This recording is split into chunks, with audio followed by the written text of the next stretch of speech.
left, but Tommy will be the one to go for it. The mid is not available, so Tommy's kind of, well, he'll steal the back left. I really rate that from Tommy. That was a brilliant idea. I just think he wasn't quite quick enough up to it. The ball was perhaps a little too high for him. I really rate.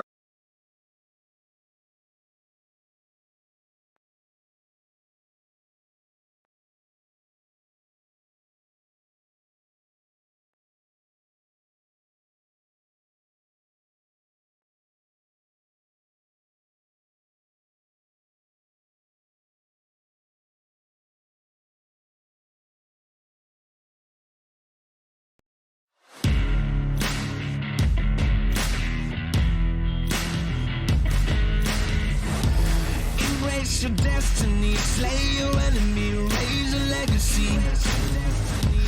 No more apologies, trust your abilities, gather the energies. Pull yourself back together and staying off track forever. Child of the nation, will seek redemption, time for salvation. Today is meant to be a day of victory, time for history. Reverse the tendency, fight the entropy, channel your rivalry.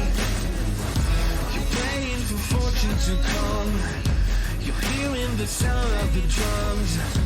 It's too late to backtrack, get back your back now, keep your feet on the ground and stand up. You've got what it takes to fight back. Don't stop until you black out, out.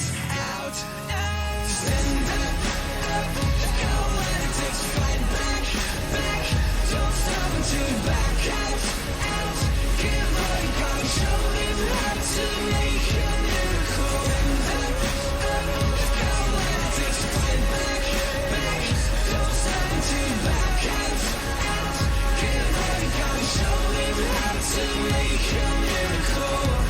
Go save your team, be a hero. Take home the cup, be a star. They waiting for you, take aim, shoot your arrow. It's your time to shine, show them who you are. Stronger, gotta go faster, gotta get better, gotta work harder. It's fight or fight now, get up now. Go with the move, go for the goal, lead up the stadium, you know it's gonna stand up. You've got what it takes to fight back. Don't stop until you back out. Give all you got, show him how to make a miracle. You've got what it takes to fight back. Don't stop until you back out. Give all you got, show him how to make a miracle.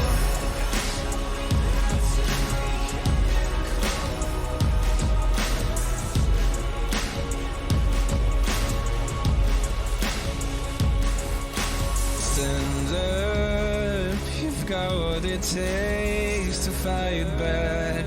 Don't stop until you black out. Stand up, you've got what it takes to fight back. Don't stop until you back out. Give all you got, show him how to make a miracle. You've got what it takes to fight back. Don't stop until you back out. Give all you got, show him how to make a miracle. Show him how to make a miracle.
like a fire in the eye of a hurricane. Like a fire always told the hurricane. Stay in line, be alright, better play it safe. I walk a different path, nothing can hold me back. I've passed the point of no return. Something is calling me, it's in the air that I breathe. Bringing me back to life again. Dancing with my fear, burning with desire. We gon' take it to the edge and come alive. Go to hell and back, just to feel the fire. We gon' turn up in this place and come alive.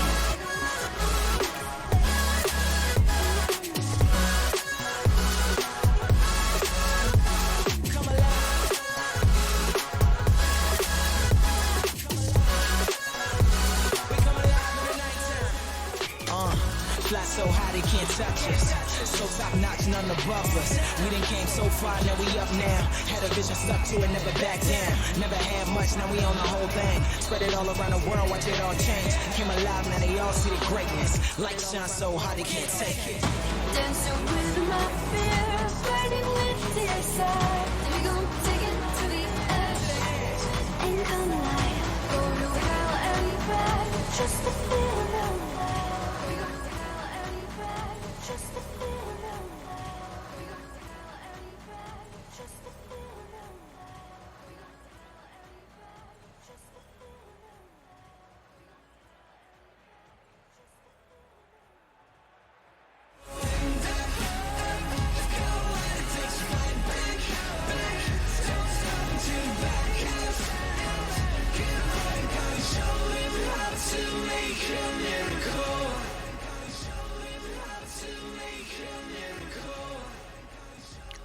Hello, ladies and gentlemen, and welcome to the Rocket Kingdom stream for the British Esports Mid-Season Cup. I'm Zappa, and currently joined by a last-minute addition. We have Segmoid here. Hello, Segmoid. Evening, folks. We were meant to have our good friend from Upper Aberdeen, Solar, with us, but he's currently having some internet issues, so Segmoid is politely stepping in for the first series. Our first game on the stream, of course, going to be between AGSB and Ferrers. The AGSB side, of course, very dominant so far. They have very high ranks, shall we say, compared to some of the other competitors so far. Noodles, of course, being their hard carry, we shall say, of the GC3. The Ferrers, of course, nothing to shun at. They're also at the top of the table with their Ruben leading the GC2 charge. Hazza and Odell, of course, following right behind. The standings, as I'm sure most of you are aware from yesterday's game, have AGSB and Ferrers at the top of the table with 3 wins each. So this is going to be an interesting one to see which of the two teams has the right to be at the top of the standings. We're just waiting on both the players and teams getting in before we can start this one. Well, the standings are up, so we can talk about them a bit.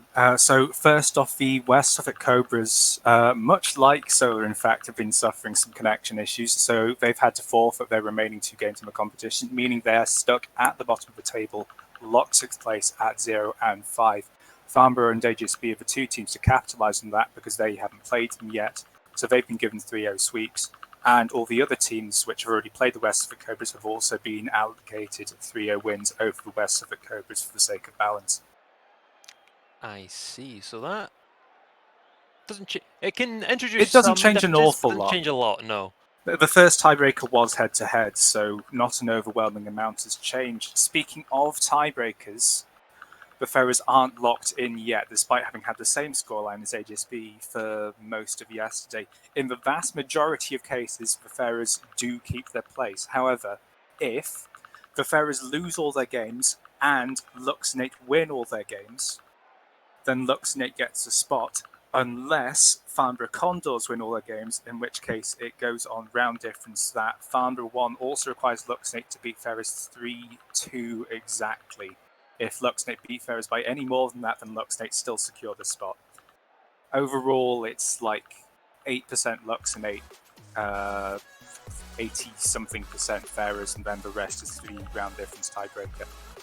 Yeah, from the previous standings, yes, so there's been quite a lot of behind the scenes calculations on just what is going to happen with this series. Of course, we'll be watching both the Ferrers games, who are of course looking to secure that spot. First game against AGSB, the other top of the table champions that it'll have to pass on.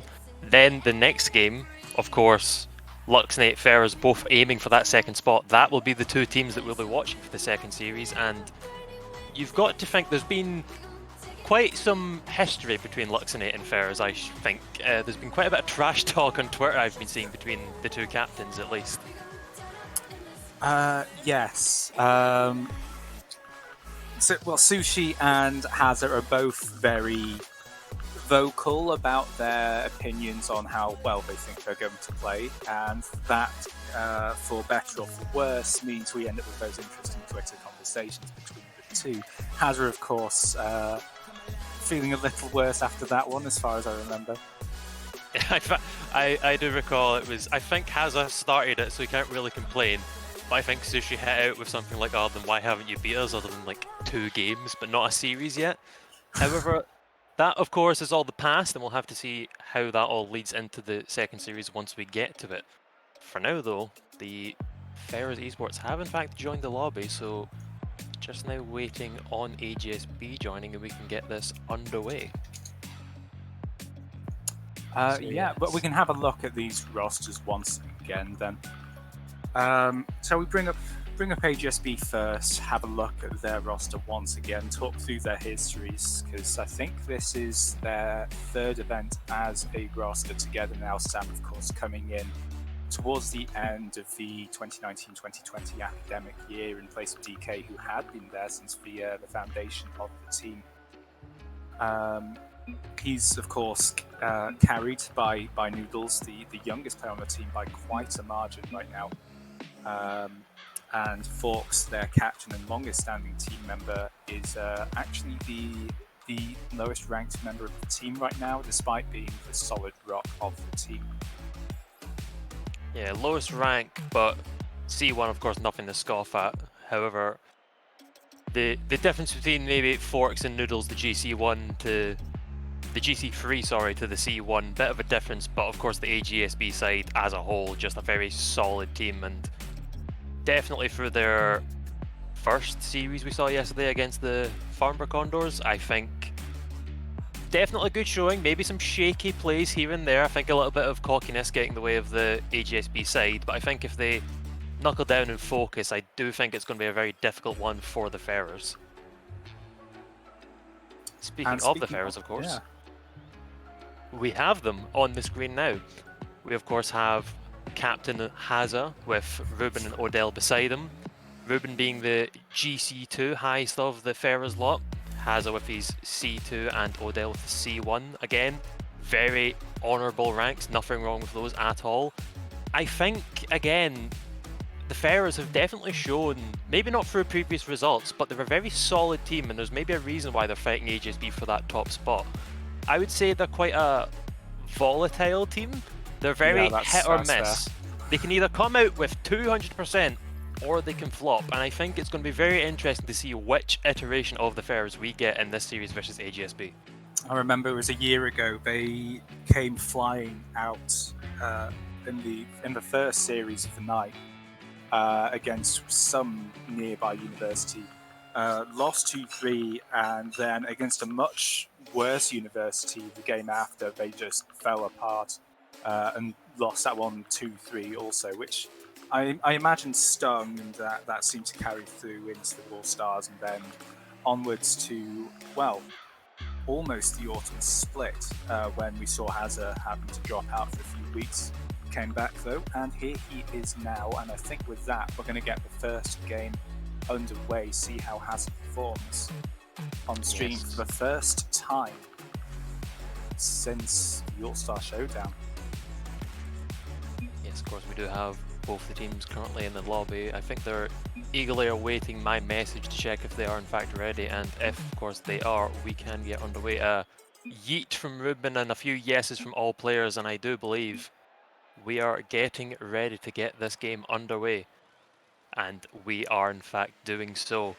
Both teams jumping in. We have Noodles versus Ruben on the kickoff, and ladies and gentlemen, we are underway for our first game of today's Mid-Season Cup.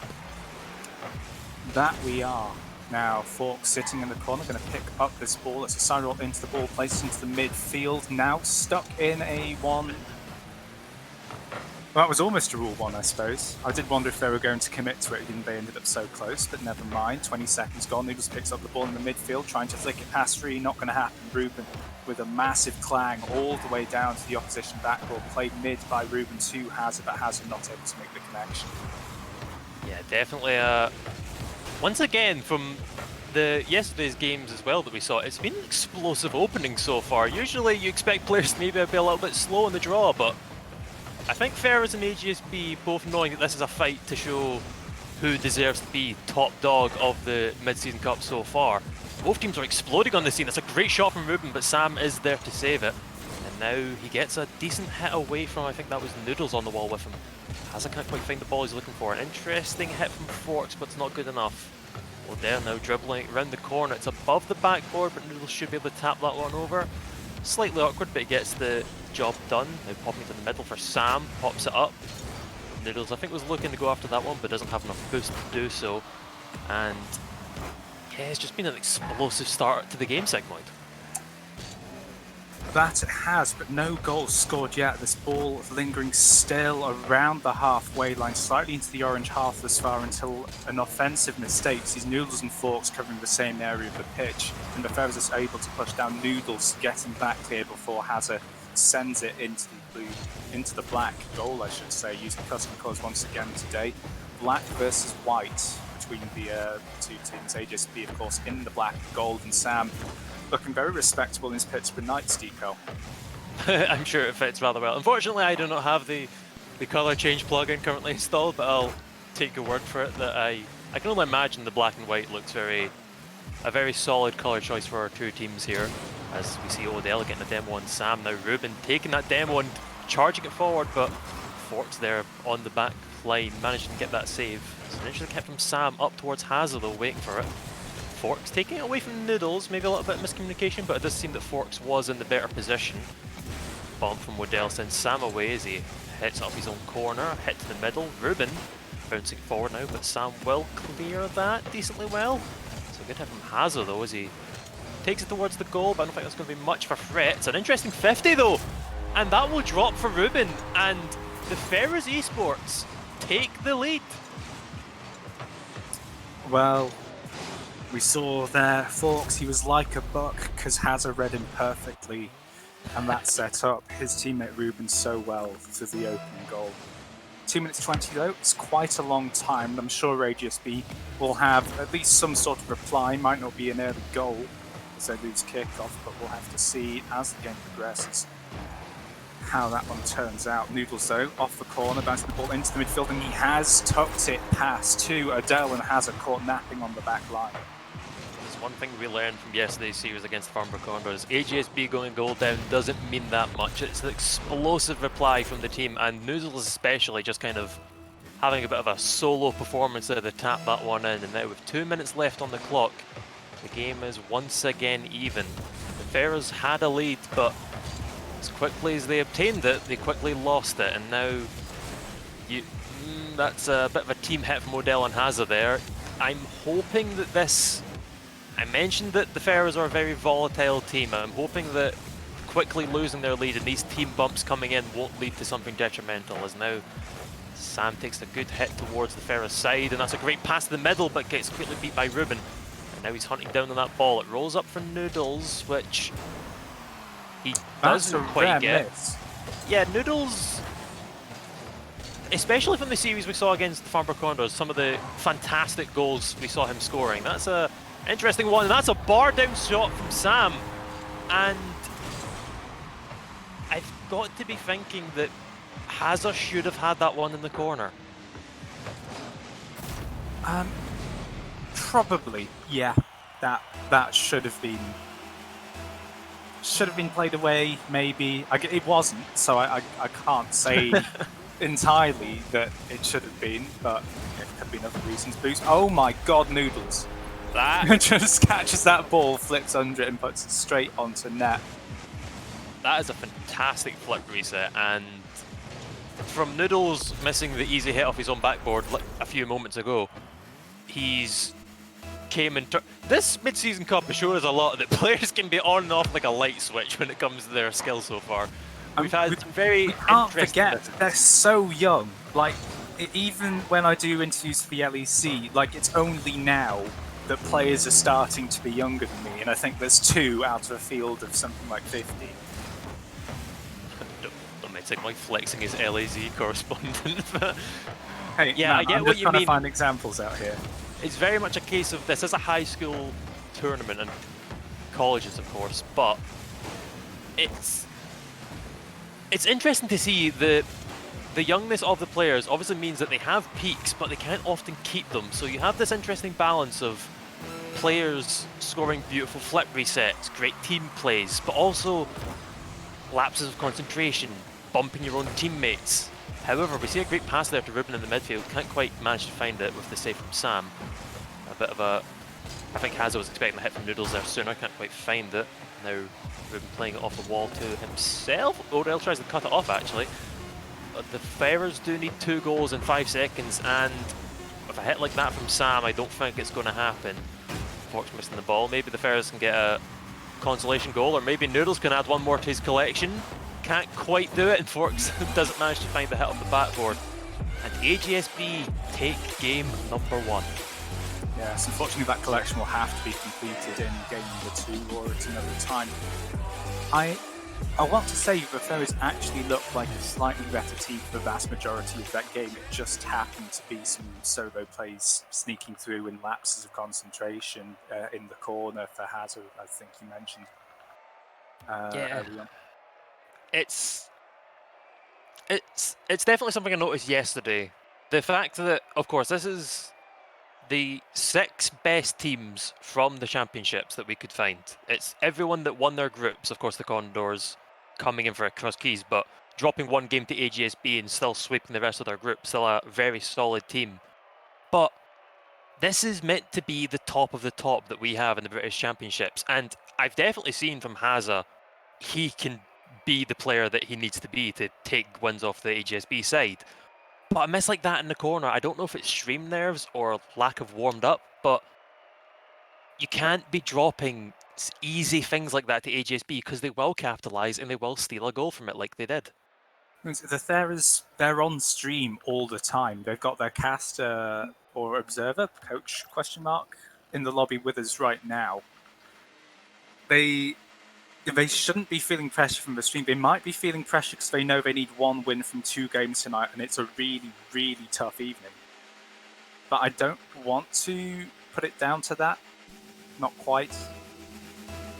Because I feel like that would be a really weird thing to let it get to them. I know they're facing a strong team, but actual mental pressure, I didn't think they'd suffer much from it early on.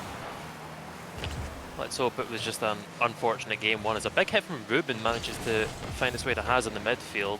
Fortunately, Sam is there to pick up the pieces. Ruben gets a pass to Haza, but he's not quite in the correct position for it. I think it was a bit awkward to obtain that one. Odell misses it. And this is what I was saying. The Ferrers are such a good side, but you can't make mistakes like that because AGSB will capitalise.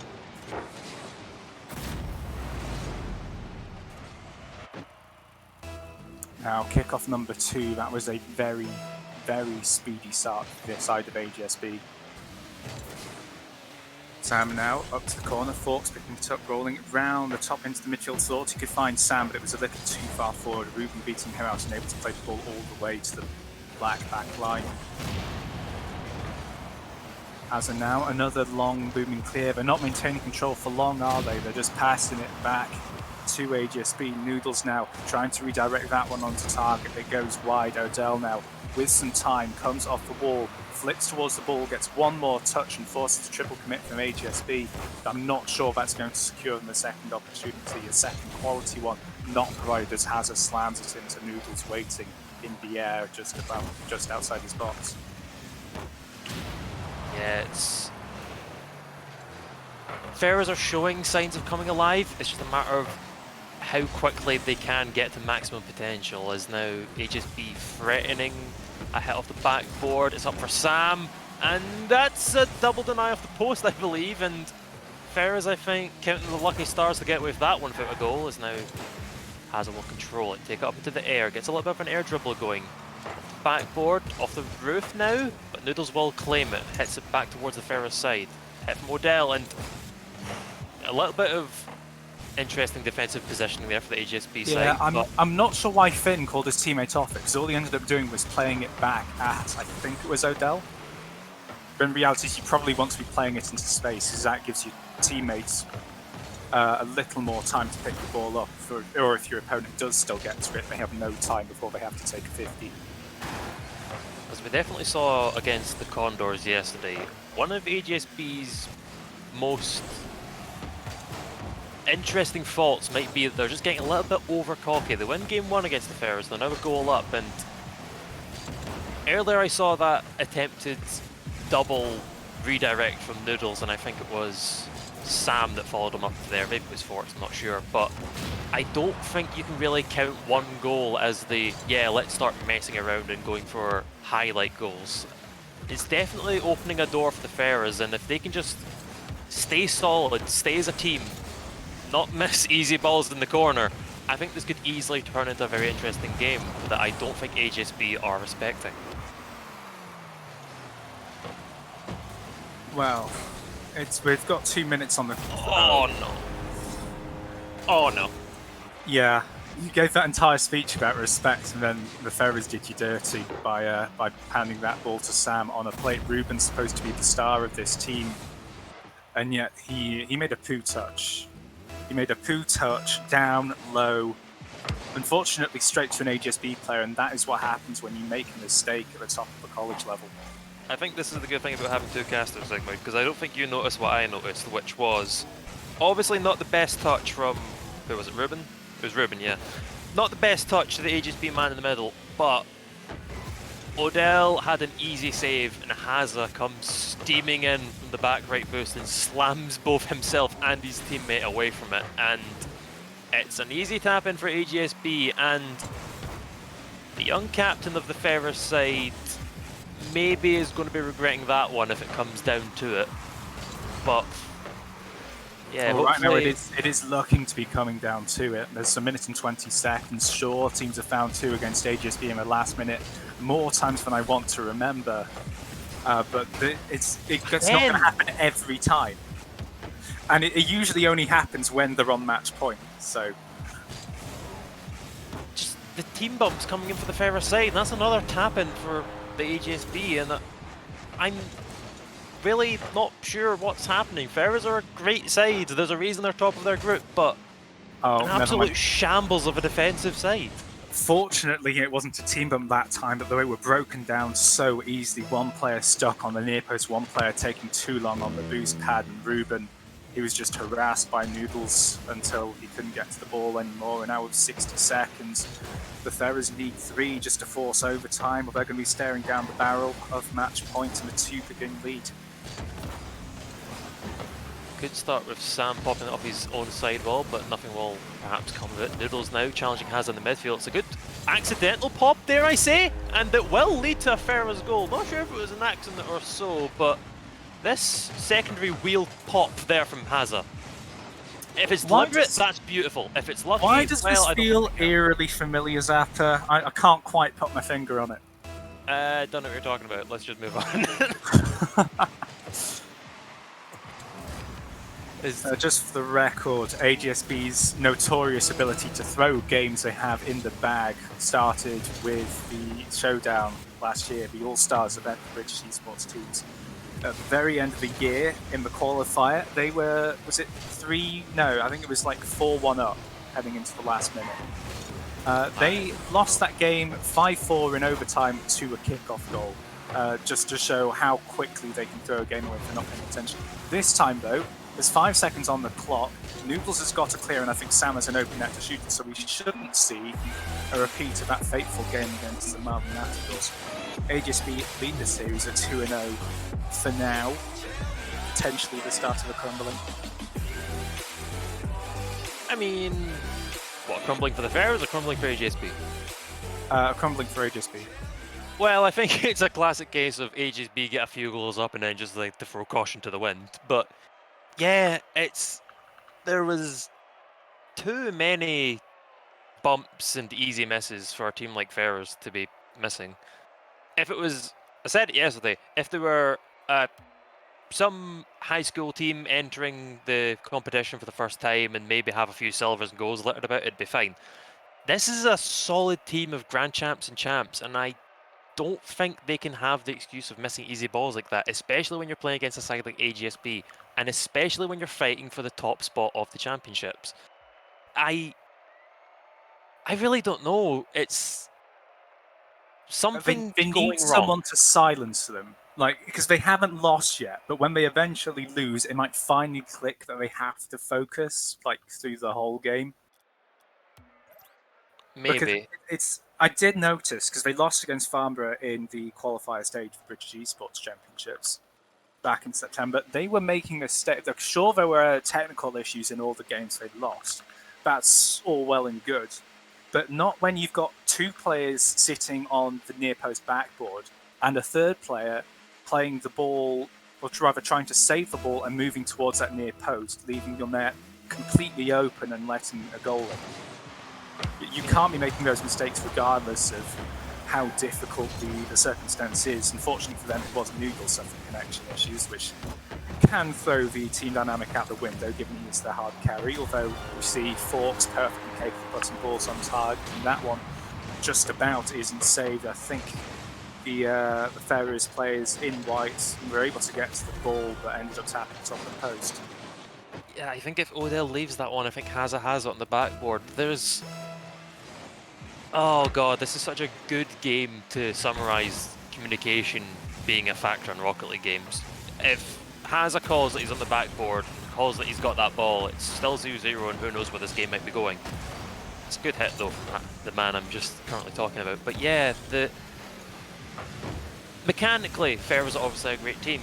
I just think that currently mentally and vocally, they're not where they need to be. There's been a few passing plays, I'll give them that, but there's been critical mistakes that I think a simple call of my ball or here's where I currently am could completely swing the dynamic of this game, and the quicker they realise that, the quicker they can get back into it. But for now, AGSB are running away with this one.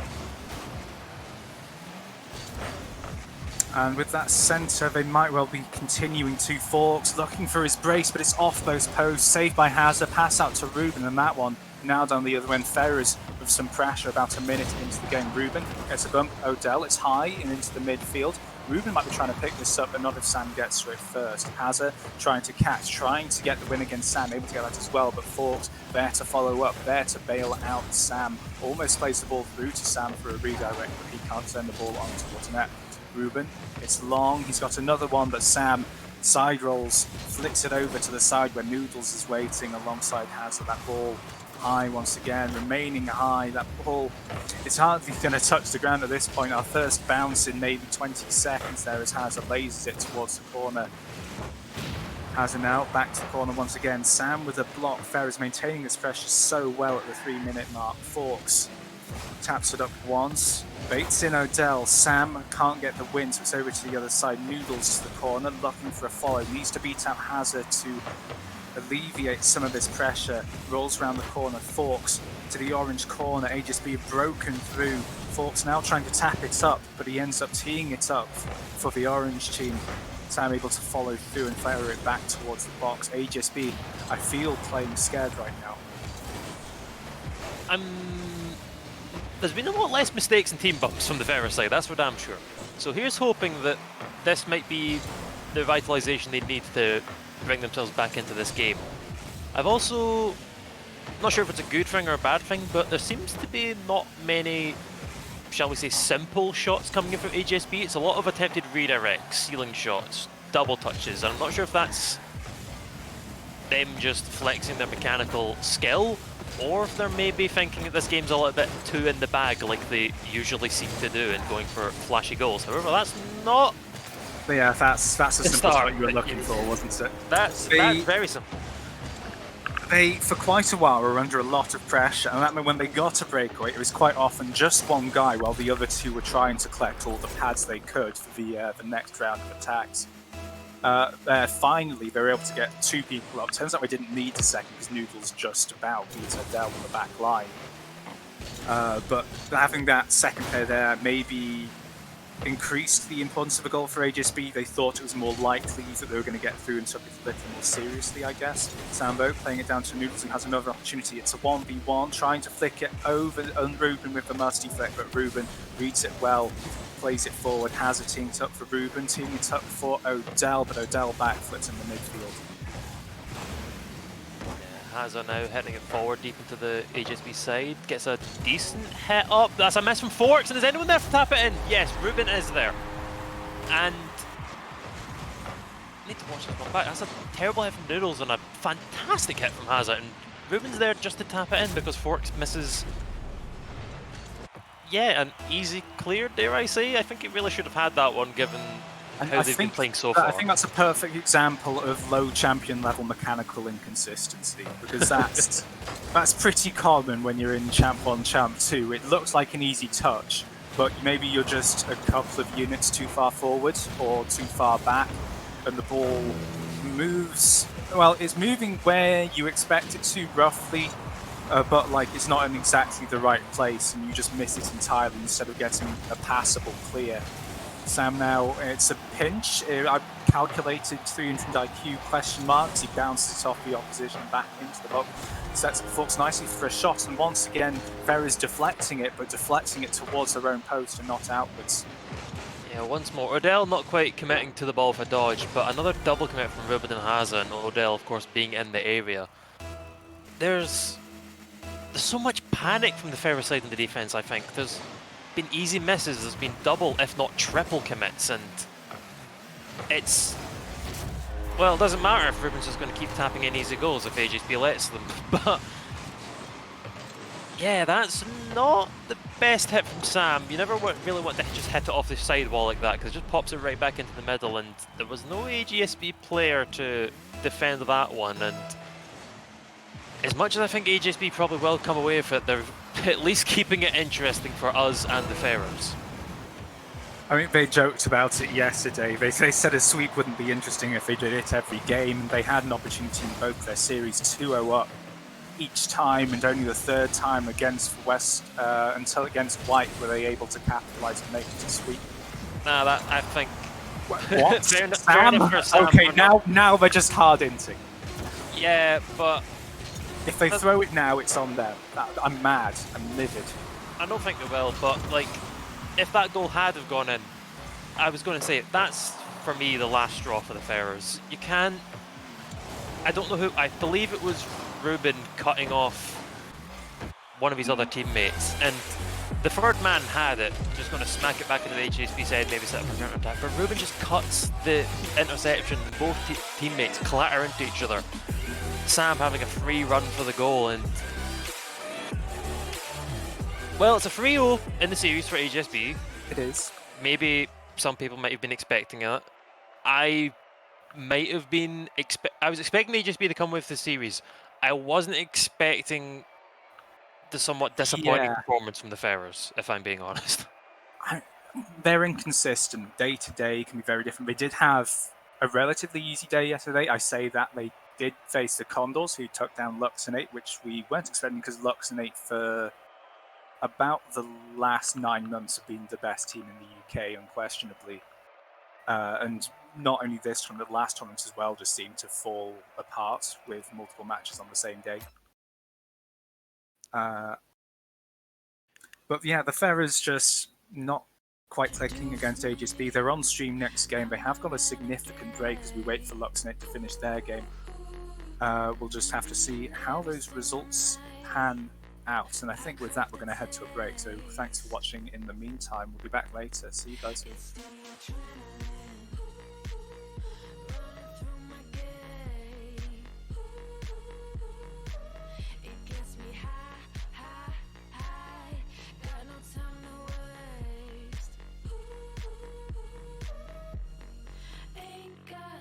For small talk, I tell you the truth.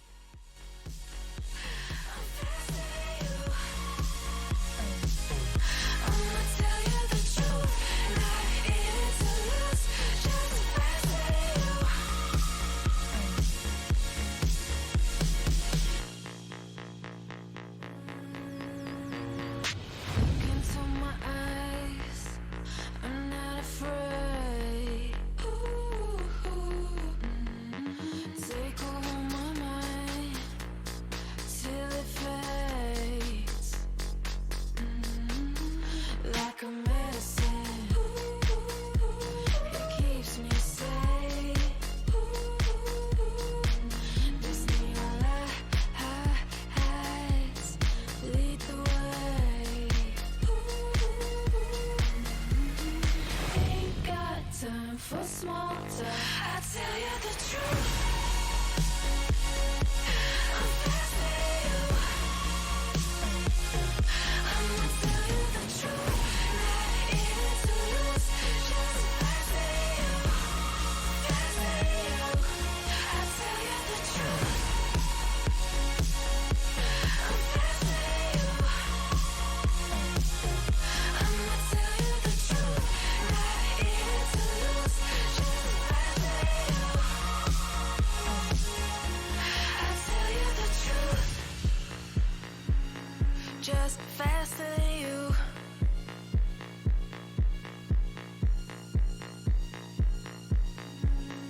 Just faster than you.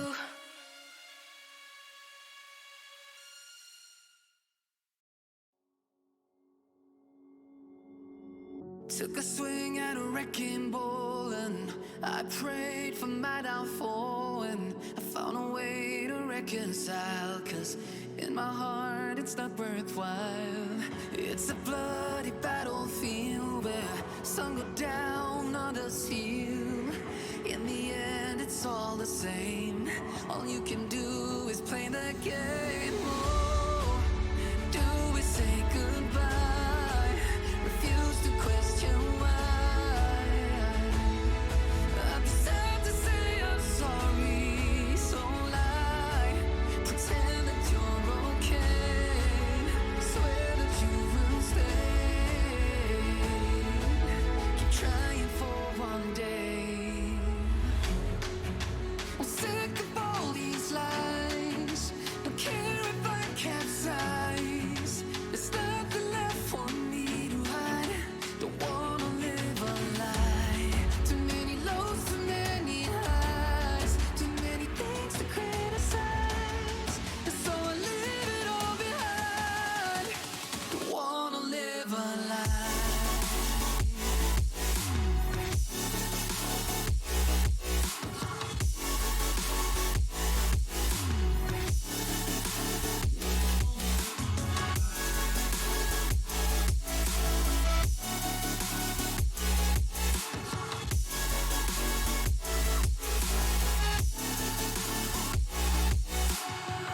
Life kept spitting at my feet and forced me down a dead-end street, when all I had went up in flames, burning only dark remains.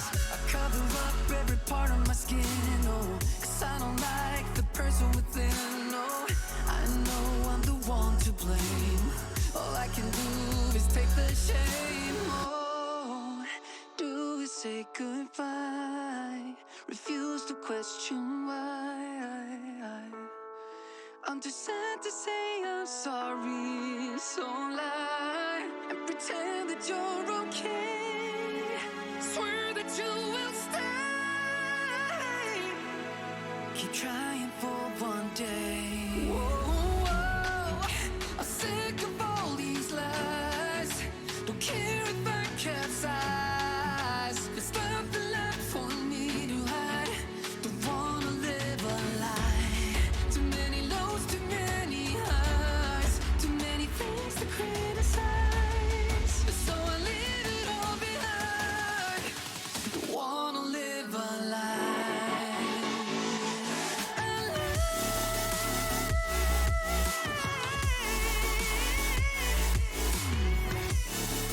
I don't wanna live a lie.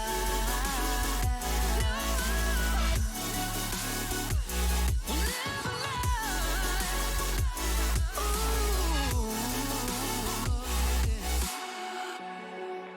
I'm sick of all these lies. Don't care if I capsize. Oh no.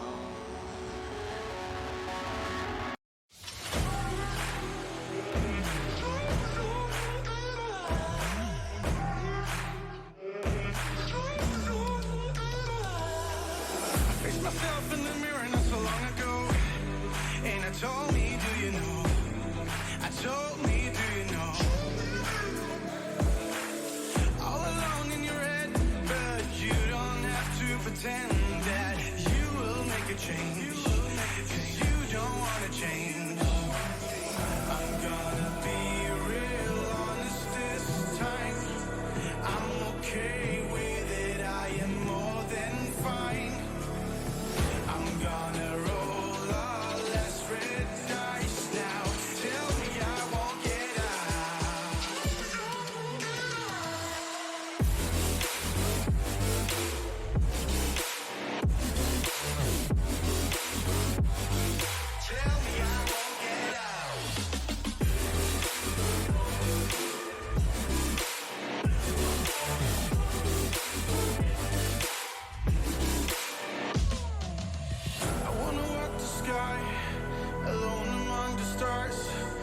not forgetting who I was, or have to look back that far.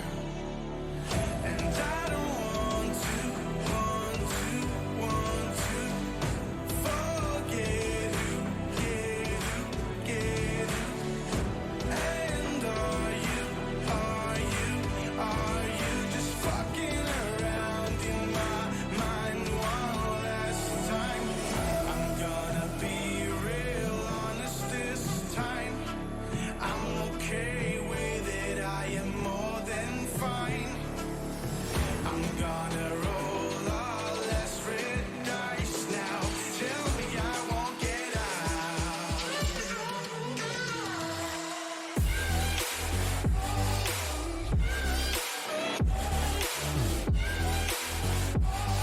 Tell me I won't get out. Tell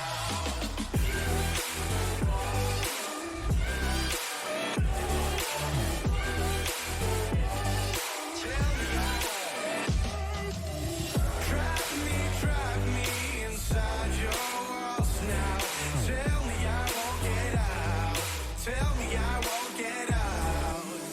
Crush me with all that you are now. Tell me I won't get out. So tell me I won't get out.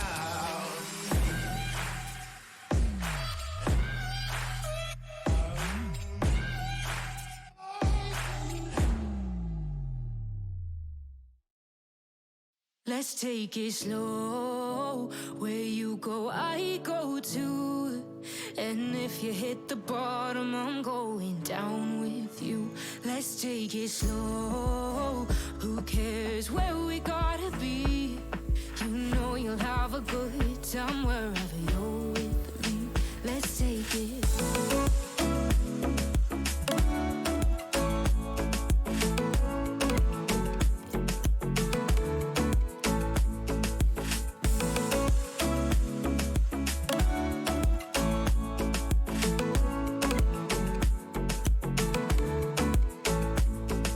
You ask me how we got here, 'cause you don't know how. You say we're taking on water, yeah, we're sinking now. You're looking all concerned, like we're gonna drown. But we both know how to swim, no worries, let's flow for now. Let's take it slow. Where you go, I go too. And if you hit the bottom, I'm going down with you. Let's take it slow. Who cares where we gotta be? You know you'll have a good time wherever you're with me. Let's take it.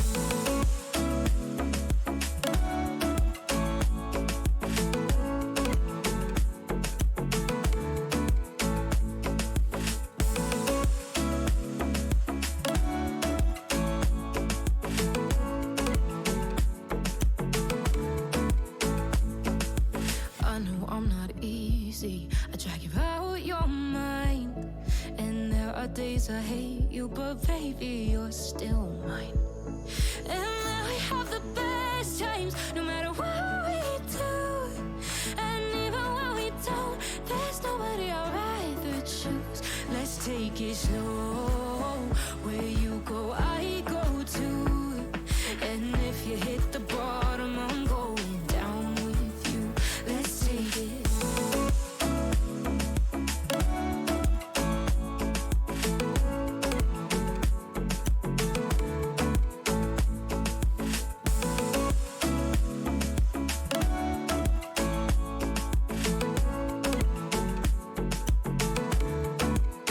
Let's take it slow. Who cares where we gotta be? You know you'll have a good time wherever you're with me. Let's take it slow. Where you go, I go too. And if you hit the bottom, I'm going down with you. Let's take it slow. Who cares where we gotta be? You know you'll have a good time wherever you're with me.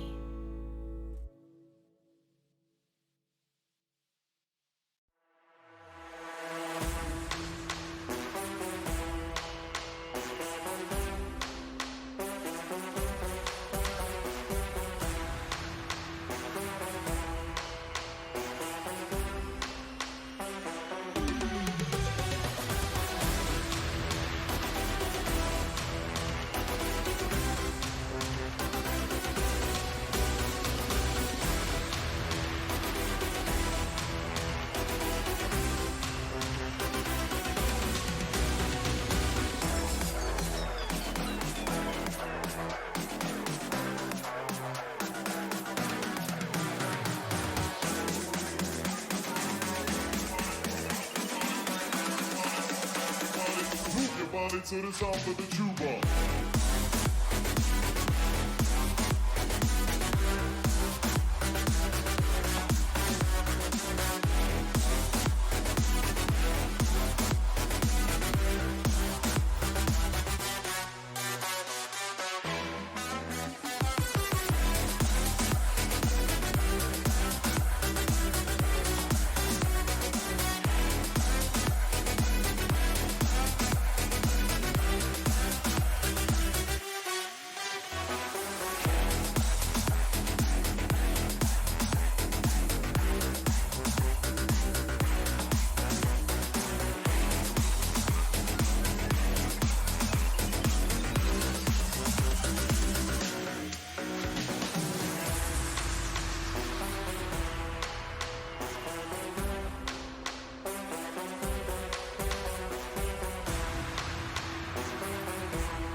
Move your body to the sound of the jukebox.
And I've been chillin', watching the ocean with you. Baby, up with a slow motion crew. And we up in our growlings when people change, but not us.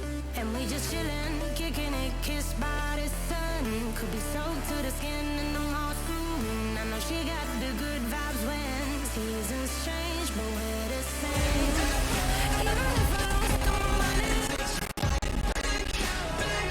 don't stop until you're back.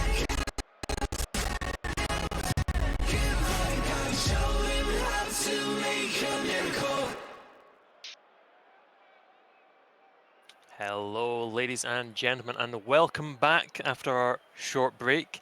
I once again am Zappa. I'm now joined by Astral, our good friend, who was scheduled to be here. Segmoid, thank you very much. But now we have Astral. How are you doing? It's good to be here. I'm excited for this one. I was get a few glimpses of that previous game. It wasn't quite as close as what I was hoping it would be. I was hoping to see some more game fives like you were talking about yesterday, but sometimes the rail sweeps happen, don't they? Yeah, of course, AJSB side taking down the Ferris 3-0 in the series for those of you who missed it. A very promising showing from AJSB and maybe some cracks from Ferris that we weren't quite expecting, but hopefully they can redeem themselves in this game against Luxney that is coming up very shortly. However, for now, let's have a quick check of the standings after things have changed after the first few series have gone through. We, of course, have a Luxonate, I believe, winning their match. They are now 2-2 in the grand scheme of things. Farnborough also 2-2, coming up quite close behind.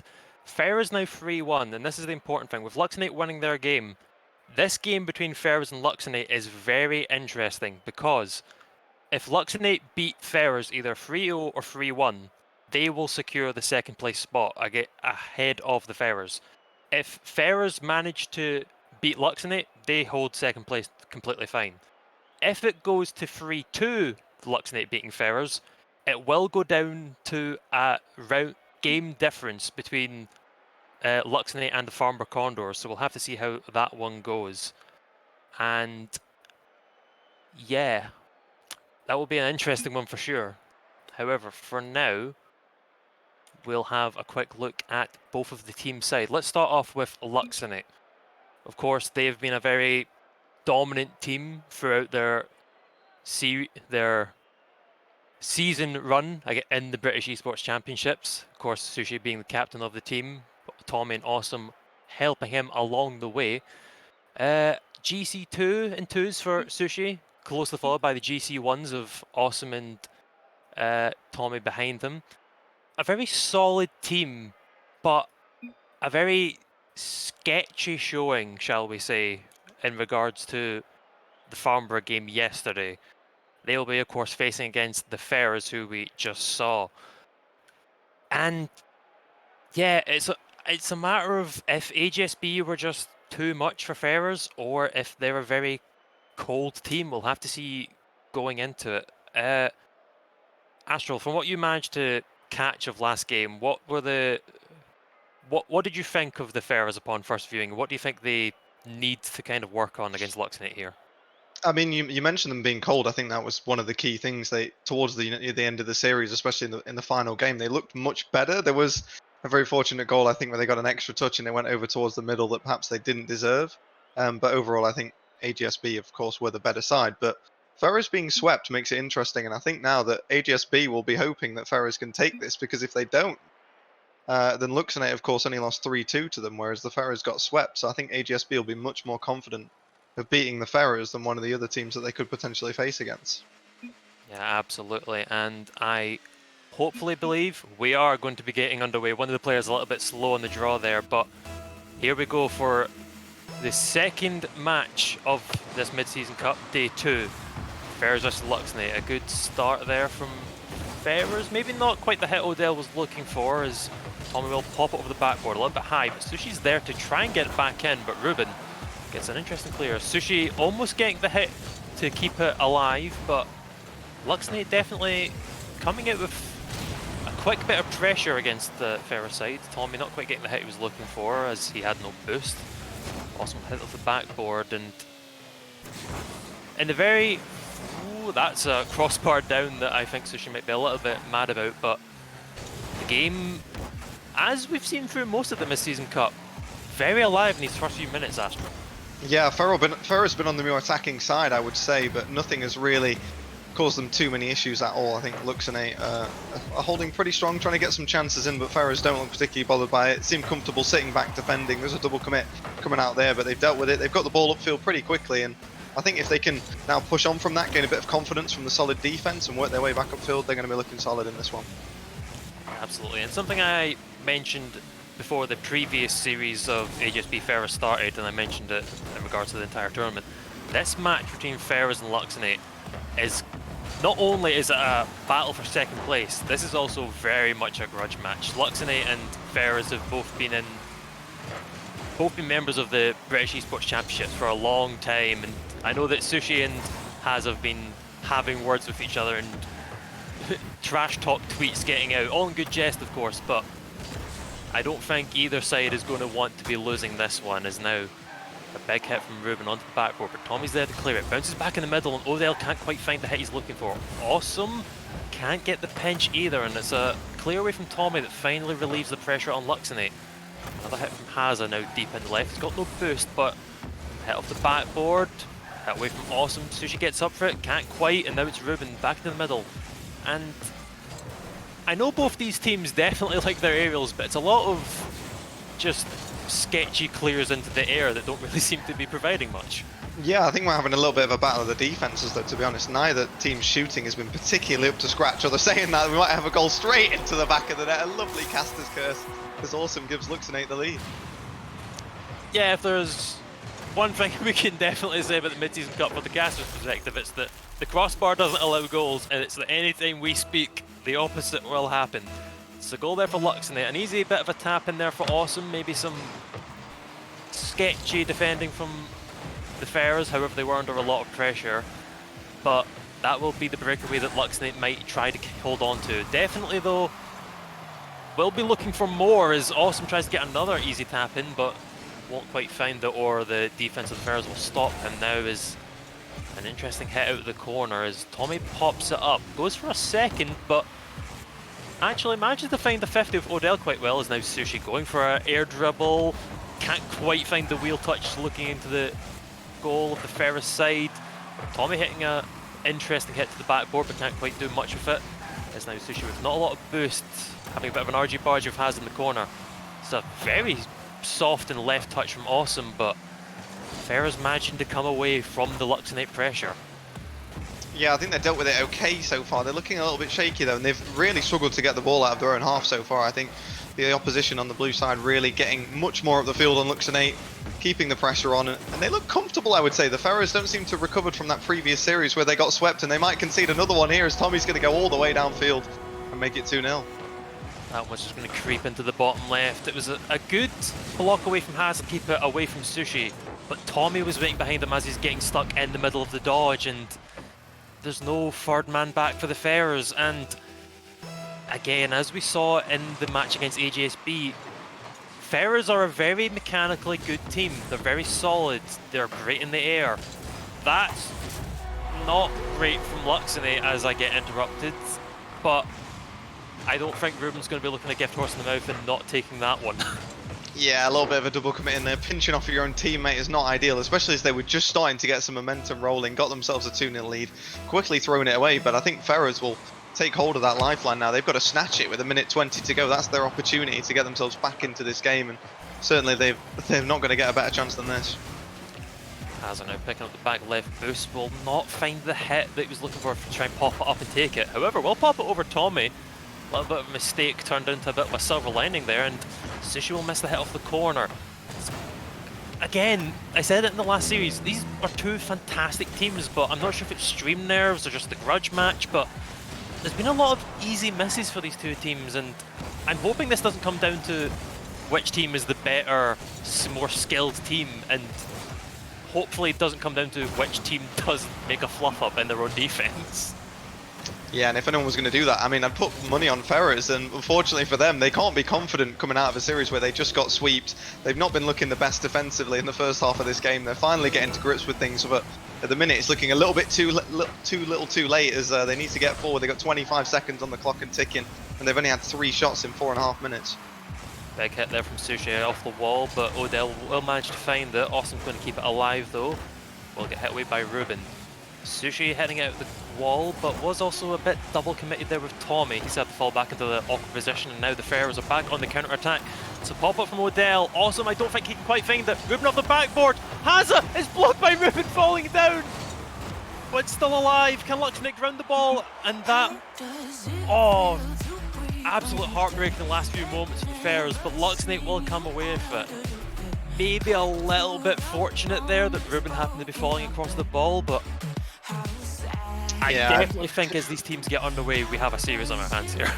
I certainly hope so. I wasn't sure if that shot was just going wide, but I think regardless, obviously Ruben got in the way, made the save and stopped his team from scoring, but too little too late. I mean, they got to bring it earlier on in the series. They got to bounce back and show now that they can really push on from scoring a goal, but obviously they were gifted one, and so far in 5 minutes, like you say, they've only scored that one very, very poor mistake from Luxonate. So for me, Luxonate's still looking pretty solid, but defensively some work still for them as well. Yeah, it was obviously a gifted goal to the Ferrers, shall we say, because of the interesting double commit from the Luxonate side and the defense. It's very interesting to only have 2 goals for Luxonate and 1 for Ferrers in what I dare say has been a rather shocking defensive showing from both teams. They're both, of course, magnificently talented on the offense and in the air, but yeah, there's been some easy goals getting let in, and I think it's a matter of which team can bring themselves into the headspace. Hey, we're not just an attacking team, let's actually start keeping things on the low and bring it back in. But yeah, we are currently just waiting for one of the Luxonate players, Tommy, to rejoin. He was having some game difficulties, but I don't know. What do you think, Astral, on Just I mean, you mentioned everything. stream nerves earlier on, and I think that has to have a part in this for sure. I'm not sure how much experience these guys have on stream. Hazard is the only player that I know in here from other competitions, and I'm not sure he's been on stream that much himself. So certainly there's an added level of pressure there. And when they're coming out straight off the box, maybe if they can get a win under their in their belts, like Luxonate have done here, that's going to give them some confidence to think that now they can get a victory on stream. They can push on for this, and I've said it before, but I think the pressure is on Ferrers. They've got to really show that they can turn things around after what's not been the best evening for them, and they want to get into that final. Everybody does, so let's see if they can get to work. A little bit of an interesting defensive move there from the Ferrers, but Tommy can't quite find the hit he needs to tap it away, and geez, you're not even finished talking by the time that the Ferrers have made another defensive blunder in my eyes, and it's these two fantastic teams. This was meant to be like the grudge match of the century, and it's an open goal for Sushi, and it'll get stolen away by Awesome. Where are the Ferrers in the defense? Third man commit there. Ruben and Hazard both going in for the same ball. I think it was Rubens, and Hazard went flying across the field as well. Both wanting so eagerly to get on the score sheet, but they've got to focus on defending first, and this cost them here. The first shot of the game puts them 1-0 down. Luxonate know that they need to come out swinging either 3-0 in the series or a 3-1, and they will secure the second spot. But I don't think they're thinking about the 3-1. I think they're just going to take it to the Ferrers and just sweep them if they keep playing like this. Ferrers, I'm not sure what's going on. I wish I could know what their comm structure is like, if they even have one, to be honest, because there's just been so many interesting team mistakes, and in the last game against HSB we saw a lot of team bumps coming in. I think just there's not enough communication between the players. They don't know what's going on, they don't know where everyone is. That's a good demo from Haza. It almost manages to save it, but it will be Awesome doing that instead, as Luxonate still under a lot of pressure, but doing enough to not let the Ferrers score a goal yet. Yeah, we've got a lot of defensive whiffs coming in from both teams, and quite a few double commits as well. And I'll say Ferrers are finally getting forward. They've got a shot away, and there's nobody home to make the save. That's really disappointing defending from Luxonate. Whether that was meant or not from Odell, that is a fantastic bounce to take it away from Sushi. Calculated coming in from Ruben. Maybe, who knows, maybe after me telling him to use some comms, he was like, hey, hit this ball, take it away from Sushi. Maybe they did. We'll never know, but what we do know is that it's now 1-1 in this game, and hopefully Ferrers can start making some more team plays, a little bit more communication. They can make this series a lot more interesting than maybe game one led it to be. I think they're looking more confident right now. I mean, I also mentioned in the last game with 30 seconds to go, they had 3 shots on target. They're already up to 5, so they nearly doubled that number in a short space of time. Luxonate only got 2, spent a lot more time defending, and I think this Ferrers side looking more confident and perhaps thinking that they can take this one and come back and turn things around, but they're under pressure once again here. Pop up there for Awesome, doesn't quite get it, but Sushi will be on the follow-up. Gets denied by the crossbar and a mix of Haz, I believe, I'm not quite sure. However, Odell now bringing it around the Luxonate backboard. Can't quite beat out Tommy, and it'll pop up into the air. Sushi comfortably off his own backboard. Awesome goes up for the 50. Gets it interestingly well, I suppose. It's not in the back of the Luxonate net, but it will be still the Ferrers with possession, I believe. A double touch from Sushi managed to outdo the Ferrers defense there, as now Haz will pop it off the wall, but Sushi's there waiting in the middle. Ruben will manage to meet him. As Line popped it towards Ruben. It's a great hit off the sidewall. Gets popped up again. Ruben with only 32 boosts though, I think will correctly back off and let Sushi hit that one to his team. Odell doesn't manage to take the boost away from Tommy, and that's a big hit from Luxonate. It's over though. Ruben! That's the wrong net! That's a brilliant a backboard read, coming in from Ruben. I mean, the pinch is fantastic from Awesome and Tommy upfield to really exploit the situation of having 2 players in the same place at the same time. And boy, didn't they capitalise on it well. I think Luxonate, when they're under pressure, they don't like defending one bit. They're so much more confident up the field, and they've certainly got the ball up there quickly, got a counter, and got themselves straight back into the lead. Yeah, and the last series we saw on stream for Luxonate was against the Farnborough Condors. That one bounced off the crossbar. We saw them go against the Farnborough Condors, and Luxonate very fast in the air, very solid aerial team, very good attacking team, but lacking in the defense. And I think continued pressure, just keeping Luxonate in their half, only allowing them the 2 corner boosts, Meanwhile, Ferris can take their own in the back, rotate back in, steal away some of the mids, keep pressure alive. I think that's what they need to be doing here, because I think in a game of just clearing the ball and smacking it between the two teams, I think in the air, Luxonate might beat out the Ferris, and I mean, we saw from the fantastic team goal they had earlier, I think Ferris have the team play required to beat out Luxonate, it's just that they're not putting it to good use. Luxonate seem to adapt their playstyle a lot, which is somewhat concerning for me. As soon as they find themselves in the lead, they like to sit back and defend a bit more, but that's where they don't seem very comfortable, and they're putting themselves under more pressure for no reason, really. I mean, they want to be upfield, they can easily get another goal and really take hold of this game as they're looking to do now. It's a fantastic shot, but the save's pretty equally solid from the Ferris side, and I think, you know what, Luxonate have been the better side, and I think they deserve to take this victory once again. Yeah, definitely. It's a interesting hit there to Ruben. There's Odell comes in, and ooh, I thought that I was very scared there, Vassal, that hit away by Ruben was going to take it away from Odell, but nonetheless, it will be an assist. And now, again, some very sketchy defending from Luxonate, and it will lead to the 2-2 that Ferris are looking for. And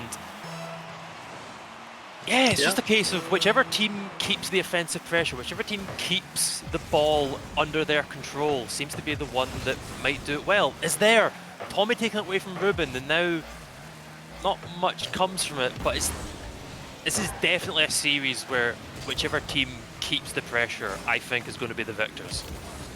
I think Ferris are much more confident defending, to be honest, than Luxonate are, but it just seems like they can't sustain pressure up the field for as long a period of time as Luxonate can. I don't know if it's a poor boost management on this Ferris side, but either way, once again, that aerial's gone up, ran out of boost, and made a poor touch of it as we take it to our first overtime of this series, and I think this game could really, really decide the series one way or another. Yeah, of course, the viewers of the stream have the luxury of the boost overlay that we currently do not have access to. That would be very interesting to see. I think judging by just how the game's gone, I would assume that's a great pre-flip by Odell. Fantastic from Odell. The pre-flip comes in across the field from the corner, read it perfectly as well. Credit for that one. The pass is fantastic too. Tommy can't get anything on it in the net, and just like that, Ferris have turned this series back around. An absolutely amazing pass off the wall by Ruben, and an absolutely disgustingly good pre-flip by Odell to catch Tommy unawares. And as you say, we're now 1-1 in the series, and what was looking like a very comfortable few games for Luxonate, now Ferris are showing that they are alive, they are here, and they are ready to take it to Luxonate.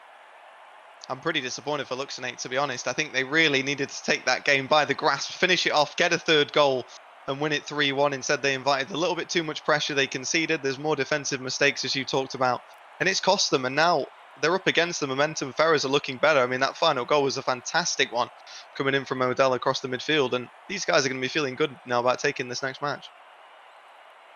Yeah, absolutely. It's going to be an interesting few series, because obviously Luxonate need to beat out Ferris in these next two games to secure second place. If not, the Farber Condors could steal it away from Luxonate to steal their second place, judging by the game difference. However, we'll just have to wait and see. I don't really have the words to explain everything going on. This is going to be a great few games to watch. I know that for a fact. Yeah, don't rest on your laurels just yet. I think there's plenty more Rocket League to be played. Still only 1-1, and the teams are getting better and better. We're still seeing defensive mistakes, but the goals and the quality of the finishing has definitely improved in the last few minutes or so. As we say that, they're coming the other way. There might be a defensive mistake. Ruben just about parks his car where it needs to be to make the block and stop an early lead for Luxonate. Odell now taking it around his own corner, but with no boost, can't do much with it. Tommy, another team bump for Ferris. No, it was looking so promising for the last game. I thought you were getting communication. It was a fantastic pass to seal the game, and now I need to say it, I don't want to, but the team bumps for Ferris always seem to have Haza involved in them, and whether or not he's the one at fault in most of them, he's always involved, so I kind of need to put the blame on him, even though I don't know who it might be.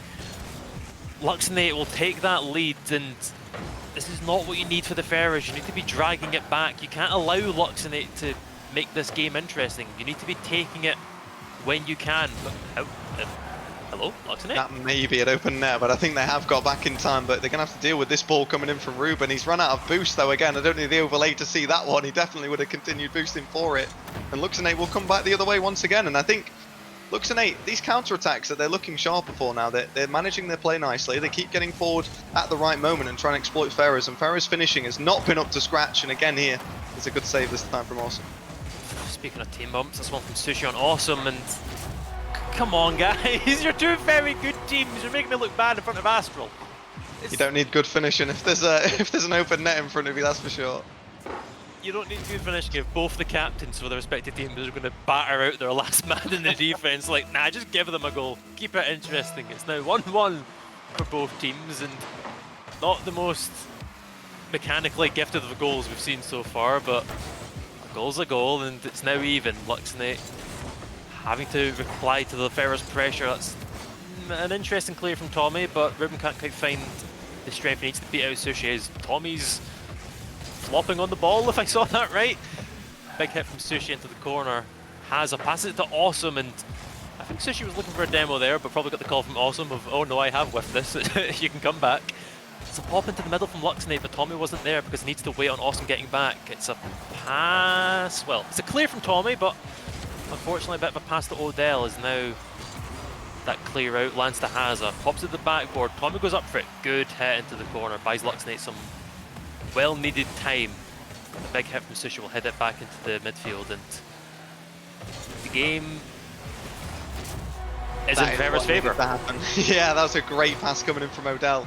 His shot on that previous attempt he got given away by Tommy, like you said, was not great, but he's made up for it with a fantastic pass here, straight over to Ruben, and Sushi struggling, scrambling in the net, nowhere near making the save. And once again, Ferrers now taking control. Good, well, it was a good kickoff for Awesome, but Ruben reading it rather well and able to deny the pressure. Haza now taking it up the corner, but it's a hit out from Awesome, but we'll just go straight back to Haza. Odell jumps up for it, Stangle in the midfield, and Ferrers are running away with the game. What's happening to Luxonate? They look Ruben's so good getting really good. Ruben's looking solid getting forward. They finally found someone that can shoot on target. He's got 6 shots away, found 3 of them, and the Luxonate defense crumbling. They need to keep that pressure upfield in the orange half because they don't have a solid defender. These guys, they all like to attack, they all like to score, so just keep the ball in the other half. Yeah. What's happening? Luxonate. I mean, it's a one kick off for Sushi, but it goes straight to Odell. Oh, it's a backflip for Awesome. No. Oh, these things happen, unfortunately. Yeah, you do hate to see it. Tommy, I think, might have still wanted to get back and get something on that, but I think he was expecting Awesome to get a save on it. Obviously, backflip, not much he can do from there, and I don't think there's going to be much Luxonate can do from here if they concede another one. That one's going to go in right off the post. Ruben gets his 4th goal of the game, and Ferrers are 5-1 up. There's still a little bit less than half of the game time for Luxonate to come back, but they might obviously keep swinging, keep fighting, keep going for goals, but you might start maybe wondering, did they just consider this game a write-off and focus on getting set for the game 4?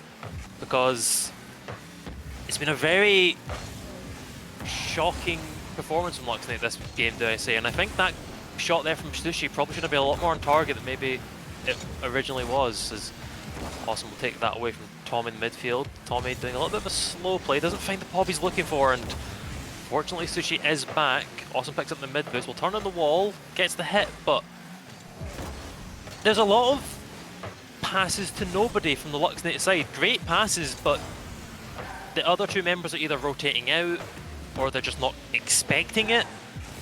There's... oh, this could be a disaster for Luxonate, and it is.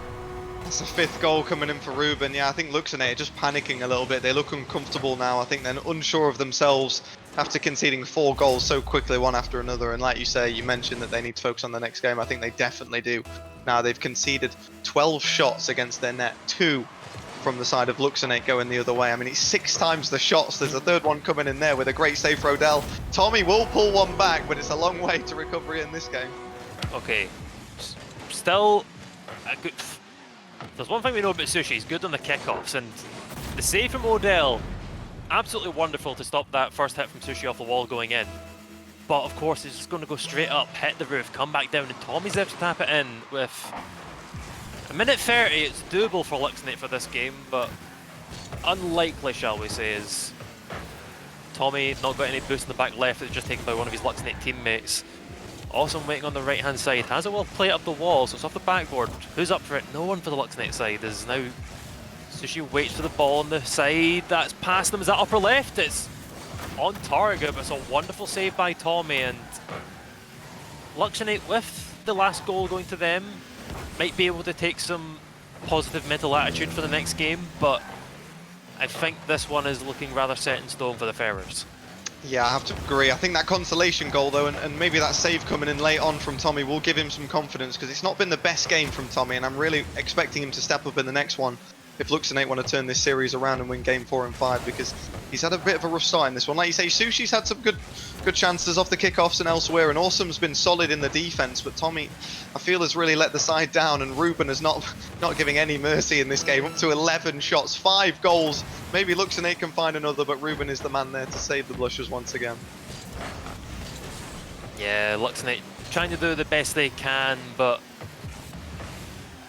definitely with only 15 seconds now left on the clock, this one will be for the Ferrers. As maybe a bit of a mental strategy there from Hazard getting a demo on Tommy. Ooh, that's an interesting play from Tommy. I think he's just trying to make the best kind of plays he can to try and get back into this game, but it's a hit from Sushi that will go in, and it will be 6-3, but it will be the Ferrers taking game number 3, and they lead the series 2-1 now. Yeah, I mean, they brought it a little bit closer, didn't they? They kept a clean sheet for the last couple of minutes, so that's got to be a bit of a confidence builder, if nothing else. Sushi getting himself on the board then, as well as Tommy, so that's good to see, but Ruben just so dominant in offense. A bit of credit to Awesome, at least on the side of Luxnate, got himself 5 saves, and was certainly doing a bit of defensive work, but 5 assists coming in from Odell to set up Ruben for all of those fantastic goals. And I mean, offensively, Ferrers looked so much better than the previous 2 games. Yes, and I'm also hearing in my admin ear from our good friend Sigmoid that Wyke have bet out. I'm going to have a little bit of a quick restart again from Tommy due to server lag, but Wyke have bet out Farnborough, which means that the iteration of Luxnate winning 3-2 and it going down to game difference, that no longer matters. If Luxnate beat out Ferrers 3-2, they will get second. So they of course don't know that, so they might be thinking, oh, what's the point? There's no point playing, we're lost.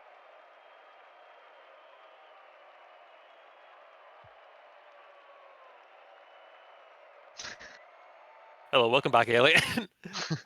I'm not sure how much of that we missed, but yes, Luxnate don't know that if they win the series 3-2 that they get second. Ferrers don't know that either, so they might be thinking, oh, we're fine, we'll have it.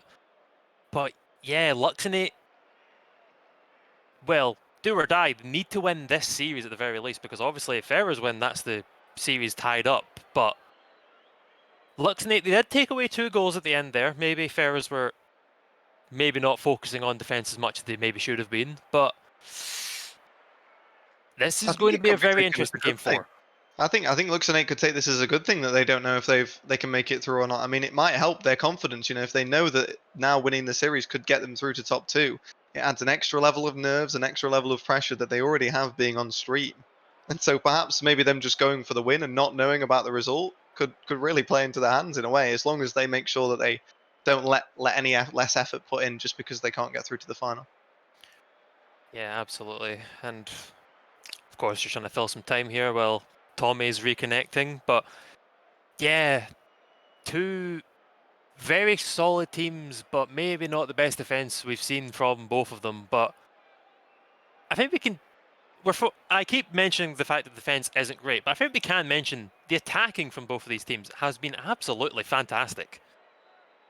Yeah, I have to agree. There were some great goals coming in. Odell scored that fantastic pre-flip in the previous game, and Ruben has really stepped things up, finding shots into both corners. Really looking more solid in front of goal. Odell assisting him. But credit to Awesome, he was pretty solid in the defense. Tommy and his teammate Sushi not so much, but at least someone was stepping up defensively there, and they got some goals going the other way, which I think might have been from Ferrers overcommitting, knowing that the series was pretty much done at that point. But regardless, it's a confidence builder. They will take it as morale and see as we go into the next game. And I think it will be a much more competitive game 4. Yeah, absolutely. And I think maybe Ferrers are starting to come into their own. They're realizing maybe we shouldn't be bumping our last men out of defensive positions.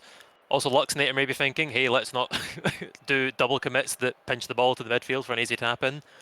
I hope that both teams can whittle out those rather crucial mistakes that have led to goals, and maybe this game 4 will just be an absolute blessing that we need for these two teams to have moderately successful medium defenses, but still the good solid attacks that we were looking for. However, we will now throw over to the standings, as we do have some new information, I believe.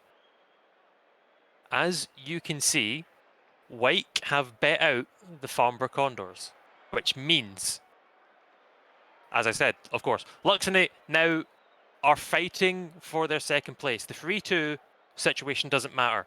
The winner of this series will get second place. The losers will possibly be considered for going down to the show match later on, but I don't think either of those teams are looking for that. However, I'm not sure if the players are struggling to rejoin. We might need to do a quick server restart. Possibly. Ah yes, the server, as all good Rocket League games, has in fact crapped itself.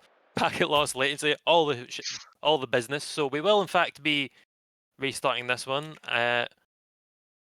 I don't know, Astro, would you like to? Let me throw a Once question more over to you comment? then. So AGSB, of course, they're waiting to decide who they play in the final. Who do you think they'd rather be coming up against? The Ferrers, who were shaky earlier but looking to pick things up now offensively, or do you think that they want to take on Luxonate, knowing that potentially it's a new challenge for them? They didn't play since yesterday, so it's up in the air, isn't it? I think they're probably still looking to play against the Ferrers because they're obviously picking up.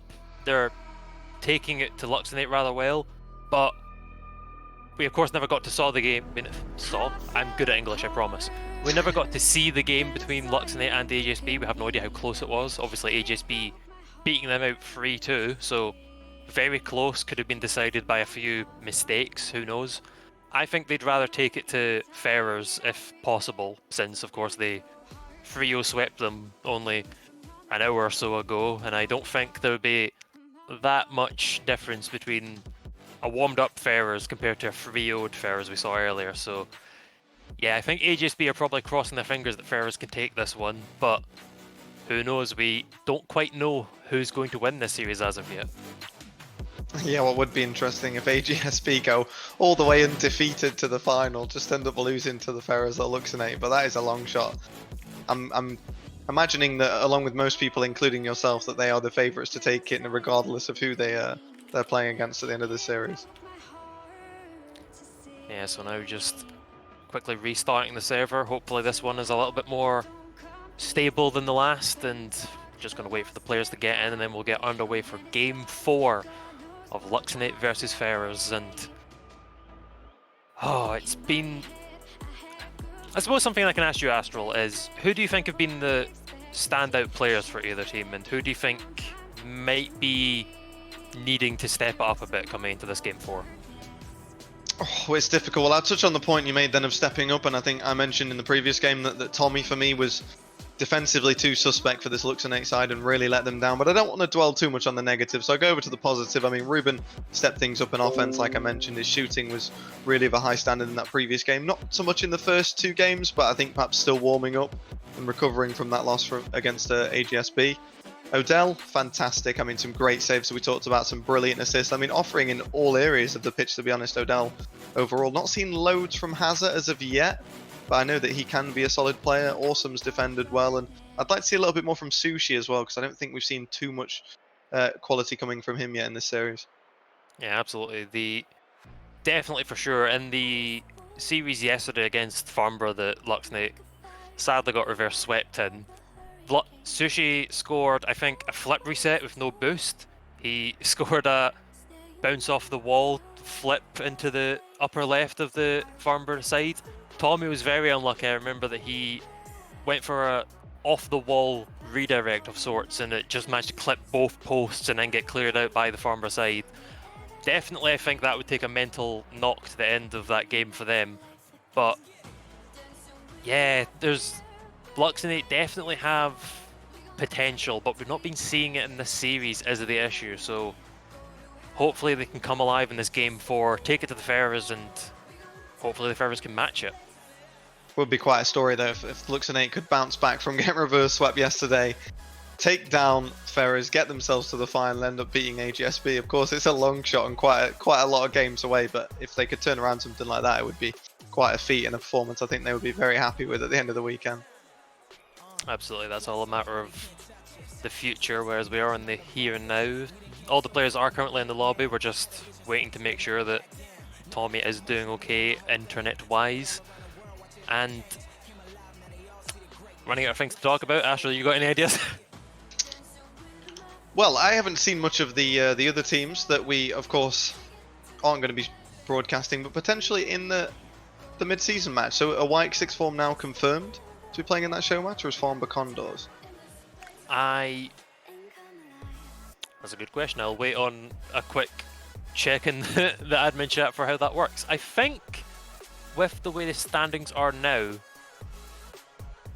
well, Wyke and Farnborough are both 2-3 in terms of the series they've took, so I think it'll go down to game difference, if not head-to-head. We'll have to see how that one goes. However, never mind that. The players have joined without me knowing. I've tapped back in. We're underway as Tommy and Odell in the kickoff now. Hazza with a big hit into the corner, pops it over the backboard. Room will go up for it, but I think Tommy did enough. Ruben now, the vehicle reversing, getting the hit away that he might need. Hazza pops to the middle, but it's a hit off the wall to Sushi. Awesome goes up for it. I think Tommy was also looking to go for it, but got called off at the last minute. Fortunately, we'll be able to clean that one up in the corner now as Sushi comes off his backboard. Can maybe... No, can't quite find the double touch. He needs to get that away from Ruben. Some disturbances from Hazza against Awesome, but won't lead to anything. And a very, dare I say... Slow start? I was thinking that, compared to what we've seen previously, I was expecting a lot more big amounts of pressure, but it's mostly just been the balls hovering about the midfield as opposed to either play's half. So she now on the dribble, pops over Hazza, but Hazza manages to reach out his front wheel and get a clip on that one to take it away. Ruben will hit it towards the Luxonate half, and I believe that's in if Awesome doesn't get a touch to it, which he fortunately does. As now Awesome collects the boost, hits off the backboard. Ruben plays it in a dangerous area, but I think Hazza gets a well-needed block. Awesome getting a demo on Ruben for good measure. Sushi goes up for it, plays it deep, but Ruben's there to take it, and yeah, Luxonate, they're getting the hits they need into the Ferrers half, but they can't seem to find anything with them.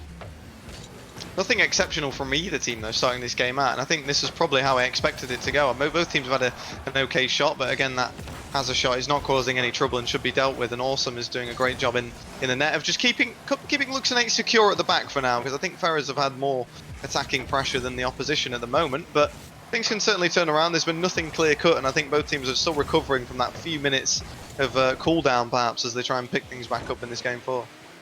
Yeah, I think I of course know both these teams decently well. I think I would say I know Luxonate more, talking with them a few times and casting some of their British Championship games. I would say that Awesome is more so the solid defender in the back that Luxonate need. Sushi is very much the freestyle of the team, usually doing something in the air, if not scoring. As Tommy drops that one down, but will get hit away from Odell. And to finish off them, I think, well, I was going to say Tommy's the wild card, but it doesn't matter who's wild and who's the rock at the back if there's going to be an open net for Hazza to tap in. Yeah, Awesome just go pushing in the third man. I think Tommy went for the long rotation all the way down the opposite side of the field, collecting the boost. I think should have just rotated a bit more central and picked up the 12 pads on the way back, and he might have made it back for that save, but leaving a net wide open for Hazza and Ruben to take full advantage. And a shame for Luxonate, because they started okay, but they might find a quick answer back as Sushi finds an incredible pass down to Awesome in the box, and they equalise pretty quickly after going one down. I mean, it's a phenomenal clear and goal from Luxonate, but once more, defensively, you've got to be thinking, why are all of the Ferrers, gentlemen, pushing out of their net? But that will be the lead they once had, now diminished. Luxonate now back alive in this series. Hopefully we can see some more of that from them, and obviously from the Ferrers too, as Ruben pops it up to Odell. Can't quite find the hit he's looking for.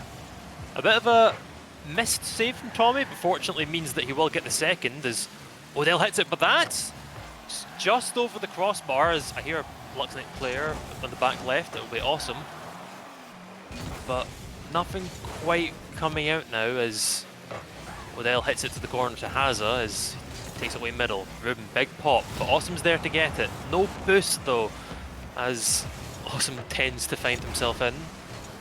And yeah, a lot of pressure from both teams, but once again, just it never seems to fully come to. Yeah, I think Ferrers really rely on Ruben to get themselves goals going upfield. He's got 6 shots again, yet to score in this one, though he did assist that Hazard ball into the back of the open net. But Luxonate have looked more confident. They had a slow start, but they've been getting upfield, trying to put Ferrers under some significant pressure. They're getting up for aerials pretty quickly as well, but Tommy will turn away and just lose a little bit of pressure for them, which is not really what they wanted, because they could concede on the counter. It certainly happened before. Odell goes up for that on the wall, but has no boost now. Only one man left back, and it's Haza, but he manages to find the block on Sushi. Awesome hits that dangerously, but Tommy's able to capitalise on Haza's rather soft touch, I suppose. Awesome now plays it to the left. He finds Sushi on the wall. He's up. He hits it a little bit wide. I think he might have been going for a bit of a double touch, but there was a Ferrers man there to deny him. Ruben now popping it deep into Luxonate half. Sushi, not quite the hit I don't think he was looking for, but I believe that was either Awesome or Tommy, I didn't quite see. Luckily there to take it. That's a bit of a ghost hit there for Ruben. I'm not sure if the stream heard it, but I definitely heard his car make contact, and that's, you can see blood on the replay, like that's a miss by millimeters. And it That has is costed devastating. Ferrers greatly. Yeah, I was just going to say, Zappa, put your eyes onto the timesheet, because there's not a lot of time left. And it was looking like it was going to go to an overtime for Luxonate to keep themselves alive, but they got themselves a late goal. They just got to hang on for 10 more seconds, and they'll be straight through going to Game 5, which is exactly what they wanted. And of course, they don't know if they can get through to the final game yet, but there's no follow-up. They're not going to get a third goal, but surely that will hit the floor as Ruben's got no boost. It's being kept alive though. And now Ruben with a bit of an air dribble. Surely. It's a great save from Sushi, but will it run down and hit the floor? It won't. Haza doesn't quite find the hit he's looking for. And now, in a 2-2 series, I think once again we're going to be restarting the server. The players are, especially after that unfortunate Ferrers ghost hit, I think the servers are having some interesting issues, but yeah, in the grand scheme of things, server undepending. It is 2-2 in the series, and it will be do or die for both these teams going into Game 5. Yeah, Ferrers, I think, threw that one away a little bit too late on. Even if Ruben did get slightly ruined by connection issues and a rubber band on that final hit, he sort of still had a teammate in the vicinity able to get over to the back post and cover if he was to miss the ball, but there was nobody there, and Luxonate took full advantage, found that open net. And I think throughout this series, there's been quite a few open nets found on the counter-attack. So these third-man players have just got to be careful about pushing up. Yeah, absolutely.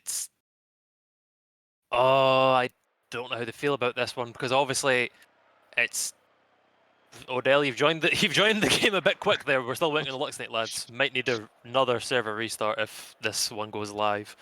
But yeah, the extremely unfortunate ghost hit, but not entirely sure. Obviously, the ghost hit is an issue, and I do think we'll be restarting the server. It's looking like it. But the problem with the rubber band is, obviously, that means that you were going for a very minute hit. I think that maybe in a situation, who was it, Ruben that got the ghost hit, I believe? Yeah, Ruben, yeah. I think the issue was he was going to hit the bottom left of the ball to slam it back to the Luxonate defense and maybe get some sort of backboard play. I was going to say I can't fault him for that, because I was going to say just smack the ball, get it out, but if you're going for those plays to bring the series in your favor, I think you kind of have to go for shots like that. And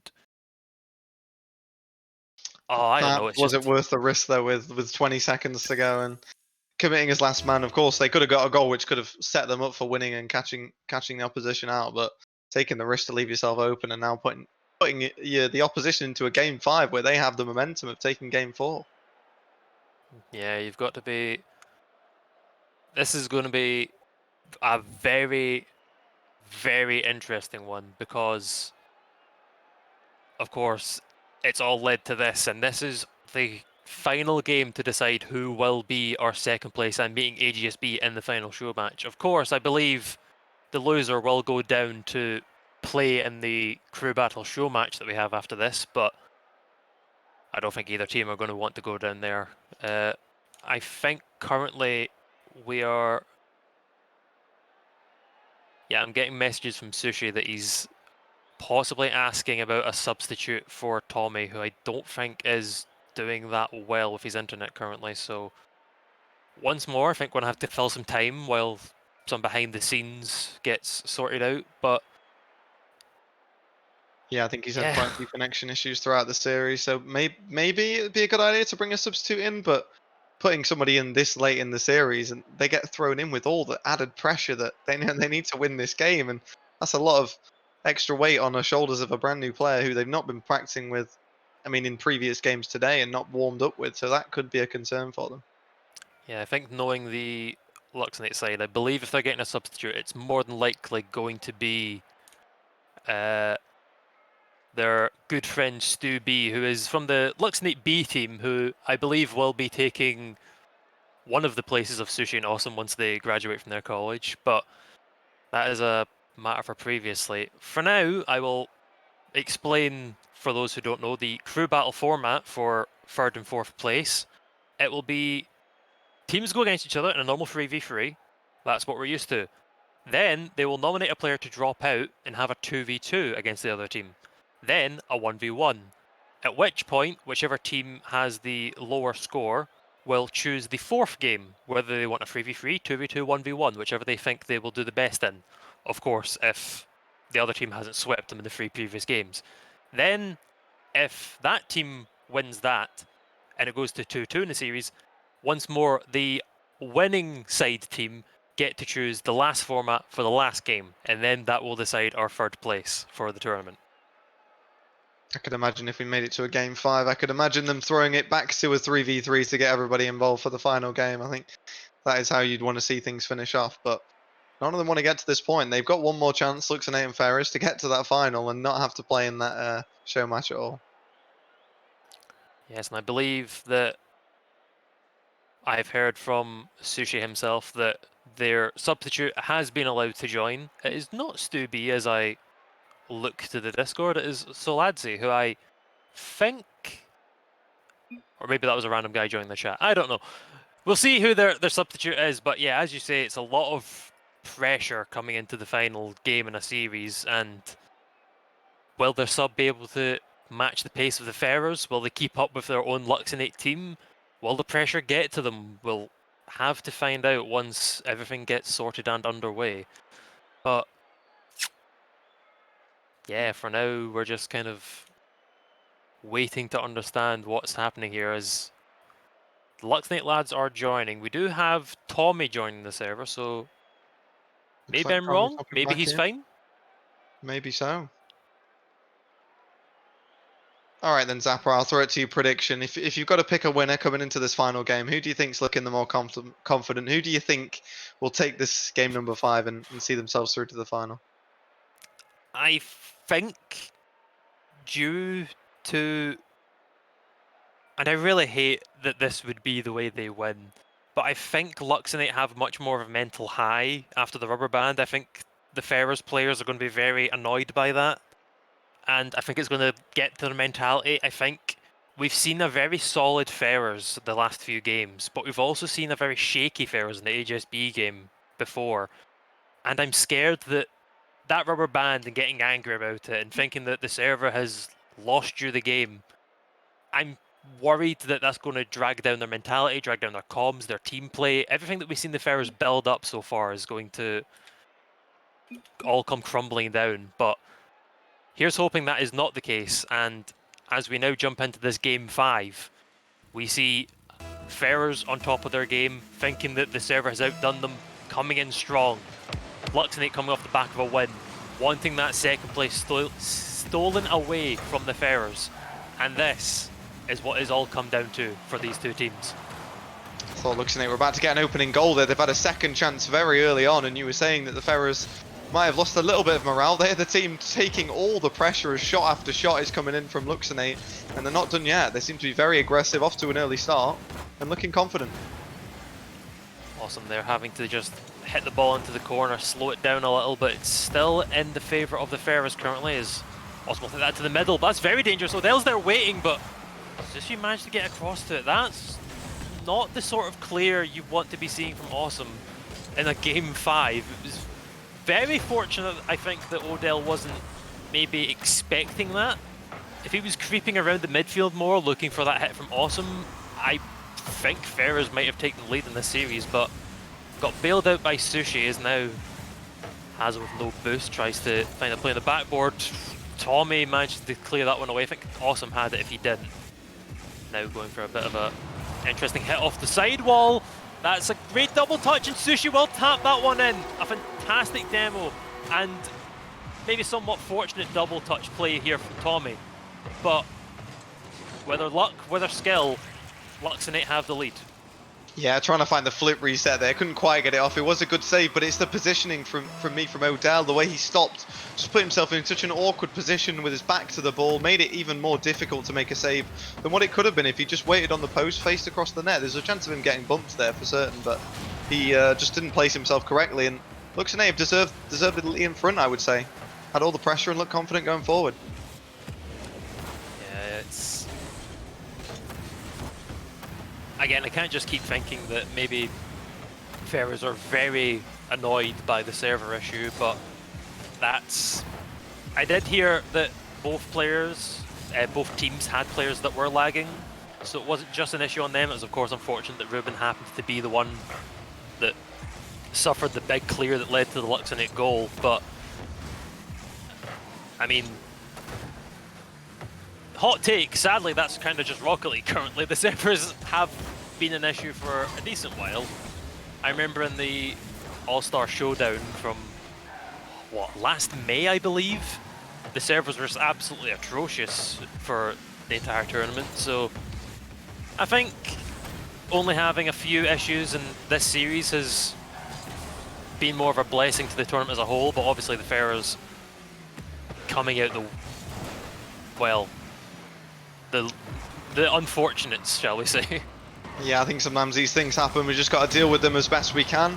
Certainly, both teams off to somewhat of a slow start again, I would say, since the restart. Whenever there's a bit of a break, these teams struggle to get back up to the pace, so maybe in the grand final that could be an issue for them as well after they have that way. But Luxonate, for me, certainly looked the better side, getting forward 6 shots on the board now, although there is a whiff coming in there from Tommy as they try and work it towards the middle. But he's looked somewhat more solid, but Sushi is well up there. He's got double the points. Ruben might have a great chance here, but Tommy steps up to the plate, denies them nicely. Big deep hit from Tommy. So she goes for the demo and it forces the keeper to jump early and can't quite find it. So she passes it to the midfield. Awesome, not quite at the angle to continue it, but will take it up into the corner. Gets a soft touch that lands the Hazard, but Sushi's there to clean up! And that's Fantastic the second for strike. Luxonate. Yeah, incredible. I mean, he got a very, very easy chance, I would say, but he didn't have much time to take it, and he hit it first time right into the top corner. Nobody's there on the goal line for Ferrers. A little bit of a disaster at the back for them, but Luxonate won't care. They got a second goal. They're 2-0 up with less than 2 minutes to go, and surely feeling confident now. Also, I have to mention that might be one of the few times in the Mid-Season Cup where the ball has came off the crossbar and actually gone in net. I'm sure Luxonate will be quite happy to be breaking that curse, especially in their game 5. As now Odell finds a hit deep out. It's Tommy, plays it over to the left, but that's behind Awesome, and they have to fall back and maybe have a bit of an awkward defense here. Sushi plays it out. Haza can't quite find it, but fakes off Sushi, who gets a big bump onto Odell though. As now Awesome plays it around the corner, and there was no Luxonate member up for that. I'm assuming they were out rotating for boost or the like. But now Awesome just gets an easy tap in, and Ferrers are falling apart in game 5, and this is not what you need to be doing. Yeah, Ruben and Odell, I think, too busy watching the ball cam, keeping an eye on the ball and not the opposition pushing the ball. Awesome caught them both off guard there, snapped that one into the back of the net. And now they've got less than 20 seconds a goal, and way to throw this evening away, the Ferrers, after what a great start they had yesterday and this weekend in general to lose to HSB, and now looking like an impossible comeback task against Luxonate as well. I mean, they've got to be gutted with this. Yeah, especially given the circumstances that Luxonate, of course. The 3-2 scenario as Odell. I was expecting the mid-season crossbar curse to come into effect there, but that's a beautiful upper right hit. That's exactly what they needed. That's a phenomenal shot, actually, to keep that out of Tommy's reach. And with 44 seconds left, it's not yet over for the Ferrers. Difficult, but not over. But that's a great kicker from Sushi, as he usually does. Odell finds the pop down, but gets better by Awesome, and also gets the boost stolen away from Tommy. And that's a tap in for Awesome. And just like that, the morale shift that the Ferrers were looking for comes crumbling back down as Haza can't quite get up the wall quick enough, and Awesome just taps that one in. Yeah, Odell's goal was what they needed to get themselves back into it, and Haza can't be making a mistake like that with such little time to go and such a scoreline hanging by a thread, and now Awesome finishing that one off. They're probably surely home and dry here. Luxonate 30 seconds to go. They need a miracle. 10 seconds a goal, and they're still under pressure at the minute as Luxonate are not easing up, and this is helping them play a lot better, I think. Yeah, Awesome gets a big takeaway from Odell there, but it's a play into the middle, but Tommy's there to get it. Haza needs to go up. They need to make something of this corner hit. If it goes the way of Luxonate, which it does, I believe this is unfortunately the end of the series for the Ferrers, as just now waiting for the ball to hit the floor. And am I incorrect? Is this not the last game? This is the last game. You are correct. I'm pretty sure this was game 5, and the Luxonate have just beaten Ferrers, but the players seem to think otherwise. I need confirmation from Segmoid. Have I messed up? Is this actually one more game? No, I've got confirmation from Elliot. That was game 5, so yeah, that will be the series for Luxonate, and yeah, they will be stealing second place, since Farnborough losing out to Wyke means that the round difference doesn't matter. Ferrers more than likely dropping down to the show match, and oh, it just feels so wrong due to the earlier server issues with Ruben and the ghost hit. Yeah, but they had another great chance here to step up, didn't they, and deliver a performance, and they bought 3 shots in a 5-minute game, and you look on the side of Luxonate, they're up to 13 shots. I mean, a dominant, aggressive performance. They managed to make 8 saves. Ferrers' side, only 2 on the side of Luxonate, but there was far too many defensive mistakes from me for Ferrers in that game to deserve getting anything out of it. Constant whiffs at the back, taking the eye off the ball, and just, I think, gifting chances to Luxonate throughout the game, and unfortunately they were the architects of their own defeat in this one for me. Yeah, absolutely. Unfortunately for Ferrers, they will not be taking second place, whether that's due to server issues or just not beating out Luxonate when they had the chance, who knows. But for now, we will be throwing it to a quick break. We'll be back for the crew battle, and yeah, we will see you in but a moment.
Introduce me, I'm the renegade.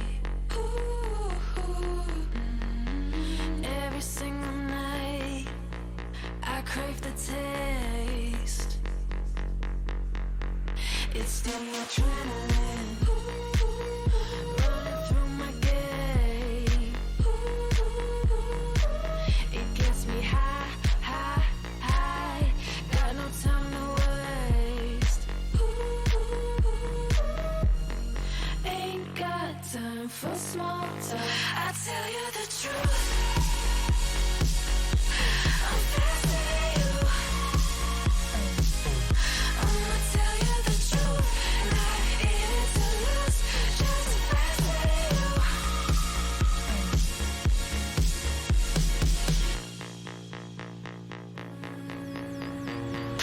Look into my eyes, I'm not afraid.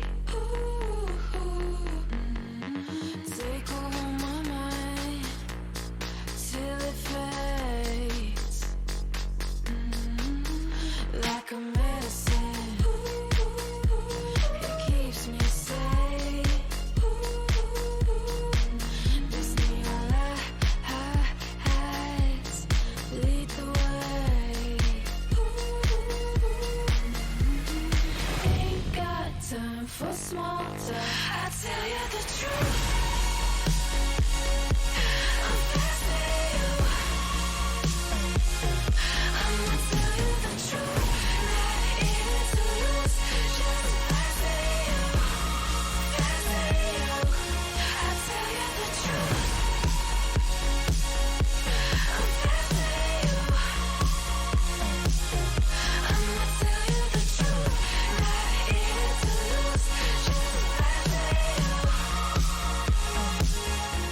I tell you the truth. Just faster than you.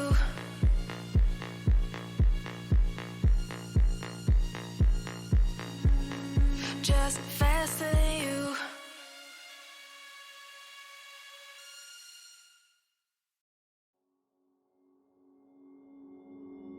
Took a swing at a wrecking ball and I prayed for my downfall, and I found a way to reconcile, 'cause in my heart it's not worthwhile. It's a bloody battlefield where some go down, others heal. In the end it's all the same. All you can do is play the game. Oh, do we say goodbye? Refuse to question why. I've decided to say I'm sorry, so lie. Pretend that you're okay. Swear that you will stay. Keep trying for one day. I'm sick of all these lies. Don't care if I capsize. There's nothing left for me to hide. Don't wanna live a lie. Too many lows, too many highs. Too many things to criticize. And so I leave it all behind. Don't wanna live a lie.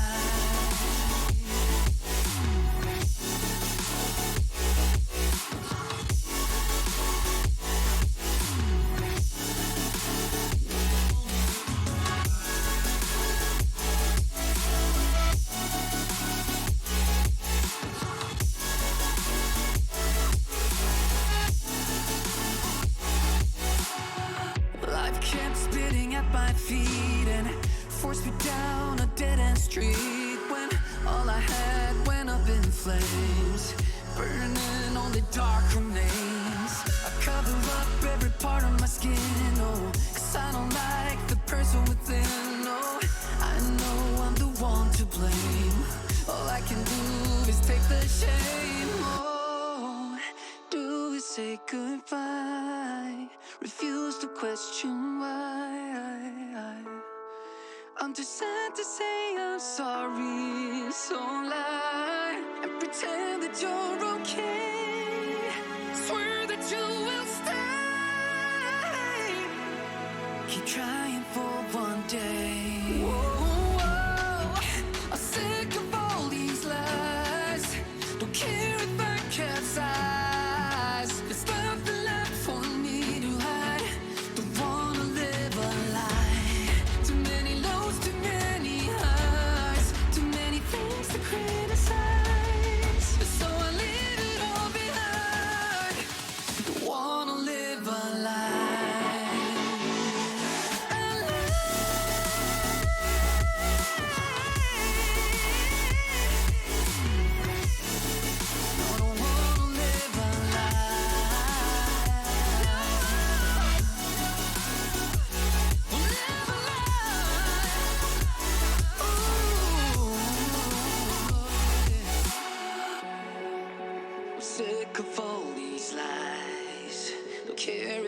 capsize.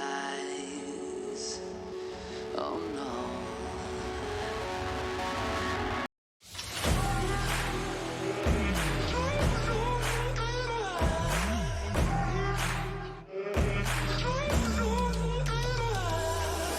Faced myself in the mirror not so long ago, and I told me, do you know?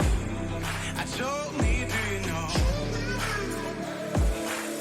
All alone in your head, but you don't have to pretend that you will make a change. 'Cause you don't wanna change. I'm gonna be real honest this time. I'm okay with it, I am more than fine. I'm gonna roll all less red dice now. Tell me I won't get out.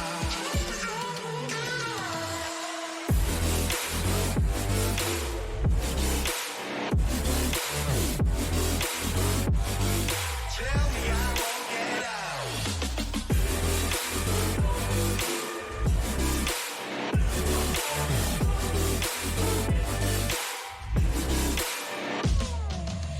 I wanna walk the sky alone among the stars without forgetting who I was or have to look back that far. And I don't want to forget who, get who. And are you just fucking around in my mind one last time? I'm gonna be real honest this time. I'm okay with it, I am more than fine. I'm gonna roll all less red dice now. Tell me I won't get out.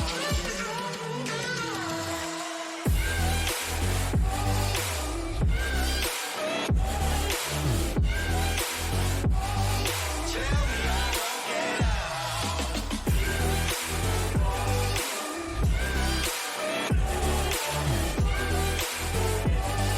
Tell me I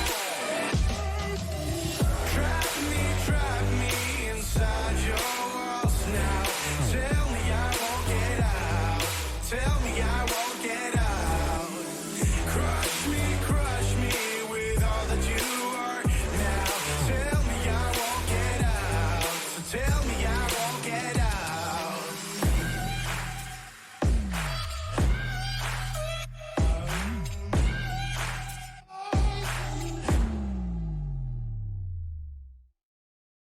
Let's take it slow. Where you go, I go too. And if you hit the bottom, I'm going down with you. Let's take it slow. Who cares where we gotta be? You know you'll have a good time wherever you're with me. Let's take it.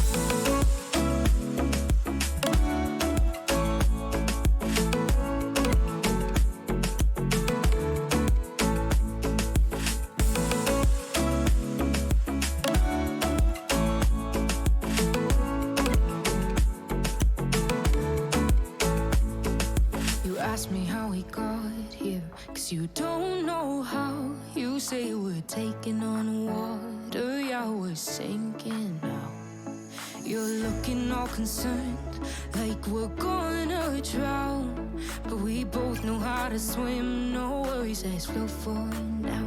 Let's take it slow. Where you go, I go too. And if you hit the bottom, I'm going down with you. Let's take it slow. Who cares where we gotta be? You know you'll have a good time wherever you're with me. Let's take it.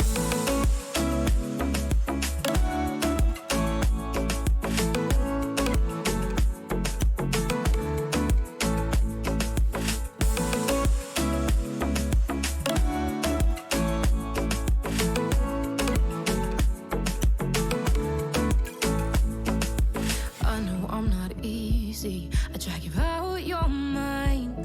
And there are days I hate you, but baby, you're still mine. And we have the best times, no matter what we do.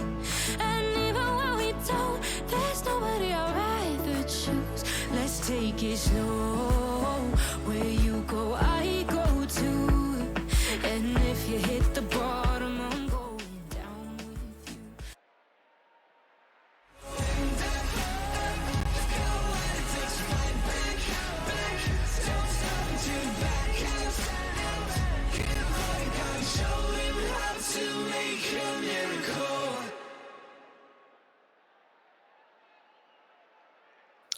Hello, ladies and gentlemen. Welcome back to the Rocket Kingdom stream of the British Esports Mid-Season Cup.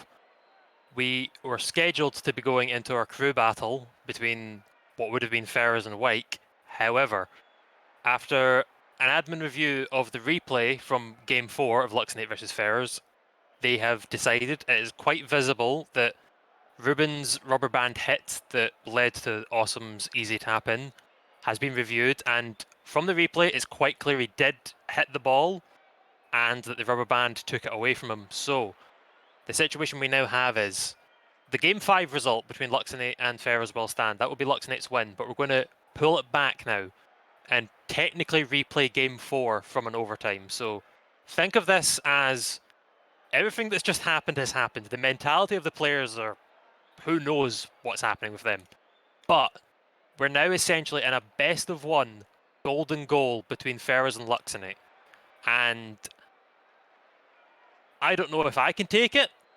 Who knows how the players are doing? And I don't know, Astro, how are you faring with everything that's gone on so far? Yeah, I mean, it's going to be a tough one. Essentially, the old Game 5 becomes Game 4, and this becomes Game 5 with one goal to decide who takes it.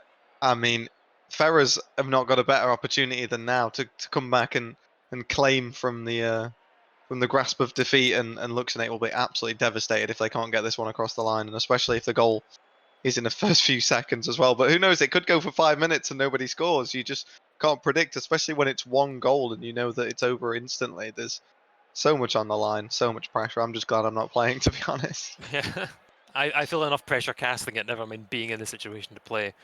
I think possibly the longer the game goes on, the better it becomes. Because I think if this ends in a kickoff goal, the other team's going to feel pretty hard done by the change in result. But if this is like a, don't want it to be, if it's a 20-minute overtime and then one team finally breaks the ice, then I suppose that team is the better in that situation.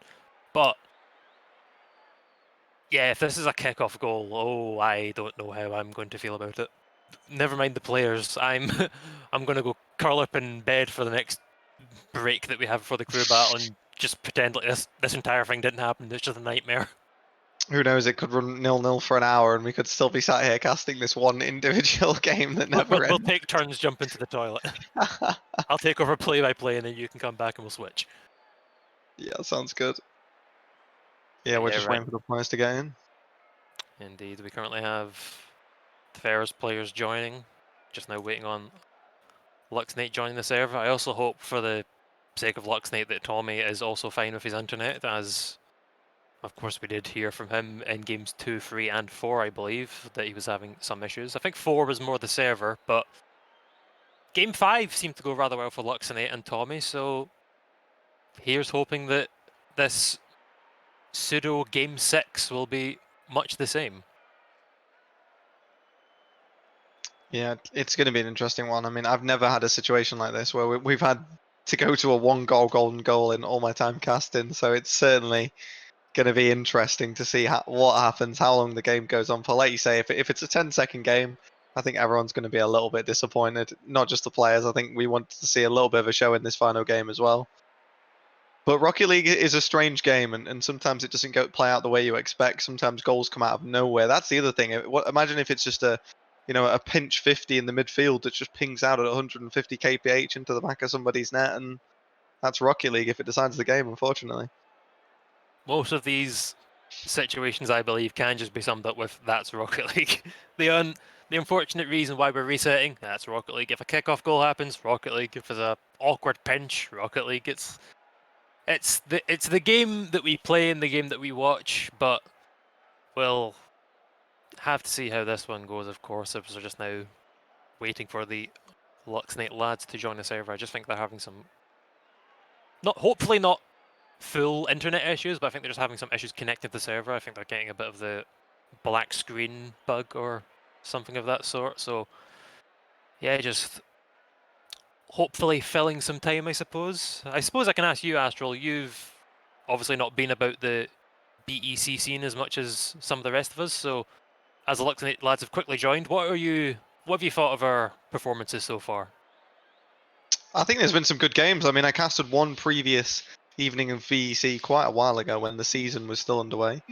And there was certainly some interesting games in there. I think it was some teams towards the bottom of the table, so I haven't seen as many of the higher level players, higher level gameplay that we're seeing. It was more down the diamond end compared to GC1, GC2 that we've got here. So it's great to see that there is some players, in college and school really stepping up to the plate and delivering quality Rocket League at this age, and certainly creating some good competition. I mean, it's not like one team's been walking away with it. AGSB have certainly had their fair share of game fives to get to the top of the table.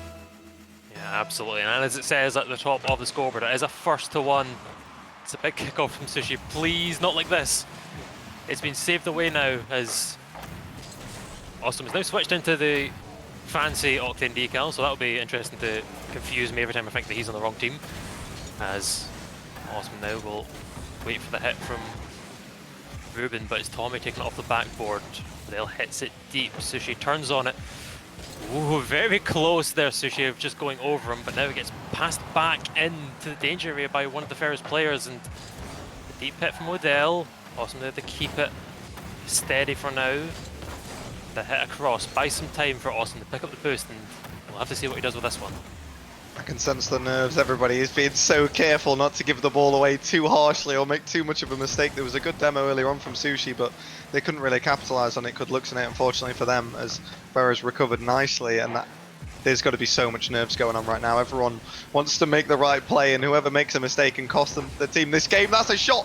What a save coming in from Awesome to keep this game alive. That's an absolutely phenomenal save there from Awesome to keep Luxonate in this game. I think the Ferris might be a little bit stunned by that save. I think they probably thought it was over. They're into second place. They'll see HSB in the finals, but no. The awkward double hit from Odell and Hazza, though, keeps us remembering that this game can go in anyone's way. As now Tommy brings up his own corner.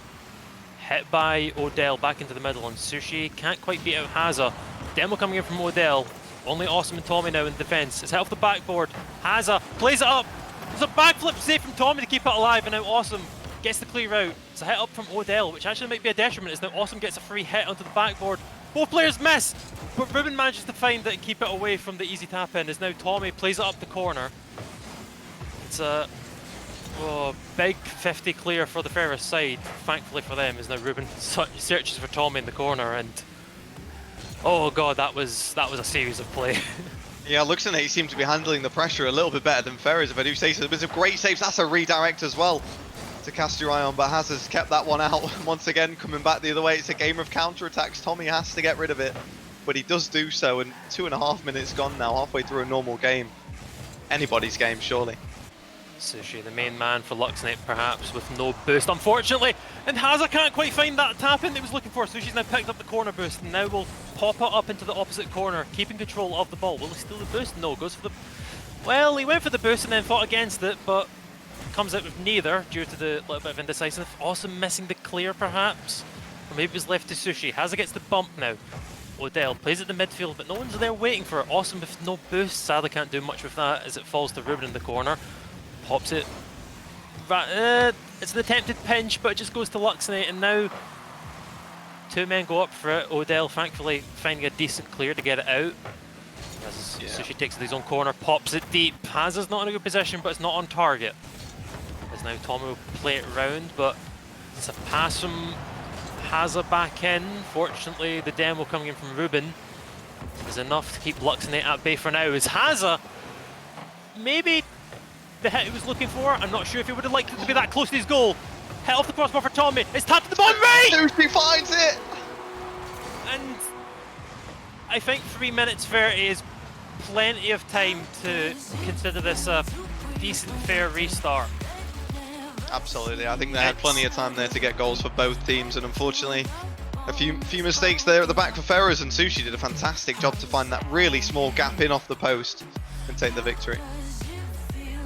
So that will be that. After the unfortunate restart due to the issues in Game 4, the restart does go in the favour of Luxonate. They won the series on paper, we restarted, they won the series again with, as I'm just saying now in the end of game replays, absolutely breathtaking saves from Awesome and Tommy to keep the game alive. And I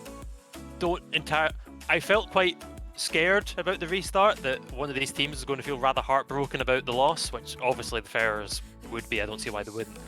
But Luxonate held on to multiple very good shots, and I think rightfully can come away with this win thinking that they've not cheated the Ferrers out of any sort of victory. Yeah, I don't think the Ferries dealt with the pressure very well. I mean, we saw a couple of mistakes defensively at the back before they scored, whereas although Luxonate took quite a bit of pressure, you know, they made some really good saves. Tommy made that fantastic save on the back post, and there was a great one in the middle of the goal as well from Awesome, and all of a sudden, the defensive struggles that they had all series seemed to actually disappear, and they had somebody in the right place at the right time consistently to turn the ball away, and when it came to the Ferrers half, they just couldn't deal with it. The pressure got a little bit too much to them. I think they cracked, and there was a small gap, but a gap nevertheless, and Sushi found it. Absolutely, and due to that being a interesting restart that we weren't quite expecting, we will be jumping straight into the crew battle as soon as I work out how to restore everything to what it should be. So I'll just be quickly getting that underway, and I don't know, Astral, do you have any interesting thoughts to fill the time while I do so?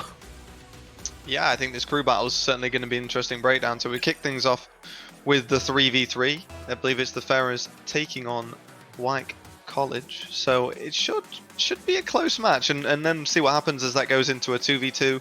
I think if one team takes the 3v3 and the 2v2, they're going to have to be hoping for a master in the 1v1 category to try and swing things back in their favour. But I think that will be a key factor. If one of the teams has a ones player and they can win that third game, then of course they get the decision of where they're playing next. And it could be all to play for. Yeah, it'll be interesting to see of how the players will play in a 2v2 scenario or a 1v1, and also what they're going to be... I'm sorry, I'm trying to talk and type at the same time. It's just absolutely not going well. It would be interesting to see who the players that get nominated for the 2v2 are, and then also who the player that gets nominated for the 1v1. Of course, you might just put forward your highest ranked player. You might put forward maybe one of the lower ranks who has a better ones rank. It'll be interesting to see just how the teams manage to form who they're putting forward to represent themselves in the less manned matches.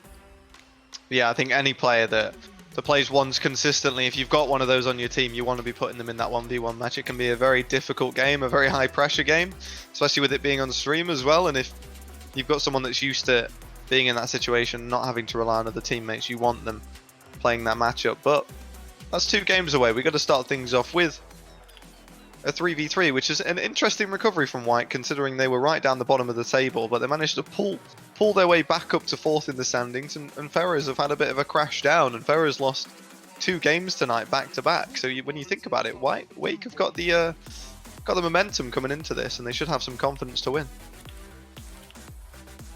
Just now sending the password and name to one of the Wake players. Hopefully they actually read their Discord and I've not sent it to someone who is on Do Not Disturb of some sorts.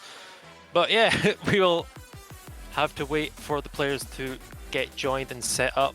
Of course, the first game will just be a standard 3v3 between Wake and Ferrers, 2 very good teams. There's a reason why they're in the crew battle, placing obviously 3rd and 4th after they're not quite... I'm sure they would have hoped for 1st or 2nd place to get through, but this will have to do to snatch that bronze medal. Thankfully, the Ferrers have joined. I was maybe worried that they'd be a bit disheartened, but they are at good sports. They have joined. Thank you very much, in case any of you are listening. Now just, of course, waiting for Wyke, and yeah, a lot of the pressure from the last series has now been took back a bit. This is now just kind of a bragging rights for 3rd place. It's a bit more of a show match type style, so I think after the interesting issues of the previous series. We can now just take a bit of a breath and see what these two teams have to offer. Yeah, and I think Wake should be confident coming into this and should be the favourite in a way. I mean, Ferrers are a really good team, but losing 2 series tonight back to back is very disheartening, and in the game 5 as well to stop them making top 2. I don't think their morale's going to be at the highest, and I certainly think that could cause a few issues coming into this series.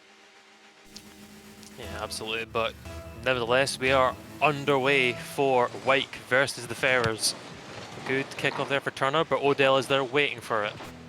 And now, Invert with a good save. It was an easy one, but could have been a threat nonetheless, as now Turner will pop the ball to the backboard. Ruben goes up for it, hits it down, not quite to Haza, but it will fall to Odell after a shot from Invert, who now plays it off the wall. Can he get the double? No, it's hit away by Turner. And Wake, definitely a formidable team. We saw them in their series against West Suffolk, I believe, if I'm remembering correctly. The blur of not only yesterday's games, but today, I've mainly forgotten most of what happened in the last 24 hours. But Wake were definitely a promising team from what we saw of them. Ferrers obviously taking it to Luxnate in the last series have shown that they definitely can be a strong side, and we'll have to see which team comes out the better in this crew battle show match. Yeah, I'd be interested to see who wins the 3v3 and if that sort of theme continues throughout the series. But maybe some teams, you know, you never like to point the finger, but there can be a case where a team has a weaker player, and to pull that player out into the 2v2 scenario can give them a much better chance of winning. But then obviously it puts it back to the 1v1, which makes it difficult. I think it's certainly going to be an interesting series, as we might see an opening goal, but Oscar Meister will get back in time, clear it to safety, and I think Wake will deal with this just fine. Some good pressure here from Ferrers. It's still alive, but Invert will finally manage to snuff out the attacking presence. As now Ruben gets a very fortunate hit off the ceiling that doesn't quite go in, but maybe not quite as deserved as, well, maybe, I don't know, maybe he tilted his car to try and get that goal, but bump coming in on Ruben, not quite getting the air dribble he's looking for, as now Odell will hit up into the corner, but that's dangerous. It's Invert who plays it a bit wide. Odell jumps up for it, Turner giving him respect, playing back a little bit, but doesn't quite find the 50 he's looking for, and it's a very sketchy defensive structure there for Wake, but they managed to get it away as a 50 in the corner leads the way of Oscar, who will now hunt it down. Gets it to Odell. It's a double demo for the Ferrers, but the last man of Turner doing what he needs to do and also getting a good demo for measure. And now Invert plays it once more. There's a lot of demos going. There's a lot of progression from both these teams. I think Ferrers aren't happy about the defeat, and Wake are perhaps thinking that they can get forward, use these demos to their advantage and get themselves an early goal. It's not come to fruition yet, but if you look at the score sheet, I mean, 9 shots coming in from Wake in the first 2.5 minutes. They kept that up to the rest of the series. They'd be on 18 at the end of the game. I mean, that'd be quite an extraordinary stat, but they haven't scored just yet despite all the shots, and if the demos could help them, then maybe it's a good thing. I'm not sure if it's just a case of the show match not meaning as much to these players, or just that both teams obviously doing enough for 3rd and 4th, but not enough to get 1st and 2nd, that maybe they're a bit frustrated with some of their results. I know Ferrers probably will be after the defeat to Luxonate, so who knows, maybe this is the Ferrers and Wake, unchained, unrelenting, just smacking the ball at one another, and just demos flying in. It's still 0-0, so not quite the plentiful amount of shots we've so far seen. None of them quite going in, but who knows, that might all change within a matter of moments.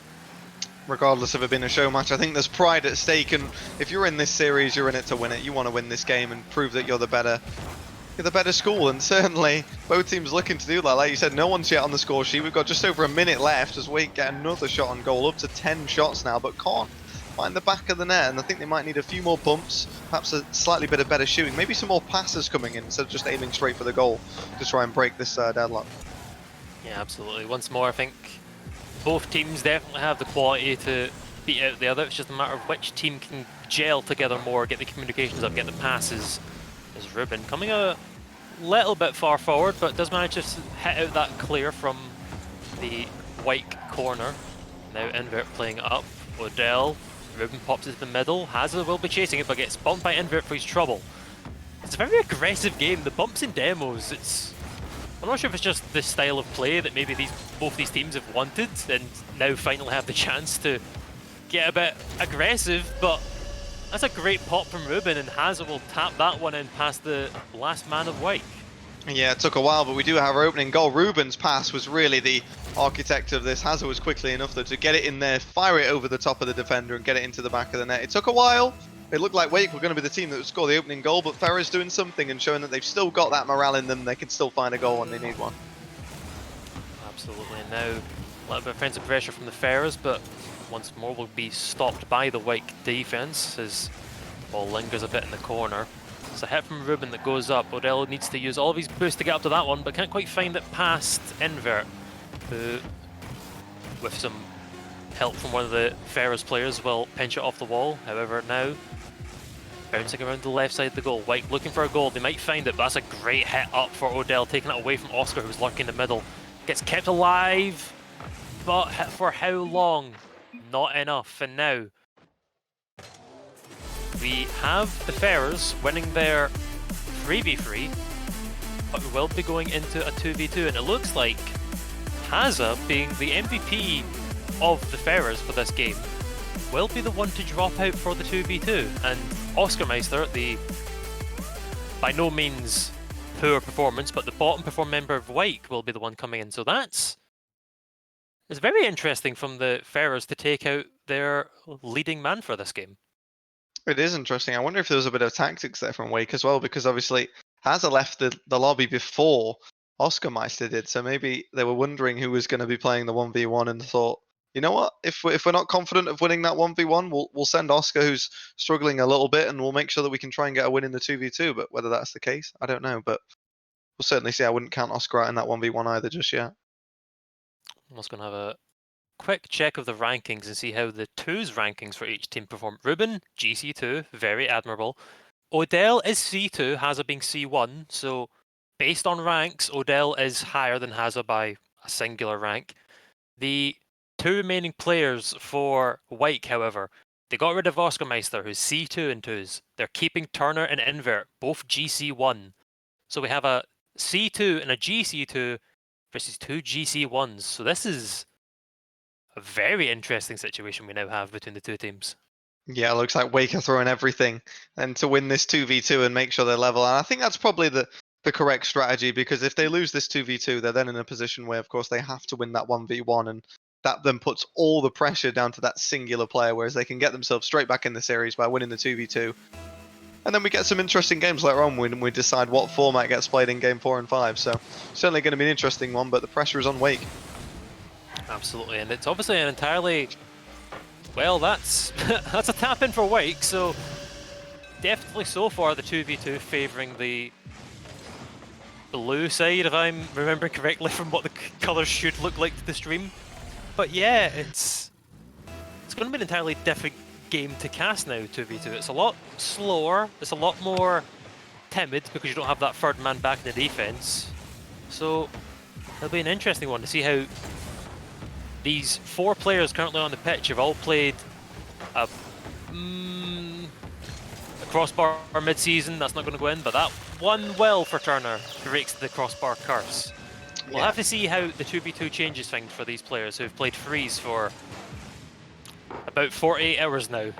Well, so far it's been a great start for Wake, but yeah, like you say, when you get pulled out of that 3v3 situation into a 2v2, it's a big change, and certainly rotation is different. You've got to take more time on the ball, realize that you can take more time on the ball, try and use your mechanics a little bit more, and Wake certainly starting better. Ferrer's defense, that we saw a similar situation against Luxonate, not been the best so far, as Odell overcommitted and Ruben struggled to make a save as well, and find themselves 2 goals down in under a minute. Bit of a fortunate bump there from Invert onto Odell, gets the ball into a somewhat dangerous area for the Wake side, but that's not the best hit on your own teammate, but Ruben can't quite manage to get it over the keepers. Now Invert plays the wall, but Odell takes it past them. Can he? No. I was going to say, can he get it past Turner? But Turner was up and on the ball before I could even finish my sentence, and now Ruben playing it up to the corner, gets a nice flick, but it's slightly wide, and got to think, if this is a 3v3, there's going to be a third Ferrers man. Hazza's going to be charging in to slap that one over the line, but 2's completely changes the style of play as now. Ruben pops that up, but Odell didn't have the boost to go for it. And that one's going wide, but I'm wondering, the Ferrers obviously not been scored on for quite some time. I hope I don't cast as curse that, but they're starting to understand each other. They're starting to understand how to play this twos game, and who knows, might be able to come back into this. They're starting to look a little bit more confident, that's for certain. They're getting forward a lot more. They're putting shots on target, which they certainly didn't do in the first minute or so. But they might have another great chance here. They are going to find their way straight through to the back of the net, which I didn't think that was going in, but it absolutely is. They've been gifted a chance there, and Ruben will take it straight away.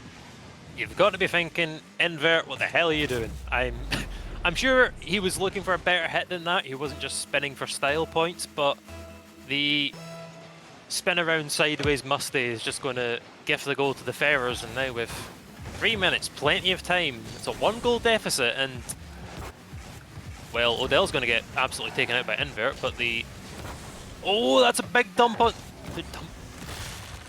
on the last man for the Ferrers, and that will be a tap in for Turner. We'll see once more in the replay. It's a huge bump there for Invert on Ruben, and Odell, of course, just attacking moments ago, was not able to get back to save that one. It's 3-1 to Wake, but still all to play for the Ferrers. Yeah, really well played from Invert. Thinking quickly on his feet, getting that bump, disrupting the opposition, and Odell really struggling, and the point scoreboard suggesting that as well. As again here, he's not able to read it, and Turner will take the gifted opportunity, find the back of the net, complete his hat-trick as well as Wake take a 4-1 lead. Yeah, it's been a very commanding presence from the Wake team, and Odell being the choice to keep in instead of Haza. I'm not sure if, I mean, maybe Haza would be doing worse than Odell, but Odell's seemed a lot more comfortable in the free setup than he is in twos, but he's a C2, his rank isn't that low, but he's very much struggling against the Wake side, and of course they are both GC1s, Ruben of course being only GC2, a mild increase in skill gap perhaps, but yeah, Odell just doesn't seem to be managing to keep up, and well, that one's wide. It won't be another goal for Wake as of yet, as now Ruben drops off the wall, gets a hit into the sidewall. Is Odell up for that? He is. It's a tap, but not enough power to get past Enver, and 2 minutes on the clock. I think Ferrers need to start wondering what they can do differently to try and get 3 goals back in this game. Yeah, I like the patience from Wake as well when they get the ball, just controlling it, realizing now that they don't need to rush. They've got a 3-goal advantage as Invert's going to look to try and 1v1. It's going to go straight round Ruben, find the bottom corner, and that's a 4-goal advantage. Yeah, I think it's quite set in stone now that maybe Wake are the better twos team, but of course we'll have to see after this how the 1v1 matchup goes. I'm assuming Oscar and Hazem may not be getting dragged back. If I had to guess, it would be one of the Wake players who are both similarly ranked, I believe, and probably Ruben, the ranked based carry of the Ferris side, going at it. So, I mean, going from 3v3 to 2v2, that's a different style of play. Going from a 2v2 to a 1v1, it's going to be just an entire different universe of what we've been seeing so far today. Yeah, absolutely. I mean, Wake have certainly adapted very well to the quick switch from the 3v3 to the 2v2. Turner with his hat-trick, like I said, getting on the offense, and they're not done yet. They're looking for more Wake are to really try and put the nail in the coffin of Ferrers as they look for that 6th goal. They're actually only 2 away from the Brazil as well, and with over a minute to go, it's absolutely possible.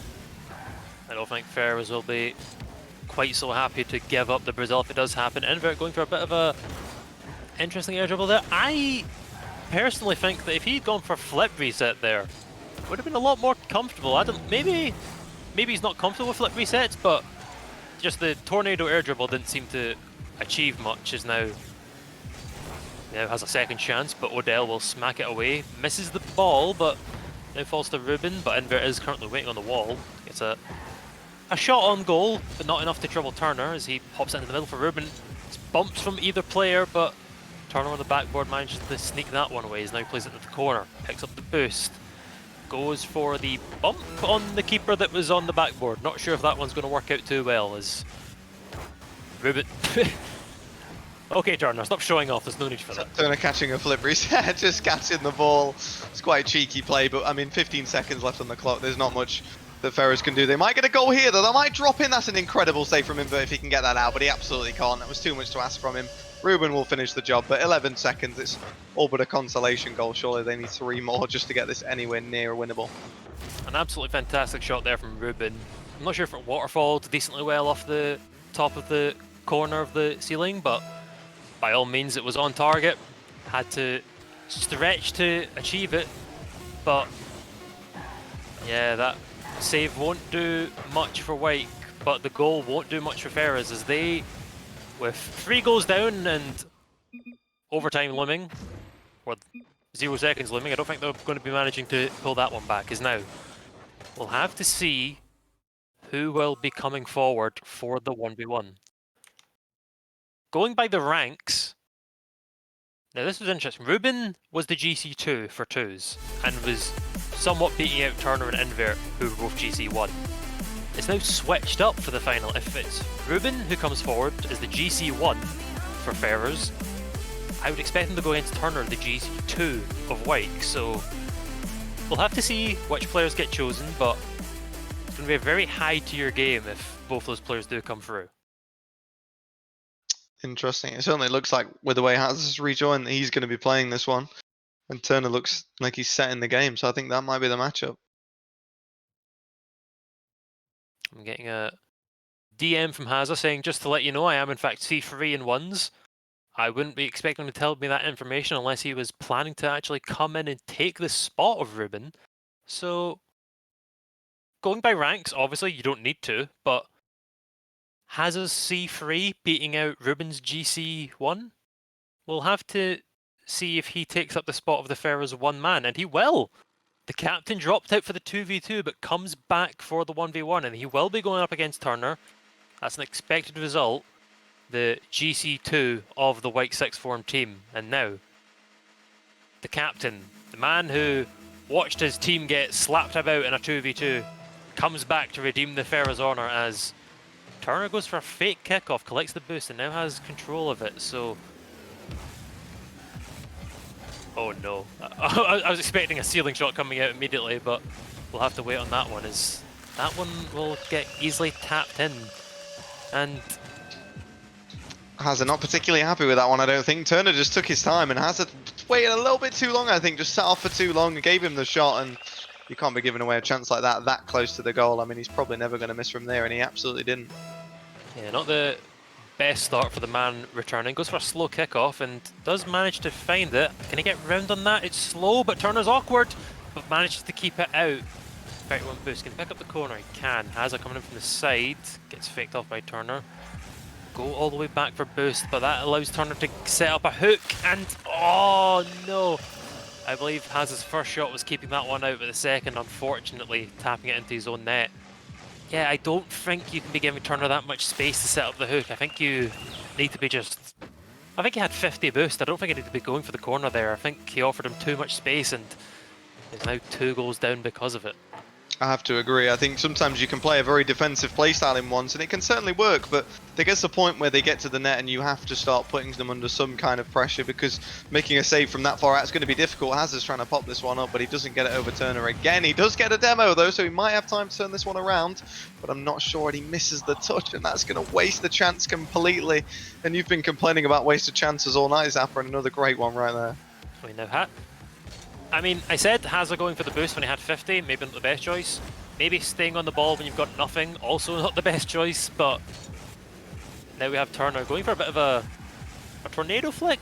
I'm not sure, I'm not up to speed with my Rocket League lore, but going for an interesting hit on that ball is now Hazard catches the ball, goes for a simple double jump, which doesn't quite get over Turner, as now he slowly takes the ball away, but doesn't get the flick he was looking for over Hazard, but Hazard does get faked out by the second touch, and now Turner catches it, double jumps, Hazard keeps out off the post, and Turner with no boost will concede to Hazard. And now both players with full boost. Gets a flick, but I don't think that's good enough to beat Turner. Will catch the ball once more, and never mind, he's kind of just gifted that to Turner there. And that will be the third for the man in blue. Yeah, I think Hazard's a little bit frustrated with himself for giving that one away. Turner not needing a second opportunity. He's had to score a few more complicated goals, especially the second one, but that one gifted to him far too easily. And I think it shows really that Turner has the confidence. He seems to have the mechanical edge over Hazard at the minute. Hazard's trying to play that slow, methodical game and wait for the mistake from Turner, but at the minute it just doesn't seem to be coming. Turner knows when to push the ball. He knows when to turn away here, and he'll take control of it once again. Yeah, Hazard definitely the can't remember his age. I think it's possibly 16. I think Haza is one of the younger players in the BEC. Obviously doing plenty of work in the actual championships and of course in this tournament himself. But I just don't think he's quite got the. I don't want to be like old boomer Zap saying that the youngins can't play ones, but as he taps in a goal just to spite me anyway. But it seems like a lot of Haza's plays have been. A lot of the goals for the White side have been from Haza making bad judgment calls, going for the boost when he had 50, not going for the boost when he had 100. I think he has the mechanical skill to obviously match Turner in this 1v1, but that kickoff goes a little bit wide. Haza will be able to get back, but I don't know how much boost he has, unfortunately. The stream does, because they've got the fancy boost management overlay, but I'll have to assume that Haza's struggling a little bit as Turner will... Oh, gets a bit of an awkward dribble there, and Haza now will probably tap that one in as Turner... There's no need for that, Haza, come now. But a little bit of a mistake, I think.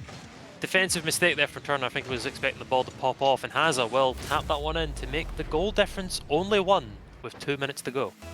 Yeah, I think the first goal Haza scored looked to be just Turner getting a little bit overconfident, was trying to find a musty in front of the goal, but that one was just a poor defensive mistake, inviting a little bit too much pressure, didn't read the ball properly, and needs to be careful now because he was acting very confident, but of course now Haza is within 1, but we'll see if he can go forward and do something special here. He flicks it again, Haza doesn't have the net covered, and just like that he's back with his 2-goal advantage. Yeah, once again, I think Haza he's just giving way too much space to Turner, and also he's not really positioned much for the back post. He's kind of wide of the goal. He's not covering much. Obviously, if he pushes to the midfield, the middle of the goal, and Turner flicks it behind him, he's not got a chance in hell. But you at least need to cover the goal if you're going to play near post, and that's not the best hit from Haza. Can Turner manage to find it in? Haza struggling on the line, and that'll be a tap in for Turner. And Haza water saving himself to maybe redeem some of his previous karma. I don't think there was much he could have done with that one. Maybe he could have snuck under it a little bit more and got it over the crossbar, but that's just a very good setup for Turner there. Yeah, it's very difficult in that situation to get the ball out from that position, especially with a predator Turner waiting on the sideline for the mistake to come in. It's under so much pressure is that situation, and I don't think we can blame him for not getting a save on that one, but if Ferrers can't turn this one around, and if Haza can't do anything, I mean, he's got a minute and a half to get 3 goals by, right? So it's certainly possible, and he's going to go off the ceiling and try something fancy here, which is probably a little bit risky given the circumstances. But it would allow Wake to pick the next game, and surely they wouldn't take a 3v3 because that's the only matchup they've lost. Yeah, I'm also wondering, Haza is within 3 goals, still has a minute to go, but Turner kind of having a little bit of a freestyle as he gives Haza the possession.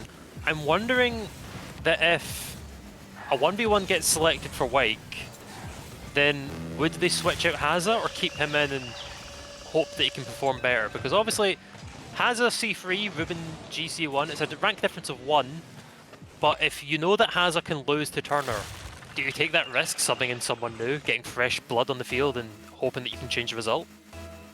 I think it's likely we could see a 2v2 as well, but I think if they did opt for that way, Ferrers would definitely not be playing Odell again. I think Haza would step back in for that one. He's been okay in this series. He's trying to get a flick here again and put some pressure on, but I mean, Turner's just really, really dangerous in front of goal, and Haza hasn't been able to deal with it. 45 seconds on the clock. 4 goals is a lot to ask, and it's going to be 5 as he needs another.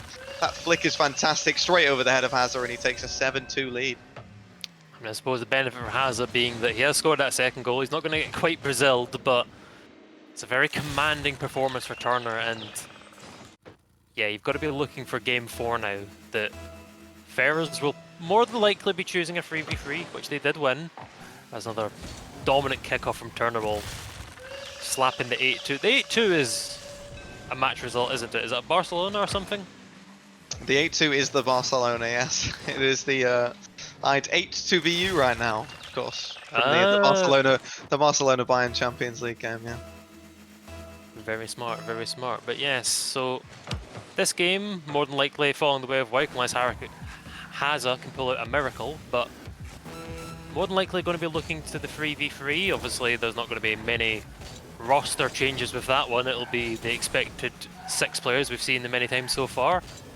But if Wyke do lose that one, and Hazza puts it under.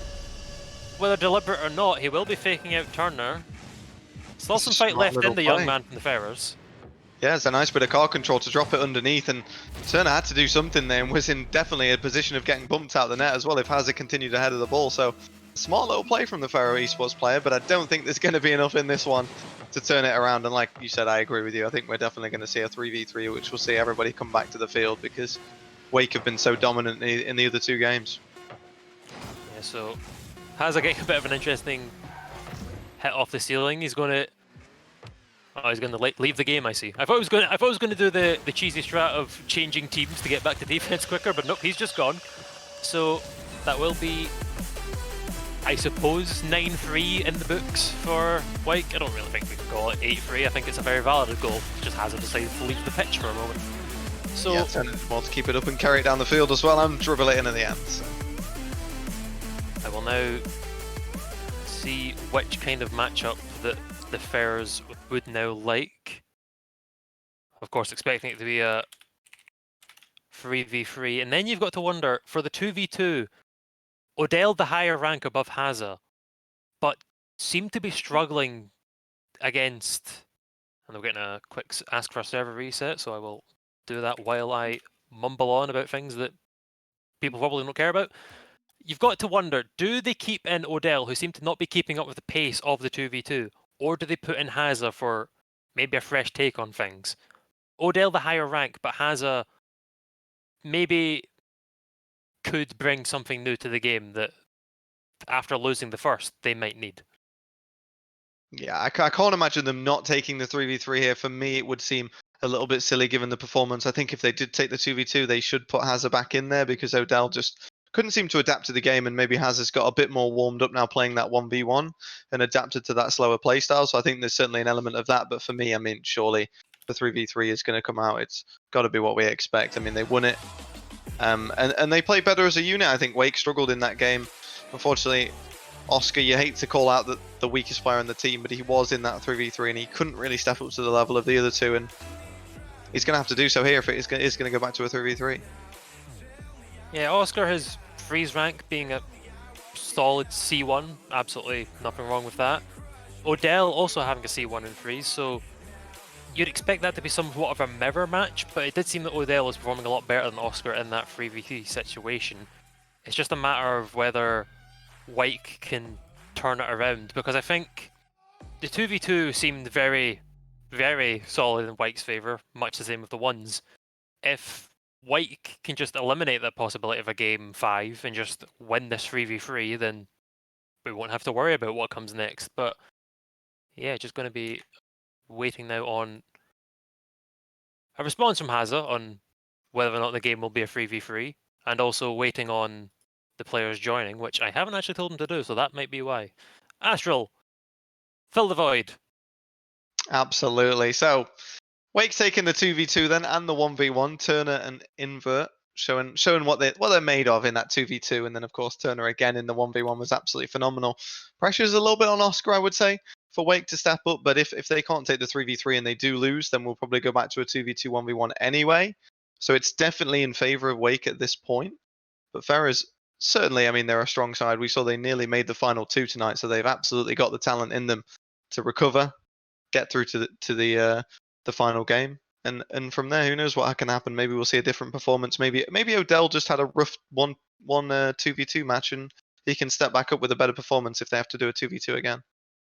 Absolutely, and while I was setting up the lobby, I did have confirmation from Hazard. They will be selecting the 3v3 as expected. The series they actually took off of Wyke, so once more, all the players will be returning to the field. We'll be happy to welcome them all back, and yeah, we'll see how this one gets underway as soon as I check the players are in fact ready.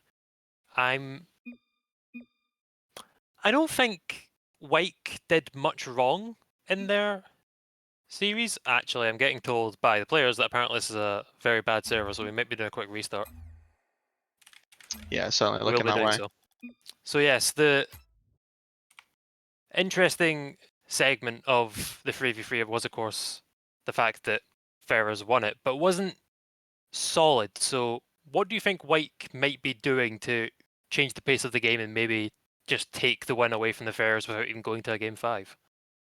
I think they've got to play to their strengths, right? We've just seen how strong Turner can be, how warmed up he can be, and Invert played a great defensive performance in their 2v2 as well. So I think they kind of need to split themselves apart. Maybe, I mean, you never want to play set positions, but perhaps get Turner being a little bit more the aggressive man upfield, and have Invert kind of covering where Oscar is leaving the gaps in the defense, and have Oscar sort of playing in that middle second man role a little bit more consistently. That way he can sort of merge the two players together and kind of play to their strengths that way. I think they don't want to be leaving Oscar with all the key chances and all the key defensive plays if he is the weakest player on the team. Of course, that's not to say that he's not capable of stepping up and making the big plays and scoring the goals when he needs to, but you certainly want to play with in favor of your better players, and obviously that's what's helped them win the 2v2 and the 1v1. Once more the server has started and we are getting packet loss, so I'll be doing another quick reset. In the meantime, we can flick it on over to the current standings to see how everything has progressed. Obviously there was games going on in the background other than just the ones we were watching, so we can see how everything has worked up to this moment. HSB, of course, going 5-0. Luxonate being 3-2, beating out the Ferrers on a head-to-head, so they will be going to second. Ferrers and Wyke currently the ones we're watching because Wyke bit out Farnborough, and unfortunately, of course, West Suffolk having to pull out of the game due to connection issues or timing issues. Some sort of issue. They had to pull out. Big sad.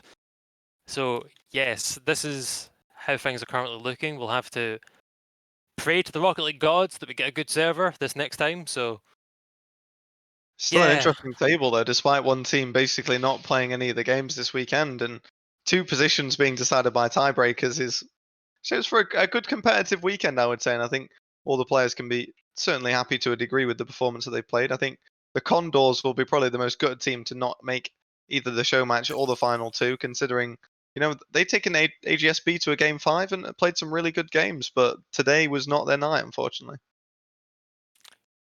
Yeah, it is of course a shame. I've changed one letter in the server setup, and hopefully that means that the Rocket League gods have deemed it worthy of not exploding upon immediate start. So we'll have to see how this one goes. Certainly hope so. The servers are very hit and miss at the best of times, but we don't want to put too much pressure on them. We'll be nice to them right now, as it looks like maybe we're loading in. Oh, maybe I not. believe Maybe we've got the black screen bug, so oh god. I don't know. What have we got to fill the time, Astral? What can we talk about that we've not already talked about? I'd like to hear from chat a little bit if they want to be interactive and see. Of course! Beautiful idea. Where we're at with this game. Is it going to end in a 3-1? And I'd like to hear a few opinions on the final as well, with AGSB of course not losing a series this weekend, and whether Luxonate actually have a chance of beating them. Chat, what were you thinking? Tommy, you think the Luxonate can win? Probably because you're a bit biased, I would assume. Who would guess that the Luxonate man would be thinking that he can beat AGSB? We'd of course love to see it. It was a 3-2 series between AGSB and Luxonate that of course we didn't get to see because it was off stream. So yeah, being able to see them on stream, see how the teams perform and clash against each other, it will be very, very interesting indeed. I mean, chat's going in the way of Luxonate, and if AGSB aren't here to back themselves and say that they're going to take this one, I think we're inclined to agree with them at this point. I think Zaffer and back Luxonate all the way. We've had two different responses. We've had Tommy, member of Luxonate. We also had Samp. Why are you cheering for Luxonate? Are you betting all of your channel points on the other team and going to throw so that you can get many channel point rewards? How dare you? Disgusting, Samp. But we don't want any throwing. We want only the finest gameplay. So Channel point fixing, it's got to be worth it, surely. Asking the players that this server is in fact good. We have other players joining in. So here's hoping that this isn't a laggy mess and that we can actually get underway for our second 3v3 between the Ferrers and Wyke. We'll see who's going to take this one then. Back to the 3v3. It's nice to have everybody back on the field, I think, especially for Oscar, who didn't play in the 2v2 or the 1v1, missed out on both. It's good to see him back in the field. Not giving the best example of himself there, missing the ball in the corner, but Well, I think pick back up to pace. He's been out of the game for at least a good 10 minutes, so he's got some time to warm back up, and that might be a little bit against Wake, but Ferrers will certainly be looking to win this one and take the 3v3 dominance back that they had earlier on. He may not be as physically warmed up as some of the other players that have been playing constantly since the game started. For example, Turner, who played in both the 2s and the 1s matches, but he's had time to go away, have a nice little, I don't know, make himself a cup of tea, have some crisps, have a nice little relaxation. He's a bit more mentally prepared and will be the one leading for Wake. That's fantastic. You couldn't write it. Storybook stuff. Odell came rushing in to make the save a little bit too preemptively for me and touched onto the wall. Couldn't get the save, and Oscar Meister just has to tap it in, and doesn't matter how they go in, they all count. They get themselves a nice lead. Absolutely. The man who came off after a disappointing result in the freeze has came out and struck first for the Wake team is now Turner popping over, and a little bit of a defensive mess up there from the Ferrers. Can't quite manage to get to it. Have a few flashbacks here as well. Turner beating over the top of Hazard. It's like the 1v1 being replayed all over again. Nightmare for Hazard. The other 4 players just kind of watching on as it happened. I'm sure the 2 men in blue a little bit more happy than the opponents and opposition at once. I can't speak. I shouldn't be speaking. Hazard smacking in that goal there for Ferrers. A great pass from Ruben just out of his own half, just blasting that forward. Invert trying to catch it with a backflip, but can't quite manage it. And Hazard disappearing in the replay, struck into the void after scoring that one. And I it's think 2-1 to Wake. I think Invert could have blocked that one a little bit too slow to react for me. Should have done better, and Hazard did well. Capitalised on the chance nicely, taken the chance, got himself back, shown that he's still got the confidence and he's not lacking it just because he lost that 1v1 and conceded a couple of early goals. And it's good to see that Ferrers are certainly looking to be immediately back into this series, although still 1 goal down. Interesting double demo coming in for Hazard and Oscar, and another one for Turner on Odell. We're back to, I almost forgot, we're back into the freeze matchup, which is apparently just an absolute backyard brawl for these 2 teams. I know it is a crew battle, but it's more like a gang war, I suppose. Just the demos and bumps and the slap in from Ruben. And now we're back to a 2-2, and Wake had all the momentum, and now Ferrers are coming back into their own. Not ideal from Turner. It's not very often we point the finger at him given his performance this evening, but just passes the ball away, doesn't even look, and gives it straight into the path of Ruben, the highest ranked player on Ferrers, correct me if I'm wrong, and that is not the player you want to be passing to 2 inches in front of the goal. Oscar bumping it into the Ferrers corner, will now fall to Turner, plays it up, but Hazard should be on that. He is not the most powerful of hits. Almost manages to slap down an invert shot on the fall, but Ruben now will pop it over. Lands decently on the wall, pops it over Oscar, but gets flipped to his trouble. But it's a great hit from Odell to take it past the last man. And Ferrers, there's a reason why they chose this setup. They won the last one, and now they're winning again. It's good to see Odell getting back on the score sheet as well after his pretty poor 2v2 game.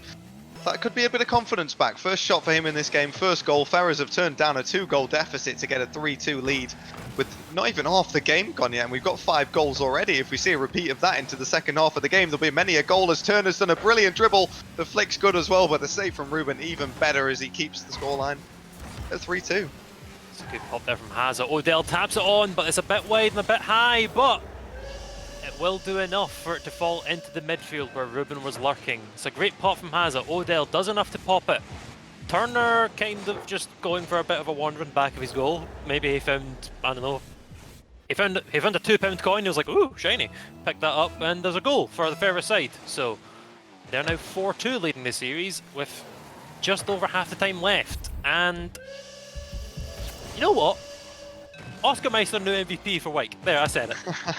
Oscar Meister strikes back. Hazard misses the read on the wall. The net is left open by Ruben to the very last second, and it's Invert that you've got to look at in this game. I don't always like to criticise the scoreboard because it doesn't tell the whole story 90% of the time, but Invert yet into the triple digits, which halfway through the game is a little bit surprising, and we'll see if he can step up because he had a few defensive woes earlier on, and Wake are trailing as a result.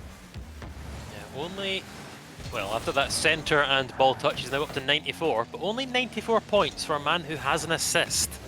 That's plus 50, I believe, so disregarding that, Absolutely. he's only at about 50 so far, so yeah, you've got to be thinking that the possible leading man for the Wake side appeared in all of their games, the 3s, the 2s, and the 1s, beating out Haza. A little bit disappointing so far in this match, but maybe he's just playing defensive to cover for his other 2 teammates, but it's a big hit from Haza onto the backboard, and Ruben slides it under. Haza kind of just flopping in front of the ball, denying any sort of pressure, but Oscar once again, the man getting taken out for White for their 2s game, coming back with an absolute vengeance in the 3s.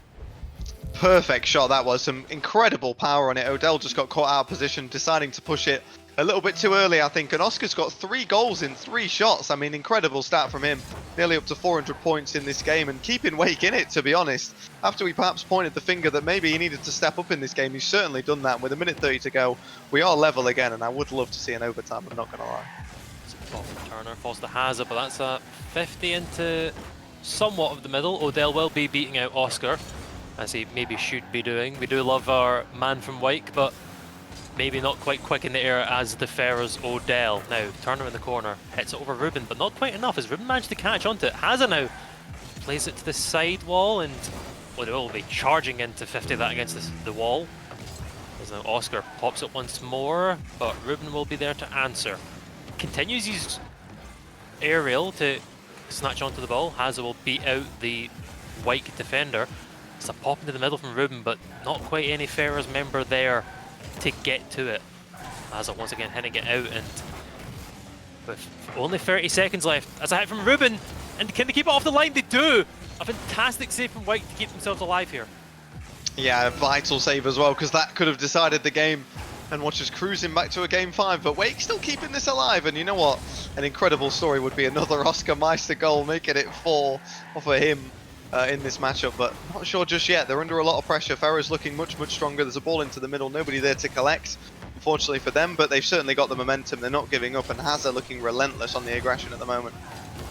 They're speeding towards that ball for a good diagonal dodge. Odell and Turner will meet in the midfield, but Odell left that for Haza in the corner, but Turner was quick on it, but it gets grounded. We're going into overtime. Turner has on the kickoff. Big hit to the right. Ruben will find the hit into the corner. It's an interesting hit from Oscar, and maybe after all those goals, Oscar's concentration waned a bit, and that's not the best player that you might be looking for. However sad, that will be the Ferrers taking game number 4, and we'll be going back to Wake's choice for game 5. Yeah, not the best touch from Oscar, it's got to be said. I think Invert could have done a little bit better to get back to that front post quicker, if I'm honest, and still make a save, but was a little bit slow in responding. But regardless, a couple of mistakes in there. Ferrers get the goal, a great comeback from them, considering they were 2-0 down at the start of that game, and of course it was going to be a game 5. The question is it going to be a 1v1 or a 2v2?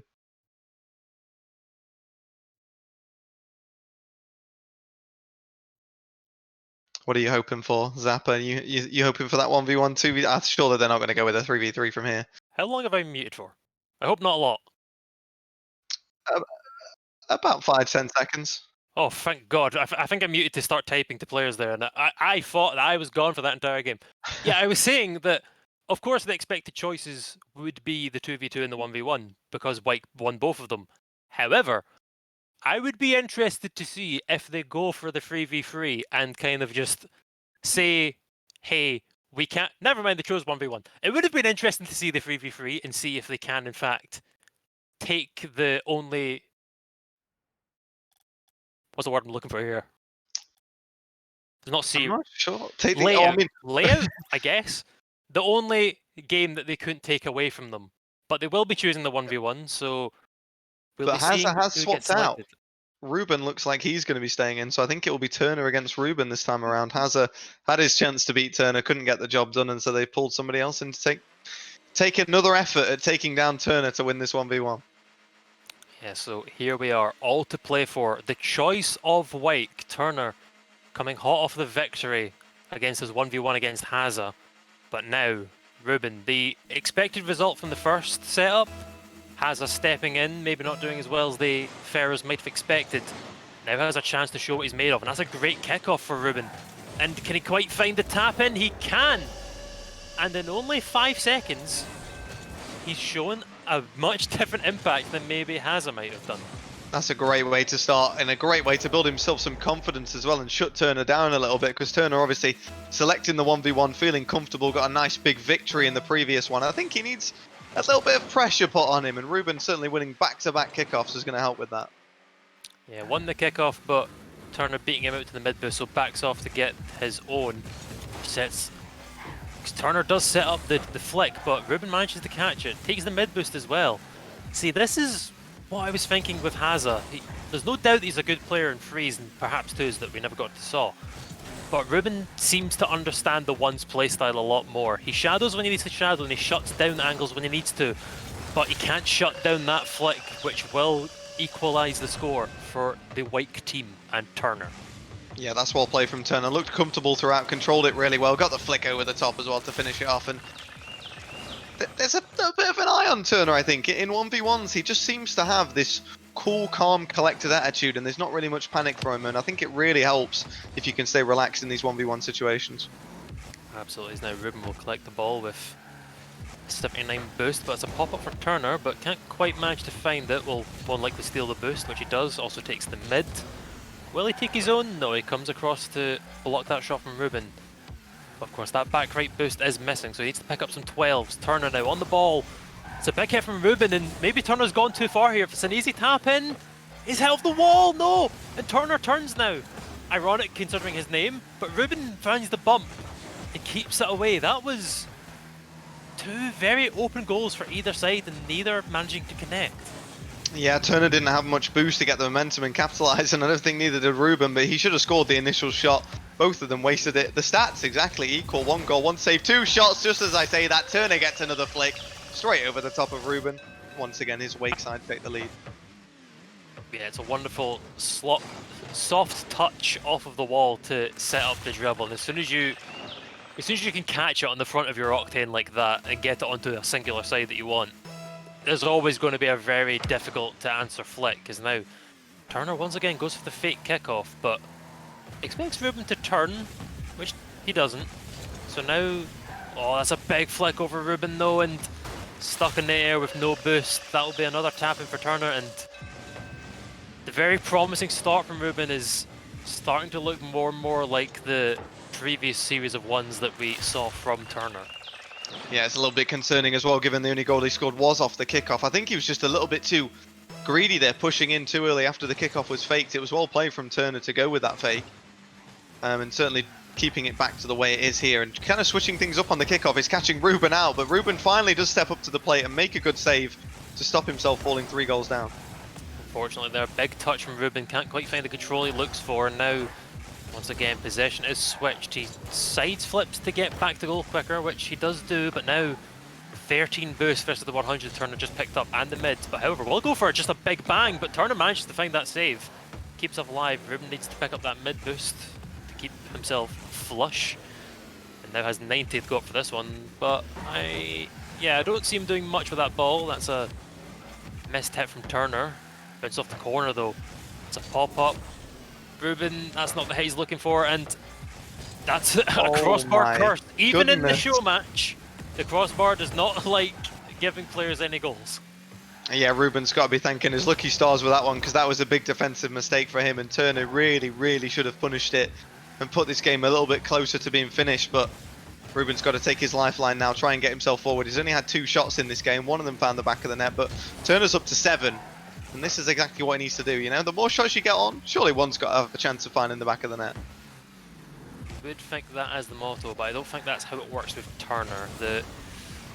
It's a very good pop from Turner, and you're thinking it's starting to fall away now for the Ferrers. And like you said, the fact that it was only a kickoff goal that Ruben managed to sneak away, a little bit maybe uneasy for the Ferrers to come back into this, but still 2 minutes to play with, down 3 goals, but a kickoff like that isn't going to do much for Ruben's chances, I don't think. Yeah, I think Ruben might play some 1v1, he certainly got himself a demo here, but he's not able to turn that one around in time. I don't think Turner should get back for this one. He's gone for an interesting flick spinning around, but it's not going to do him any favours at all as he gives away the ball and it leads to nothing. And Turner might have another great chance here if he can get up in the air. Ruben's panicking to get it. Yeah, it's not going to happen, is it? Turner will find the back of the net once again. Yeah, Ruben going for the bump there, but maybe if he got it, he could have changed things, but I definitely don't think he could have bet him to the ball there. And now it's the 5th for Turner, even less time, even one more goal for Ruben to sneak back in, and you've got to think maybe it's just a dominating performance of Turner here that will more than likely be sneaking this one away in the favour of Wyke. Yeah, I've seen a lot of high-level ones play in my time, and I will say that Turner just looks very comfortable. He looks like a quality ones player. Ruben has his moments, but I certainly don't think he puts as much time into practicing his one game as Turner does. Turner seems comfortable in 90% of scenarios. He's really played out a professional performance in both the 1v1s, and I can't see him letting the ball slip here. He might concede a couple more goals against Ruben, but I mean, to fall down this many goals now with a minute 20 to go would surely be a very, very require some poor play from him, to say the least. Going for a little bit of the Cuxa punch there was Ruben, but sends it sky high, and now a little bit of an interesting 360, but nothing will come of it. Turner picks up the boost, fakes off Ruben, will deliberate or not. He does maintain control of the ball. Drops the ball though, which allows Ruben time to tackle. As now, big hit from Ruben. Turner needs to find something on this. I think given that Ruben has less than a minute left, I think he needs to just kind of hope that Ruben's not going for that jump onto it.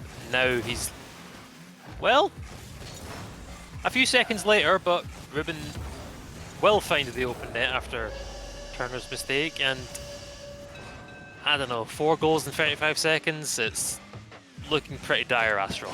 Yeah, I don't think so, Zapper. I think Turner was just trying to be overconfident there, trying to get some style points to get in the flip reset right in front of the goal. If he didn't pull it off, it doesn't really matter. He's very confident of holding this lead out, otherwise he wouldn't have gone for it. I'm pretty sure he knew there was a pretty slim chance of finding the back of the net, and so he sort of just play the ball upfield, get it back under control. And Ruben, he can take time here and try and shadow, but the more time he waits, the more he's wasting. He might as well push the ball and be aggressive. Now he's going to do so. He might get another on the counter. Maybe there's a chance with just under 20 seconds. I mean, 4 in, what was it, 35? Something like that, was difficult. 3 in 19, still looking pretty dire, but it is ones. And we have had a kickoff goal from Ruben, so anything can happen, and I think this kickoff will definitely be an important one. That's not only is it not good for Ruben, it's also looking very good for Turner. Picks up the mid boost. Ruben picks up his corner. Turner goes for a little bit of a freestyle. Now, less than 10 seconds for Ruben to get some goals. Can he find that one? Okay, he can. Now he needs to find a goal in less than 3 seconds, which I don't see happening, personally. But he could maybe take it to a 5th goal just to redeem a bit of honour. We'll once more happy to see how this kickoff goes. Get a kickoff goal, and maybe he could keep it up on the 0 seconds for a 6th, but it's not going to happen. Turner's going to play it defensive. It will drop down to the 0 second mark, and with 2 goals to find, it's not going to happen. Wake, 6th form college, will take it 3 goals to 2 in the crew battle. Or 3 games to 2, sorry, in the crew battle over the Ferrers. Yeah, some fantastic freeze play from the Ferrers side, but when it comes to 2s and 1s, Wake will take it. So 3rd place in the Mid-Season Cup will go to Wake thanks to the crew battle victory. Coming up next, we have the eagerly awaited, I believe, best of 7, if I'm not incorrect. No, best of 5. Best of 7, I believe. We did best of 5, so this will be a best of 7. Yes, we'll have a best of 7 between AGSB Esports and Luxonate. And AGSB dominated all the teams, 5-0'd through all of their different matches, but the 3-2 in the series against Luxonate. Very tight, very interesting. We'll have to see how that one goes, and we're going to throw it to a quick break, and we'll see you just afterwards.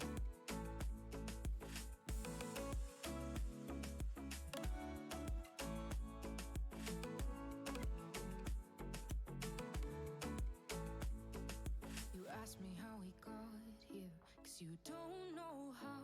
You say we're taking on water, yeah, we're sinking now. You're looking all concerned, like drown, but we both know how to swim. No worries, let's flow forward now. Let's take it slow. Where you go, I go too. And if you hit the bottom, I'm going down with you. Let's take it slow. Who cares where we gotta be? You know you'll have a good time wherever you're with me. Let's take it slow.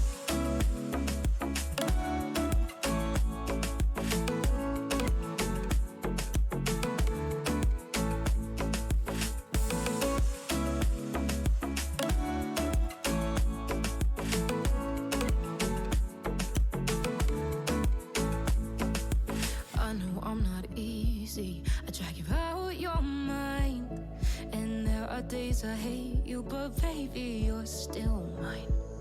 And we have the best times, no matter what we do. And even when we don't, there's nobody I'd rather choose. Let's take it slow. Where you go, I go too. And if you hit the bottom, I'm going down with you. Let's take it slow.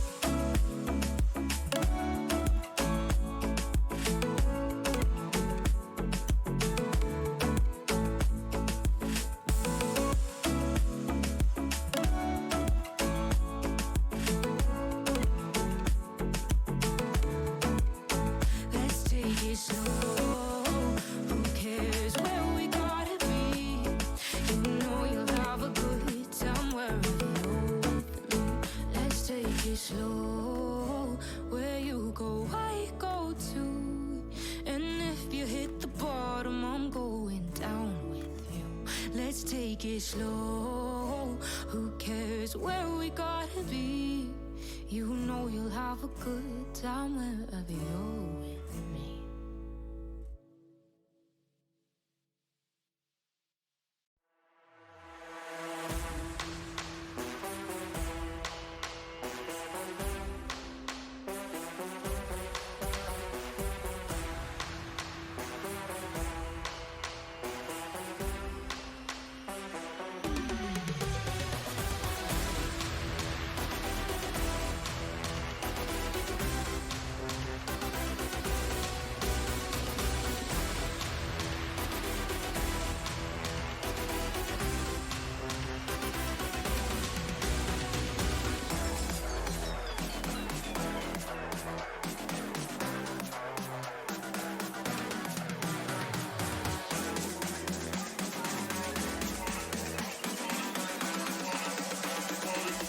Body to the sound of the tuba.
Body to the sound of the tuba.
And I've been chillin', watching the ocean with you. Baby, up with a slow motion crew. And we up in our growlings when people change, but not us. And we just chill.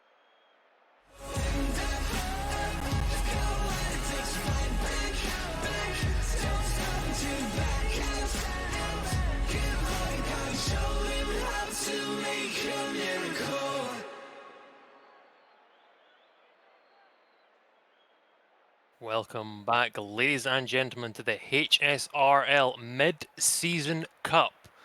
Coming up next, we have our grand final game between AGSB Esports and Luxinate. If you just missed it, the Ferrers sadly lost in the crew battle show match to White Sixth Form, so they will be taking third place.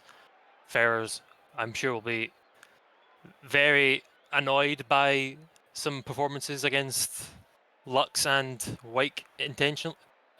Both. There's been a lot of words going on coming out of here for 3 hours. I'm sorry, chat. I can't do it anymore. Yeah, it's been I'm still a. breathing. We're fortunate. However, we have coming up AGSB, who have worked out to just beat every single team so far. But their game against Luxinate was a 3-2 series that we never got to see. So it'll be interesting to see how things go this time round on stream in the finals with everything to play for in this best of 7. Yep, strap in. It's going to be a long one. Go get your cup of tea, get a blanket, get some crisps, get popcorn. We're going to be here for a while. At least 4 games. So, yeah, from what we've seen from AGSB and also what we've seen from Luxnate, Astral, what do you think the future has in store? Oh, it's a tough one. First time casting AGSB is going to be interesting. Obviously, I saw them take down the Ferrers a little bit earlier on, but Luxinate have looked better and better as the night's gone on. And while AGSB, they haven't played since they swept the Ferrers, I do not believe. And so the Ferrers had a rough night. Of course, they lost 3 series on stream, which is not where you want to be after that crew battle as well. And so I think that means that perhaps AGSB weren't maybe as good as maybe we think, because the Ferrers didn't have a good night. So Luxinate can definitely take a couple of games here. Whether they're going to take the whole series, I think it's going to be a big ask.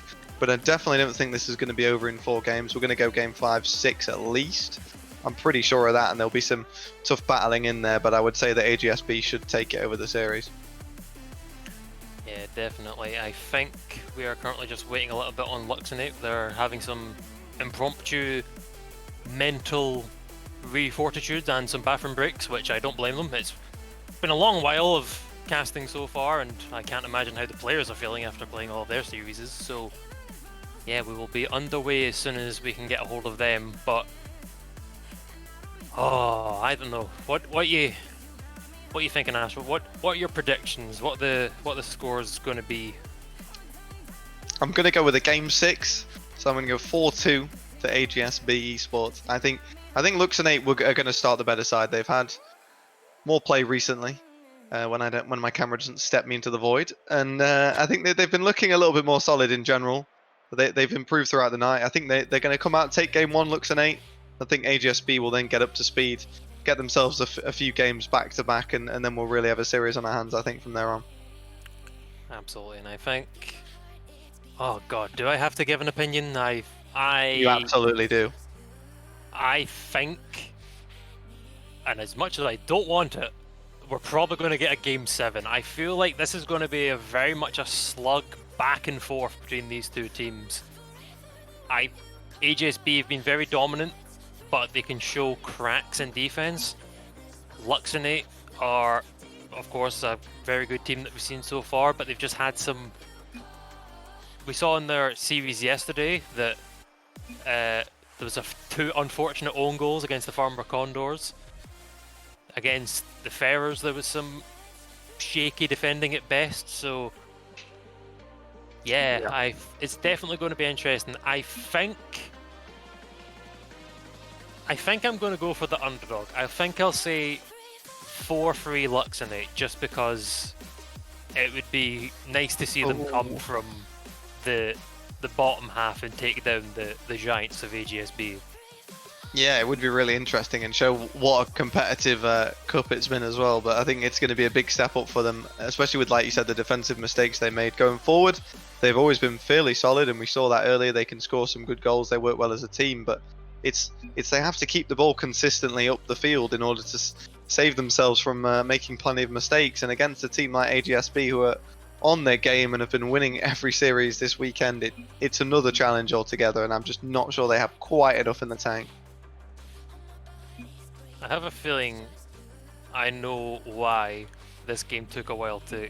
Yes, well, so what we're going to see, ladies and gentlemen, is the the members of Luxnate versus AGSB and the two captains of Sam and Sushi have added added a small bracket detail to their name. They are in fact simping for each other, so good good to see that no matter what, these two obviously still having good banter between each other, and I think it's definitely my favourite aspect of the British esports, is that this tournament, obviously it's not for money, it's not for anything innately special, it's just both teams coming and showing why they should be here. And Sam starting off strong for AGSB with a great self-play off the backboard, slamming in, and I don't think Awesome could have done much about that one. No, that is the way we wanted to start this series off. We've got Awesome in the goal, who I've talked about earlier on, being the best defender in the rock for Luxonate, but even he couldn't do anything about that one, as Sam sent it straight down from that double tap into the bottom of the net, and a great start for AGSB. Perhaps, maybe taking the words out of my mouth a little bit, the Luxonate would start better, but we'll see. It's only 20 seconds gone. So she managing to clip a save there to keep Luxonate from going 2 goals down. That's a miss from Tommy. It's a pass back from Sushi, hit from Awesome, but it's stuck in the midfield. Tommy gets the demo though. Is there someone? He fakes off Noodles at the very least. Sushi plays it under, but it goes straight to Sam, and we're going to see a very much same goal. No, gets the bump away. Tommy hits it to Noodles, who plays it to the corner, passes it to himself off the backboard. Sushi catches it now, by getting hunted down by Noodles, and you can only get it to Forks for the time being. Awesome 50s it in the midfield, and now, well, once more get a pass from Sushi. They go for a pinch. I don't think both players made contact, but it's nice to see maybe some team play, some communication coming in, but I think Awesome's been given a get out of jail free card there from Tommy. Yeah, I couldn't agree more. I think that shot just had to be a little bit more powerful coming in from Noodles, and it would have certainly been a goal, but Tommy will have a pretty comfortable save, I think, in the end. The shot was way too weak to really do any damage and cause any further lead coming through for AGSB just yet, but I think they have been the better side. They've been dominating, they've been getting forward, putting the pressure on. Luxonate yet to get a shot on target, which is a shame to see, but defending okay with a minute and a half gone. They're only down by 1. Yeah, absolutely. The game opened with an absolute brilliant solo play from Sam, and it'd be a shame to see that goal be the only one that decides the result, as Noodles goes for a bit of an air dribble play, faking out some of the Luxonate members, but there's no one back! And that shot from Tom, I thought that was a lot more in than it turned out to be. We'll sneak that one off. Oh, there's too much going on. We'll sneak that one in off of the post, and Luxonate are back in it with 3 minutes to go. Just a little bit too ambitious from Forks. They're going up for that aerial. He did have Noodles on the way back, but just ambitious, trying to pin Luxonate in their half, just going for the pressure a little bit too early. Should have taken his time and been patient, because they could have had a 2-0 lead, but instead it slipped back to 1-1. But great for Luxonate as they come forward again now, as Tommy puts us into the middle, and they've got some confidence from that goal, have they? Indeed, I was a little bit worried there from the accidental team bump off the kickoff, but actually managed to put Awesome into a better position to put a threat onto the AGSB side. But for now, it's Pop Noodles is up. Sam's on it, but it's a good block from Tommy, but Noodles is lurking in the midfield, but he backs off. Awesome hits it to Noodles, who can't quite get a good a hit as he wants. Awesome on the redirect, can't quite find it. I think that would have put a lot of pressure on the AGSB. I think it might even been a goal, but sadly not quite finding the touch he was looking for. Tommy now plays it into the corner. Sushi waiting, passes it back, but Awesome was in the midfield, not the mid left, and that's a hit from Sam. And oh, an unfortunate hit there from Sushi, which I think he was expecting Awesome to be down the line. Just wasn't, and Sam rushes to it and slaps it in the near post. Yeah, I don't think there's much that Awesome can do about that one. Sushi just giving the ball away a little bit too close to the net. Maybe he's trying to simp for him, but passing him the ball right in front of his own net is not the way to be winning this series, that's for sure. There was not much Awesome could do about that with the ball so close to his net, and it's a shame for Luxonate to give that away, because until that point they'd looked to recover their form in the last minute or so, and then so easily throwing it away with one small mistake because we just passed 2 minutes on the clock. Now Luxonate once more with a bit of a defensive pressure, but Forks will be there to stop it. Pops it slightly over Tommy. It's a good hit. I thought it was just a bit over him, but perfectly weighted, managed to find it. It's not as hard as a hit as I was expecting from Sam there, but we'll pop it in the middle. Noodles looking for it, but Sushi's already up and on it. We'll find the pinch back towards the HSB side, and a little trip from Tommy on Noodles, but it doesn't seem to be causing much. Sam now on the air dribble, gets hit by Awesome. Noodles jumps up for it. Backboard, no more boost though. But that's a double pinch from Luxonate, but that means there's 2 people out and Tommy can't find it. And Forks will tap that one in. I don't think Luxonate calmed who was going for that ball there, and Sushi and Tommy just both kind of in no man's land after the ball pinches off of them. Yeah, I mean, if it was an idea for them to call to pinch it, it was certainly a good idea. It just didn't come off quite the way they wanted it. It rolled up round the ceiling and bounced directly down in front of the goal, which gifted Tommy a free chance. Was Awesome's trying to get one in the back of the net as well.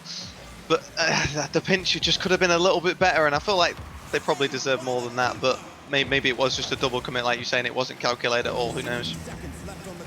I think that's probably what I would go for, because we definitely know that these are 2 phenomenal teams. There's a reason why they're in these grand finals, so I think you've got to be communicating who's taking balls, when you've took boosts, where you are. Like, Luxonate going for that double pinch, not working out.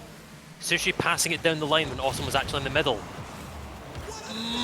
That's a phenomenal save from Forks there to keep this game in AGSB's favour. But yeah, Luxonate, they're just not showing their full potential. I don't think you have that luxury of not doing that against AGSB. Especially not in a grand final, but they're going to have another chance here with 20 seconds. If they can get a goal on the score sheet now, they have a chance. But Noodles will tip it away again, and if they can't find something central pretty quickly, Sushi's going to have a chance, though, does beat out the defender, and Luxonate will get a goal back. That is rather fortunate. I mean, I was expecting the hit from Noodles to have more power on it and send it back into the Luxonate half, but Tommy's stop manages to put it back into the danger area, and Sushi just catches onto it, flicks it over the HSB keeper, and now still a goal down, but 12 seconds to make something happen. It's looking, well, it was looking well until Forks did that, but it's back in the middle. Noodles goes up to beat it. Tommy gets hit out of the air. It's a play to Awesome, but he gets blocked by Sam. It's played up, and it's hit the floor. AJSB, maybe closer than they like, will take game 1, but Luxonate by no means look poor in this series. Yeah, it got a little bit close there, didn't it? A little bit antsy towards the end, but Luxonate, they can take some positives for sure. They got a late goal. They certainly didn't give AGSB an easy victory by any means, and they've got every chance of coming back in here, getting some momentum coming through. I mean, we can look over at the stats for a start. The shots were pretty similar. 6 to 8 is not a big difference considering the 2 sides, and 3 to 2 goals. 3 saves across the board as well. A pretty equal game, and I think just one mistake either way cost Luxonate in the end. Something I think interesting to look at those stats there, that both teams kind of equal on saves and shots and all that. Luxonate, both their, I'm not sure it was both their goals, don't quote me on that. I think both their goals had assists lined up with them. AGSB, 3 solo goals. There was no assists in those, it was just solo plays coming from all the players, and if it requires Luxonate passing the ball to get goals, and AGSB can just tap them in without any help, you've got to be thinking it's looking very comfortable for AGSB here if Luxonate can't manage to eke out the communication and the team play that we know they can provide. Yeah, it's certainly looking good for AGSB, but they had a few shaky moments themselves. I think Forks made a good save towards the end, but earlier on in the game he was a little bit shaky at times, and again here he's not done the best job on the backboard, but Sam has bailed him out, and certainly if Luxonate can keep putting the ball in that danger area, sending it on the backboard again, Forks has missed the pass into midfield as well, which is a great chance to get them on the score sheet, and now Luxonate could look to counter. No, it's a big double commit from Tommy and Sushi, both coming up from that hit from Awesome, and it's just Noodles going to tap it in. It's a good hit from Awesome, but it's not enough for Noodles to just slap it back towards the own net, and if you don't have a third man, then your attack's just gone to waste. Tommy was inches away from getting a touch on that one as well and keeping it out. But two players so far up the field into the box. It's good for Luxonate to be looking on the positive side, pushing things forward and trying to get a goal. But I think they got a little bit too carried away, trying to score too early on. And they've got to be so careful because AGSB will capitalise on these mistakes and they will cost them. Now that's a bad save from the AGSB keeper. And Tommy will sneak that one to the bottom, the top left. I mean, it's a phenomenal hit from Sushi. I thought Noodles had that, and Forks is coming out because I think he did too. And Luxonate once again are back in this game. It's a question of whether or not they can keep it. I think Tommy should have had the clear on that one, but Noodles will... but Tommy will make a redemption. Noodles should have had the clear on it. Tommy's perhaps one of the ones at fault in the defensive overcommit for the first goal, but redeeming himself nicely, and it's good to see Luxonate getting back into the game, because I think they didn't really deserve to be one goal down until that point. But whether HSB will be denied later on, we'll wait and see. So she plays at the sidewall, but we get beat out by Forks. Noodles plays it off the backboard. It's rather violent, and it's not slow enough for Sam to react to. Well, oh, that boost spawning. Very fortunate for Sam there. Maybe he knew the timing, but I definitely think that it's more fortunate than not that he got that. It's a miss from Tommy. Whether or not it was called off by Sushi and recalled on it once Sushi realised he had a better position, who knows. But it's a hit from Tommy. It's a save off the line, but Awesome's there! And he gets it in, and Luxonate are taking the lead now. This is a mess from AGSB. I mean, Noodles not getting a touch firstly, then the double commit on the line, Sam having to bail out Forks, who didn't look to be making a save, and then just leaving the ball straggling on the line. Someone's got to go for that earlier and pressure it down and not make such a silly whiff in front of the goal. It's poor defending from AGSB, and well played to Luxonate, capitalising on it immediately, looking for another as well as that just goes past the net. The problem is, we saw in the Ferrers game, Luxonate seemed to get the lead and then start playing defensively, which is their weak point. They need to try and keep up the pressure, but not give away their lead. It's a matter of staying on AGSB and not letting them get what they want, which I think...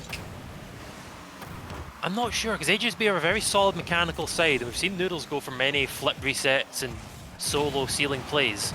I'm not sure if Luxonate want to keep it in the air, or maybe try and go for more of a ground play, which they are weaker for, but it's a matter of which do they prefer against the AGSB side.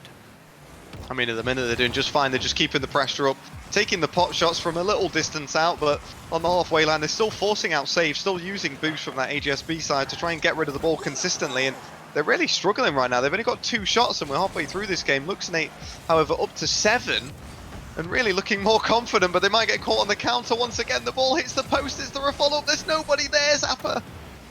Noodles puts it wide, and then Sam isn't there to finish it. And that's a good demo, but Sam is on the line to save it. Oh, that was 2 very good chances for both teams, and the fact that we're still in a 2-1 game is very surprising to me.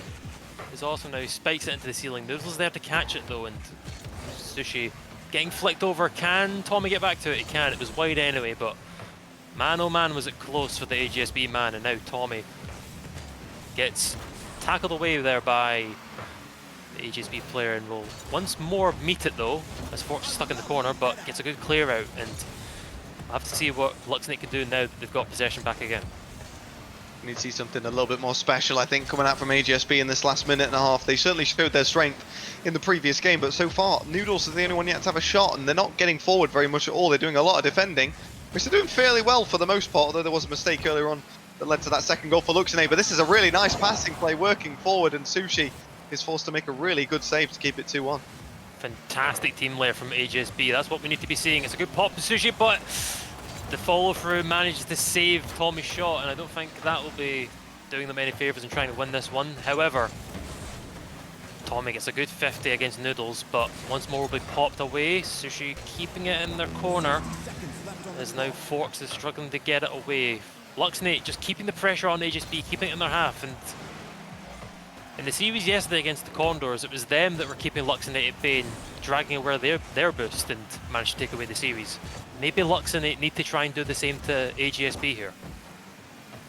Maybe 40 seconds now for AGSB to get something going. Still only 5 shots coming in from Noodles. No one else getting forward. Maybe there's a good chance here. It's off the post. It's rolling all the way across the line and the other post as well. And everyone's committed forward, but they couldn't find the goal. And with 30 seconds, that might have been the chance wasted. If this is what Game 2 has to offer, I honestly don't know if he'll be making it through the series. I might call an ambulance before the hand, and if there's going to be goals like that that put us towards an overtime, oh wow, I cannot handle this, Astral. Sam stepping up when they needed it most. Awesome, not making the read, but Tommy got beaten out fair and square on that side wall. Not a lot he could do about it, and it looks like we're going to get an overtime, unless, of course, there's a little bit more drama just to mix things up again in the last 15 seconds, Appa. It's a good kick off from Noodles, but it goes towards Tommy, who's in the corner. Sushi now blocks the hit from Sam. Austin goes up for the ball that Sushi also goes for. Tommy gets denied on the line by Noodles, and Sam will be running it forward. It's a hit off the wall. Is anyone up for that?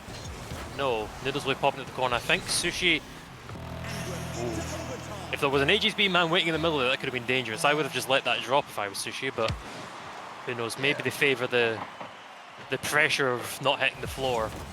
But now it's Tommy. That's a hit off the corner. It's a bit too deep for Awesome, and now it's a good hit back from Tommy to get it to Sushi, and he goes up. He's got the boost to do something with it. He does, but Sam manages to meet him in the air. Awesome picks up the mid boost, fakes it, and I'm not sure. I don't think we could even possibly say that was deliberate. Took Tommy out of the game as well. And Luxonate, rather shaky opening to overtime, but HSB haven't sprung any traps as of yet. Yeah, we'll see then. 30 seconds, nearly 40 seconds now into overtime. HSB have done a hell of a lot of defending in this game. Up to 9 saves now in total. And really, it's probably a change for them that they're not quite used to. That it looks like they were usually used to getting forward, having the aggressive play, and dropping it out into the midfield is going to cost them another shot again. As Awesome looks for the top corner, Noodles will make a save, and they're hanging on HSB, which is not what we expected. But Luxonate are really bringing the heat right now. Sam can only clear it into the roof, and it's Sushi. He finds the upper, and the crossbar curse is once again broken.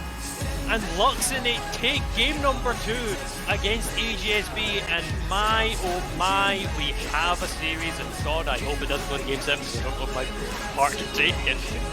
Yeah, that's a fantastic finish coming in there at the end for them to take the victory, but gifted, I think, from the HSB defenders. They just didn't do enough. They were scrambling at the end. None of them had any real quantity of boost to make any decent carry, and maybe they should just dribbled the ball out. Clearing it into the midfield was always going to be a bad idea. Cost them a free shot, and if it's going in off the bar, they're probably not going to save it. And well played to Luxonate. They really stepped up their game in this game too.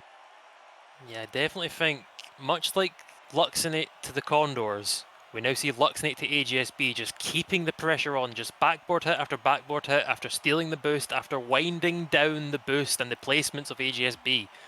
Luxonate just, they're finding pressure, and some of the awkward double commits and misses from some of the HSB players won't help, but Luxonate are definitely showing that they have what it takes to take it to AGSB here, who are the favourites. But 1-1 in the series, we'll have to see what Game 3 brings to the table.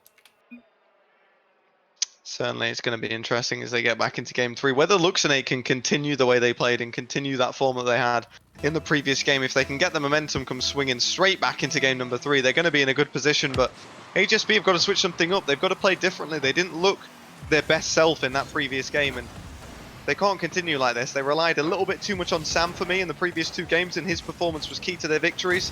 It's down to Forks and Noodles now to really step up and help them be a team and get this result over the line. So popping Noodles, but Tommy will hit it out to the corner. Gets his boost taken away by Sushi, shall we say? Maybe he was flush. I can't quite see the boost, unfortunately, put the plug in, but I can only assume that he was doing fine to continue going for the ball. As Noodles will slap into Tommy and send them both back to the midfield. That's a pop from Noodles, but Sushi is there to get onto it. But Sam can't quite find the read off the wall he was looking for, as now Noodles goes for a solo play. Can't quite find the flip reset. I think he's going for maybe plays that are a bit above what he should be going for in this grand final here. If he can pull it off, sure. But I think right now you kind of need to be going back to basics, back to the drawing board, and just... I think we need to see more passes from both teams. I think that's what we're lacking so far. There was nearly a decent one as well. Awesome just couldn't get to the far post and make the ball in time before it went wide over the net. Yeah, and I think that's touch you talked about from Noodles. I think originally he might have been looking for the flip reset. He ended up just trying to find it and dribble it underneath the keeper and trying to fake him out a little bit, but couldn't get anything across the line with 2 players in the net, and Luxonate did well to defend it. And this game's opened up as a very cagey affair with only 1 shot in a minute and a half. There might be another one coming through from Sam, but it's wide of the target again. Both teams lacking a bit of firepower, I think, at the start of this game. Hit up from Sam, going to fall down, but it's a good hit away from Awesome to keep things away from the Luxonate goal line. There's now a little bit of an awkward team bump in the corner for Luxonate, but they've came away with it. It's a hit. I don't think that double touch from Sam is what he was looking for. As now Awesome keeps it all up in the air. Noodles will get it, goes for the double touch, can't quite find it. Is now Sushi beats out Forks, but Sam's there as the last man for the AGSB side. Awesome taps it down, and I think Luxonate need to accept that they've lost possession for now and set up a bit more of a counter-attack as Sushi doesn't find the double touch, but it's enough of a fake that Tommy can wait in the middle. And Luxonate might not be the favourites, but they're definitely having a bit of an underdog story so far. Yeah, I think Sam was just sat in the net waiting. Didn't expect Sushi to get a touch on that one, but then wasn't quick enough up. Tommy was just instantly there to react. Gets his first shot of the game. The first shot for Luxonate in general, actually, as we're nearly halfway through, but it found the back of the net. A 1-goal lead is a lead nevertheless, and Luxonate still looking good. Sushi now coming off the ceiling, and Tommy's there to meet it, but can't quite beat out Forks. And now Awesome stuck in a 1v3, dives early, and that will be a bit of a goal steal by Forks. Well, I suppose it's more of a goal secure at this point. I don't blame anyone for smashing in goals. Who knows? There could have been a Luxonate man over his shoulder that could have saved that one. And yeah, the lead for Luxonate diminished back once more to about half of the time gone. Once more back on even footing as Awesome goes up for a bit of a touch, but can't quite get it past Sam. Noodles hits it off the ceiling, gets the touch he's looking for, but it's not on target. But Tommy will have to hit that up, and you've got to be wondering, are Luxonate feeling a bit shaky after AGSB managed to come back so frequently after their early lead? Yeah, I think you've got to point the finger a little bit at Awesome. He committed too early for the challenge when Noodles still had the ball well under control, and unfortunately got beat out. None of his teammates were back in time, and that's what really cost them early on. But other than that, this game they've been pretty solid, and again they're on the attack here. Forks has got to do it all by himself, which he does deal with for now, but it's not properly dealt with. The Sushi has a chance, and this AGSB defense is looking a little bit shaky, Zapper, and I'm not got full faith in them right now.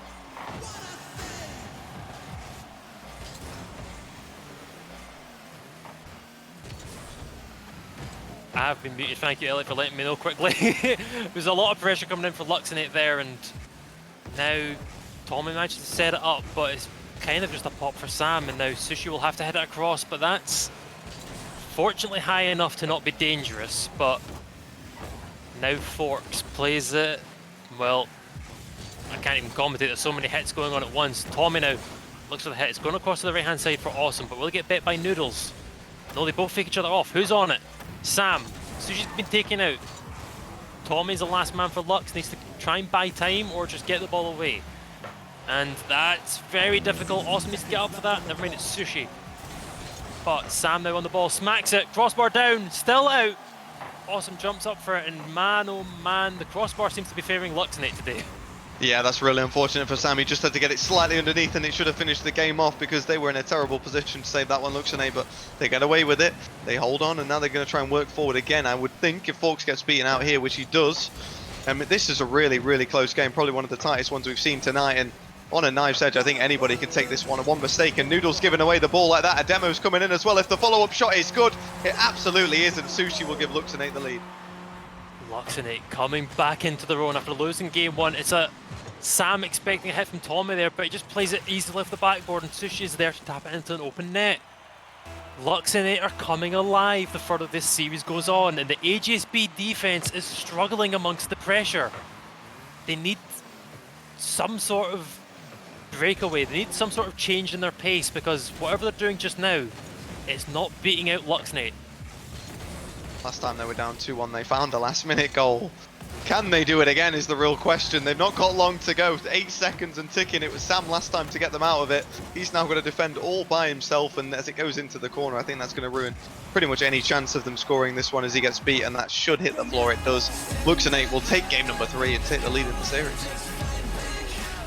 Will indeed be 2-1 in favour of Luxonate this series so far. Game 1 going for HSB, and I'm wondering what's going wrong, because they seemed so promising in the first game. Luxonate obviously coming more into themselves in game 2 and 3, but the HSB side is... they're looking a lot weaker than they did previously, but I don't know, mostly speechless. I'm just kind of enjoying watching the Rocket League. I'm forgetting to commentate mostly, to be honest.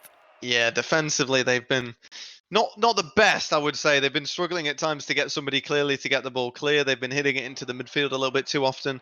We've not seen really anybody carrying it out or passing the ball out to work it out in a more organised fashion, and I think that's really costing them goals because they're giving Lux more chances after they have their initial ones, and they just can't do enough to get rid of them. They need to change something up. They've got to stop working the ball out for me. You mentioned the passes earlier on. I think that's going to be key as well if AGSB wants to come back in this series, because at the minute they're a little bit shaken, I think, by the fact that Luxonate have now beaten them 2 games in a row. Absolutely. So it's all up to AGSB now to try and kill this momentum for Luxonate. Even if they do win, it's only back to 2-2. But they need to at least stop the momentum. The Luxonate train that seems to be going on is Tommy won't quite be able to find the kickoff goal they might be looking for, but it's pressure nonetheless as it gets hit off the backboard. Awesome's up for that. And the Luxonate train has no brakes. They're coming in firing into this game 4, and AGSB, they need to wake up, need to deny this Luxonate pressure as they take the lead once more in game number 4. Yeah, I don't think Forks and Sam can do a lot about that. Noodles has just been a little bit careless in the corner, giving the ball away, not looking where he's passing it, straight into the path of Tommy. And Awesome, I mean, quickly there, with plenty of time to get himself slamming that one home. They might get a quick equaliser though, but Sushi will get it away to deny that. We've certainly seen AGSB come back and get a goal very quickly after Luxonate can score in their end. So certainly they might have a chance of doing so again, once again here. Pop from Sam, it's an awkward save from Tommy, but it's good enough, and Awesome once more falls onto it, and now Sushi takes a deep hit into the back left of the HSB side. I think he's a little bit greedy to try and go for that one from that angle. As Tommy went for that. No, it was Awesome that went for that ball, and Sushi was on the wall. Thankfully managing to get away without any casualties, but now Forks will kind of just drop it to Sushi, to be honest. Sam will be there to smack it back to the Luxonate box, but fortunate bump there off of Awesome's hood will keep it in Luxonate's favour, but Noodles is here. And can't quite manage to find anything with it. Tommy with no boost now.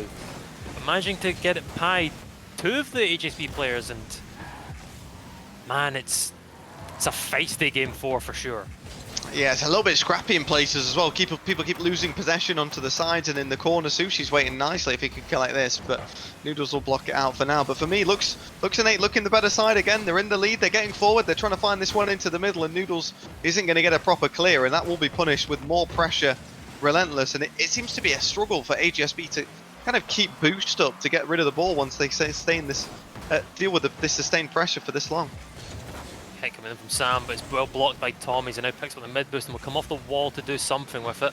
Manages to control it well, and it's a fortunate 50, I think, for the HSB side. That did not go in their own net. Awesome hits the ball up into the ceiling after that 50. Sushi playing it onto the backboard. Tommy in the middle, he comes up for it, but not quite the hit he was looking for. It's now Awesome not quite finding the hit he was looking for, I don't think. Sushi needs to jump up and try and get that. He does. Keeping the lead for Luxonate so far as now Sam's in the corner. Plays it in the midfield, but it's a hit away from Awesome. This could be Dane. No, never mind. Noodles is back. I thought he was going for boost there, and I was a little bit... My heart skipped a few beats, but for now, AGSB are only a goal down, but pressure from Luxonate is still on. It's a great bump from Awesome, but Sushi wasn't expecting it. But Tommy's there! And it's 2-0 for the Luxonate side. That's fantastic. That bump really stepping up to the plate. We saw them use some demos previously as well, and this is really once again just completely disorganizing the AGSB defense by getting that bump in there, disrupting them, doing anything they can to shake things up as they get a second goal, and they're looking really comfortable, to be honest. They've had a few moments defensively which aren't the best, but they've kept a clean sheet so far, and I would put my money on them to take this game, to be honest, at this point. Yeah, it's very comfortable Luxonate so far, but I think if AGSB knuckle down and get their heads in the game, I think this could definitely be a close one. I don't think it's shut out for Luxonate just yet. I don't think you can start popping the champagne and start having a bit of a party. This is very much going to stay alive until the clock hits 0. Is Awesome with not a lot of boost, tries to get that one off the wall, can't find it. Tommy waiting in goal, manages to find the hit to the wall. Can he get a second touch takeaway from Sam? He can. And now that's an awkward bounce, but Forks will read it well. But getting hit in the corner by Awesome for his troubles. Noodles will hit that one deep into the right midfield, but Tommy's waiting there. It's a lot of deep clears for either team, but there's always a man waiting on them. As a demo comes in for Sam, Awesome will slow it down in the corner, wait on the respawn. Once more, Tommy hitting out of his corner, and more pressure coming out for Luxnate, and this is not what HSB needs to try and get back into this. This is probably the best performance I've seen all night from Luxonate. They're just much more organised. They haven't conceded yet. They're playing solid. They're giving up a little bit of space here, which is a concern. But again, Sushi steps up to the plate, gets the save, gets it clear. That's his 4th of the game as well. And really, they look confident across the pitch. And HSB not really causing them too many troubles at all. They're feeling themselves here as they get another ball into the midfield. Tommy will be there to finish it off, and Luxonate will surely be dominating this game as they take a 3-0 lead. Luxnate for sure do seem to be coming away with this one. There's been a lot of bumps and a lot of demos coming from Luxnate as well. It's not just mechanical plays that they're coming up with. Their, well, dare I say, using their brains a little bit. You can demo a man, he's out the game for about, what, 3-5 seconds or so? That's a 2v3 in a multiple of seconds, which can definitely, for these two teams, make an entire worlds of difference. I think you take one man out the game and everything can change in a matter of seconds. So Luxnate using everything they can to their advantage. Definitely coming away with it in this game, and I think HSB, unless they can find 3 goals in 25 seconds, will need to start looking to stop the Luxnate attack from game number 5 coming shortly. Yeah, put it on series point as well, because HSB are going to have to turn up. Luxonate will be only 1 game away from taking the series, which is not what we expected. I thought at least a game 6, you were saying a game 7. HSB can't get one right back at the end either, as Sushi gets it clear even without any boost. Maybe Sam has one last chance. Of course he can finish it off. It drops in, but it's not going to make a difference to the score. It finishes Luxonate 3, HSB 1. The game will go the way of Luxnate, but hopefully that little goal there will bring the HSB side a little bit of hope looking into this game 5, that we're going to have a quick server restart, as I believe one of the HSB players was experiencing some connection issues. So we'll work on that right away. And yeah, so 3 wins in a row from Luxonate after a dominating performance from game 1 for HSB. If HSB can take this next game, they stop the full-on pressure that Luxonate have had so far, but that's if they can stop the pressure. It's been quite the evening turnaround, to be honest, for HSB. Sorry, for Luxonate, considering where they started and their chances of getting through to this grand final tonight, and now 1 game away from taking it already. I said earlier on it would be quite a story, and they're certainly making it just that. And HSB now up against the wall. Some of the individuals, I think, have got to step up if they're going to continue moving it on, because for me it's just the Sam show, and we saw it again at the end there. He scored a fantastic goal, but Forks was really lacking in that last game, and he's got to deliver a better performance. Yeah, absolutely. All of the players currently on the pitch are all phenomenal players. So much so that if you don't step up when your team needs you most, if it's just a 3v2 for the other team, Luxnate are going to pounce on that, especially if they're going to be demoing. Then it's very much a 3v2 in some circumstances. But yeah, we need... Of course I was hoping that Luxnate would win, but that doesn't mean that I'm wanting them to just stomp out.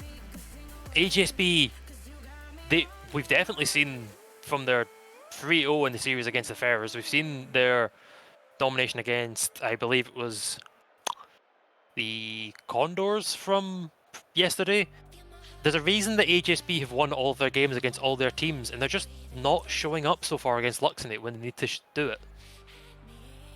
Yeah, unfortunately not. In game 1 they looked really solid, but I'm not sure it's just HSB slipping up. I think Luxonate have really improved their game from where they were earlier on. They found a more consistent rhythm, they found where they need to be at the right times, and all the players are delivering.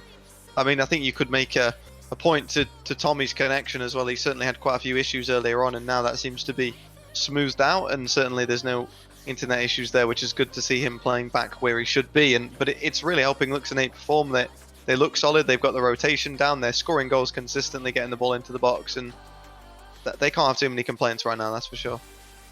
Yeah, Luxonate do seem to be on a stomp. Whether or not the connection issues and the new server will bring dividends to AGSB for this next section, we'll have to see. But all that we do know is that one of the Luxonate players can't currently connect, so that's more of an issue. But besides all of the chaos that these series have brought so far, the servers haven't been making it easy for us, that's for damn sure. No, they never do, to be honest. Usually there's some kind of issue going on, but hopefully we can get this one resolved and they can get back in. If not, we're going to have to remake the game again, perhaps. Yeah, I think we might just do that just for safety's sake. Thank you to all viewers for sticking with us for all these technical difficulties. We are currently at 10:30 GMT, depending where you're viewing, so it's been a long one. We were expecting this to end a decent while ago, but we're still kicking on. We're here for the grand finals. We're all supporting our respective teams, and it's definitely worth the wait, in my opinion. Absolutely. We got Relating Wave in the chat asking, is this effectively the best schools in the UK? I believe that to be the case. Relating Wave, it's good to have you with us to give some support to these players as they try and work their way up the Rocket League pyramid. Yeah, absolutely. So, for any late joiners like Relenting, basically, this is the mid-season cup for the British Esports Championship. We invited the top performing teams from all of our groups, most of whom undefeated. No, all of whom undefeated, but one of the teams couldn't make it, so we got the Farnborough Condors, only dropping one game to AGSB, who are now featured in the finals. So, what we currently have here is a best of 7 between Group 2 dominators, Luxnate, and Group 1 dominators, AGSB, and it is 3 games in the series to Luxnate, 1 for AGSB, but we'll have to see what Game 5 can bring. Perhaps that little bit of a slowdown of changing server might actually help AGSB, other than in the connection department as well. Luxonate, we saw earlier on, whenever we had to do a reset or slow down and take a 5-minute break, they didn't really get back to the rhythm straight away, so that might be something for AGSB to capitalise on and get forward early, and they're absolutely doing that at the minute. But whether that will last, we'll wait and see. Yeah, if AGSB are a side that, when they're cold, can get up to gear quicker than Luxonate can, we'll have to wait and see. But for now, it's a big hit from Tommy into the corner, but Sam should collect it, and the boost, but gets bumped away by Tommy for his troubles, but big hit from Noodles. Sat, awesome, just going to drop that down, but Noodles is on it, and it's a hit, but it's wide. And Sam gets a demo by Sushi, and now 2 Luxonate players go for the ball, and somehow the AGSB player walks out with the possession, but for now, not a lot of threat for Luxonate. It's once again 2 players go up for that. It's a demo on the goal line, it's a hit up the backboard. Who's there? It's Forks, he taps it in. Sushi's backwards and can't find the save. Yeah, this has been absolute calamity at the back for the last minute or so from Luxonate, and this is what I talked about. You know, they have a little break, they lose that momentum, and all of a sudden they seem to dissipate. The defending there was non-existent. We had back-to-back double commits to just leave themselves wide open for pressure from AGSB, and Forks absolutely capitalizes on that, finds the back of the net early on in just over a minute.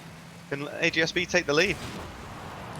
Yeah, AGSB have the capacity to score, but this is the first time in a while that they've actually took the lead against Luxonate, so it's a matter of whether they can keep it, it's a matter of whether they can add to it. As now Tommy goes, Tommy goes for the shot as Awesome goes for the bump, but can't quite find it. A hit from Sam will hit the corner, it's up for no one as the Luxonate lads a little bit tentative to jump up for that one. I don't really blame them. Tommy now hitting off the backboard, Forks misses it. It's a big hit from Awesome and Sam, but Sushi is there off of the roof come down to tap it in. Fantastic and speed have from Awesome. broke the wall.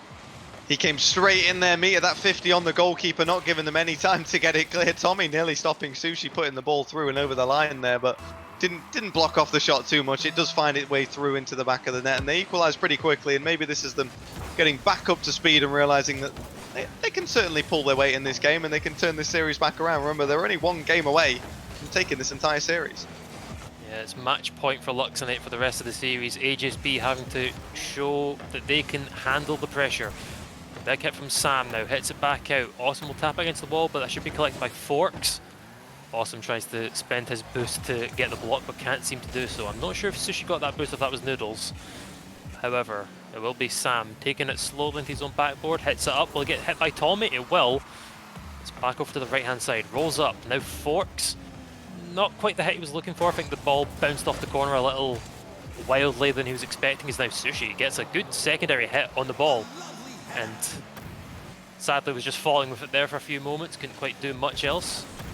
And Awesome will deny Noodles his easy dribble towards the Luxonate half. Yeah, we'll see if Luxonate can get some pressure going back the other way again. Awesome will find it into the middle, and they're looking solid. They're finding the form that they did have in previous games. They're getting it back. Tommy will be there in the middle, but does get beaten out. And again, it is Sam. He's such a key player for AGSB whenever they're in any position going forward or defensively to help them out whenever they're having some struggles. And Awesome stepping up defensively, as we've said all night. He's been a real rock at the back for Luxonate. Yeah, Sushi, the captain freestyle of the team, shall we say. Tommy, the wild card. He'll be there when you need it. But the defensive rock Awesome is the one coming up and scoring for Luxonate. And his pressure helped them get the first goal as well, as he forced it in from that 50-50. And now this time he gets the first man to the ball once again. He's really quick to these, pounces on them at the front post and finds the finish. Luxonate take the lead. HSB, they've got a minute 40 to turn this one around, or they've been going to be sent home packing. Yeah, I was... From the stories I heard of the 3-2 to AGSB against Luxonate, I was expecting this to be a very long series into the night, but Luxonate are trying to end it here and now in this game 5. It's a demo coming in from Noodles against Sushi, but not much pressure being applied from AGSB in the meantime. It's a hit off the backboard for Sam. Tommy hits out to the wall, but Noodles is there waiting, but it's a good hit again from Tommy. And now Forks is left in his own corner. Good, somewhat pinched to keep it himself. Noodles is up for it, can't quite find the hit. And I think I've said before that Noodles needs to start going for some more simpler goals, but I think at this point, you need to start pulling some tools out the bag that maybe Luxonate aren't expecting. They need absolutely any goal at this point. They've got to throw all guns forward into that Luxonate half and try and find something late on. They need something desperately, and while ever Luxonate are doing this, and this is what they did earlier against Ferry Esports as well, just start choking them under the pressure while in the lead with 30 seconds to go, and it makes it very difficult for the opposition to respond, as again Sam is a little bit pushed too high and has to make a difficult read, which is just wasting more time and playing into the hands of Luxonate now. 25 seconds to go, Zappa. Can AGSB find a goal? It's a pop-up from Sam. Forks touches down for Tommy. He plays it into the corner, and honestly, just wasting time here is what maybe Luxonate need to do to win this game. It's a big double commit, but Sushi gets the 50 out of it, but Awesome just hits it back towards his own net. It's looking very dicey for Luxonate here. Noodles taps it towards.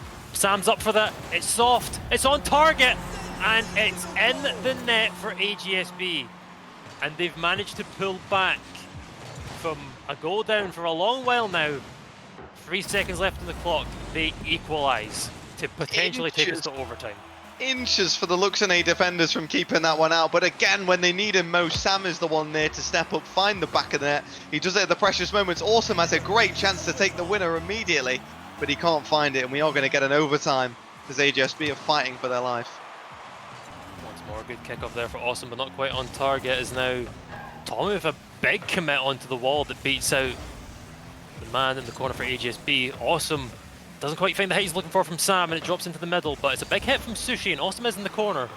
Forks needs to be careful with this, because if not, he drops it in the Awesome, but a little bit too much power from the defensive rock of Luxonate that slaps it a little bit too high over the bar and a little bit wide. However, Noodles now back on the pressure. Awesome will pop it over Forks, but Sam will hit it back in. Noodles can't quite find the hit he was looking for, and it's very close for Sam there, but the Luxonate defense will hold strong for now. It's a miss on the wall for Sushi, but it's a double miss for Sushi, but luckily Tommy is there to pick up the scraps and hits it along the backboard, but Noodles is there to stop it. Once more on the backboard, Awesome coming in from a wide angle, manages to put pressure on it, but now it's Sam dribbling it away, and Sushi, the last man in the defense, will take it away to the corner. Awesome's had 3 chances now to put this game to bed and finish it off, and he's failed all 3 of them. Perhaps he's been given a few too many and he can't handle the pressure anymore, and maybe it's a sign that AGSB are going to come back and take the game and keep the series alive as they're trying to do so here. Awesome will keep getting chances, and that one in Forks gave him a little bit early on. He really should have finished that one off. There is somebody on the backboard. There is a miss though. Noodles will have a chance. Can he keep it down? Great save from Tommy to keep this one level. Sushi now coming off his own corner, misses it, but Tommy is there to get it, but I think Sushi was a little bit fortunate to fall into the position of the ball there, because I think that was just rolling to an AGSB attack, but some interesting touches from both teams, but now Forks is on the attack. Tommy with an attempted 50-50, but darn near almost put it in his own net. Now plays it over one of the AGSB players, but that will be high and wide. Sushi hitting it even higher and wider for good measure. plays it away to the side to get it by Sam. Hit from Awesome, takes it away to the wall, and Tommy's up for it. Is it on target? It's a beautiful top left shot! And ladies and gentlemen, Luxonate are your mid-season cup champions. That's an incredible strike coming in from Tommy. He was there at the right place at the right time with the speed to come flying in and beat out Forks, who's been so defensively suspect in this series, and again probably pushing a ball that he didn't need to go for. Being last man, he needed somebody to help them out, but it's not going to matter. Tommy gets the job done. Luxonate get the job done. What a team performance it was as well to finish this one off and take the series 4-1. By all means, a fantastic showing from AGSB. Took out all the teams in the work up to the finals, but c'est la vie. Here we are in the grand finals. Luxonate taking the series 4-1, losing out in the playoffs, dragging through expected Ferrers advancement, but they managed to beat out the Ferrers in a very, very close series that they had earlier on today and make it to the finals, and dare I say, showing they're the best team in the British Championships? Who knows? But wow, what an absolute magnificent series, Astral. I mean, a great way to finish it off. Lux stepped up to the plate. I think they got better and better as the evening went on. You might be feeling the fatigue, but Lux definitely weren't. They got so good towards the end. And AGSB, they had their moments, but defensively they were a little bit shaky as well. And I think a lot of the teams tonight, they made for some interesting games with the quality of their attacking, but across the board, the defensive work needs I think a little bit of coaching back there. But offensively, some fantastic goals, some great pressure, and Lux in the end turned out a top quality series and well-deserved victory. Yeah, absolutely. And I think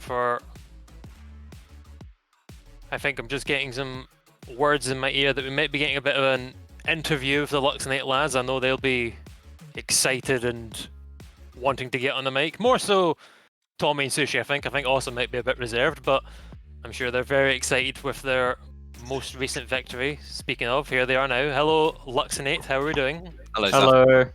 I'm tired.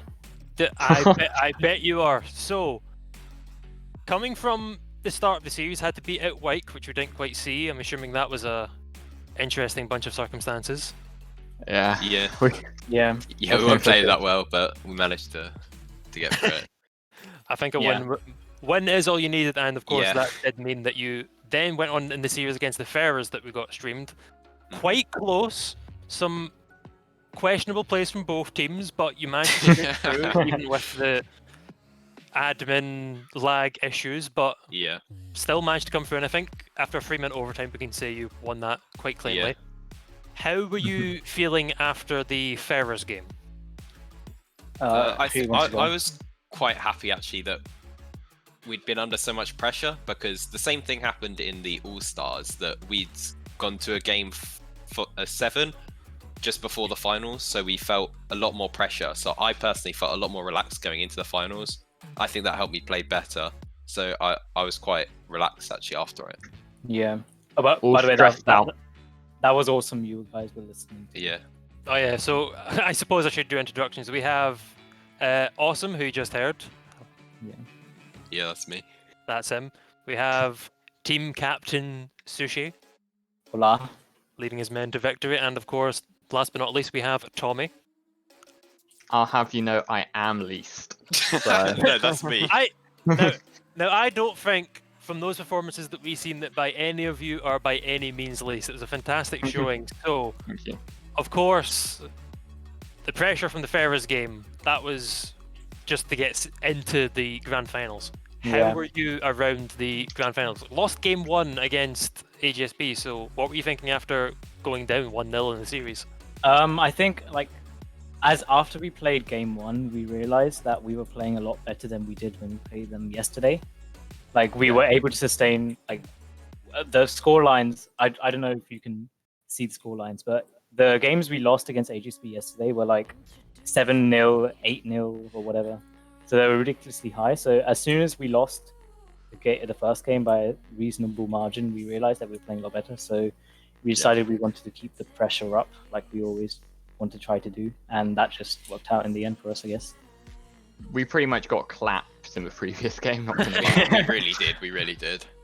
Understandable. So, with a big old answer from Awesome at the start, and then Sushi taking that one. So, Tommy, what were your thoughts on the stunning comeback, shall we say, 4 games in a row against AGSB after that first loss? Phew. Like's been said before, we just had to keep up with pressure, realize that we had it, and not panic, and just play our usual game. Going back to our old roots. Yeah, Yep. don't panic. Don't panic. As always, don't panic. The previous Yeah. iteration of the Luxonate side. So, you definitely didn't panic. You are the Mid-Season Cup champions. Congratulations. And Thank you. yeah, I think that about covers all of it. Thank you very much, everyone, for watching. Thank you very much, Elliot, for working the stream in the background. Thank you extremely much about Sigmoid for doing all the admin work in the background.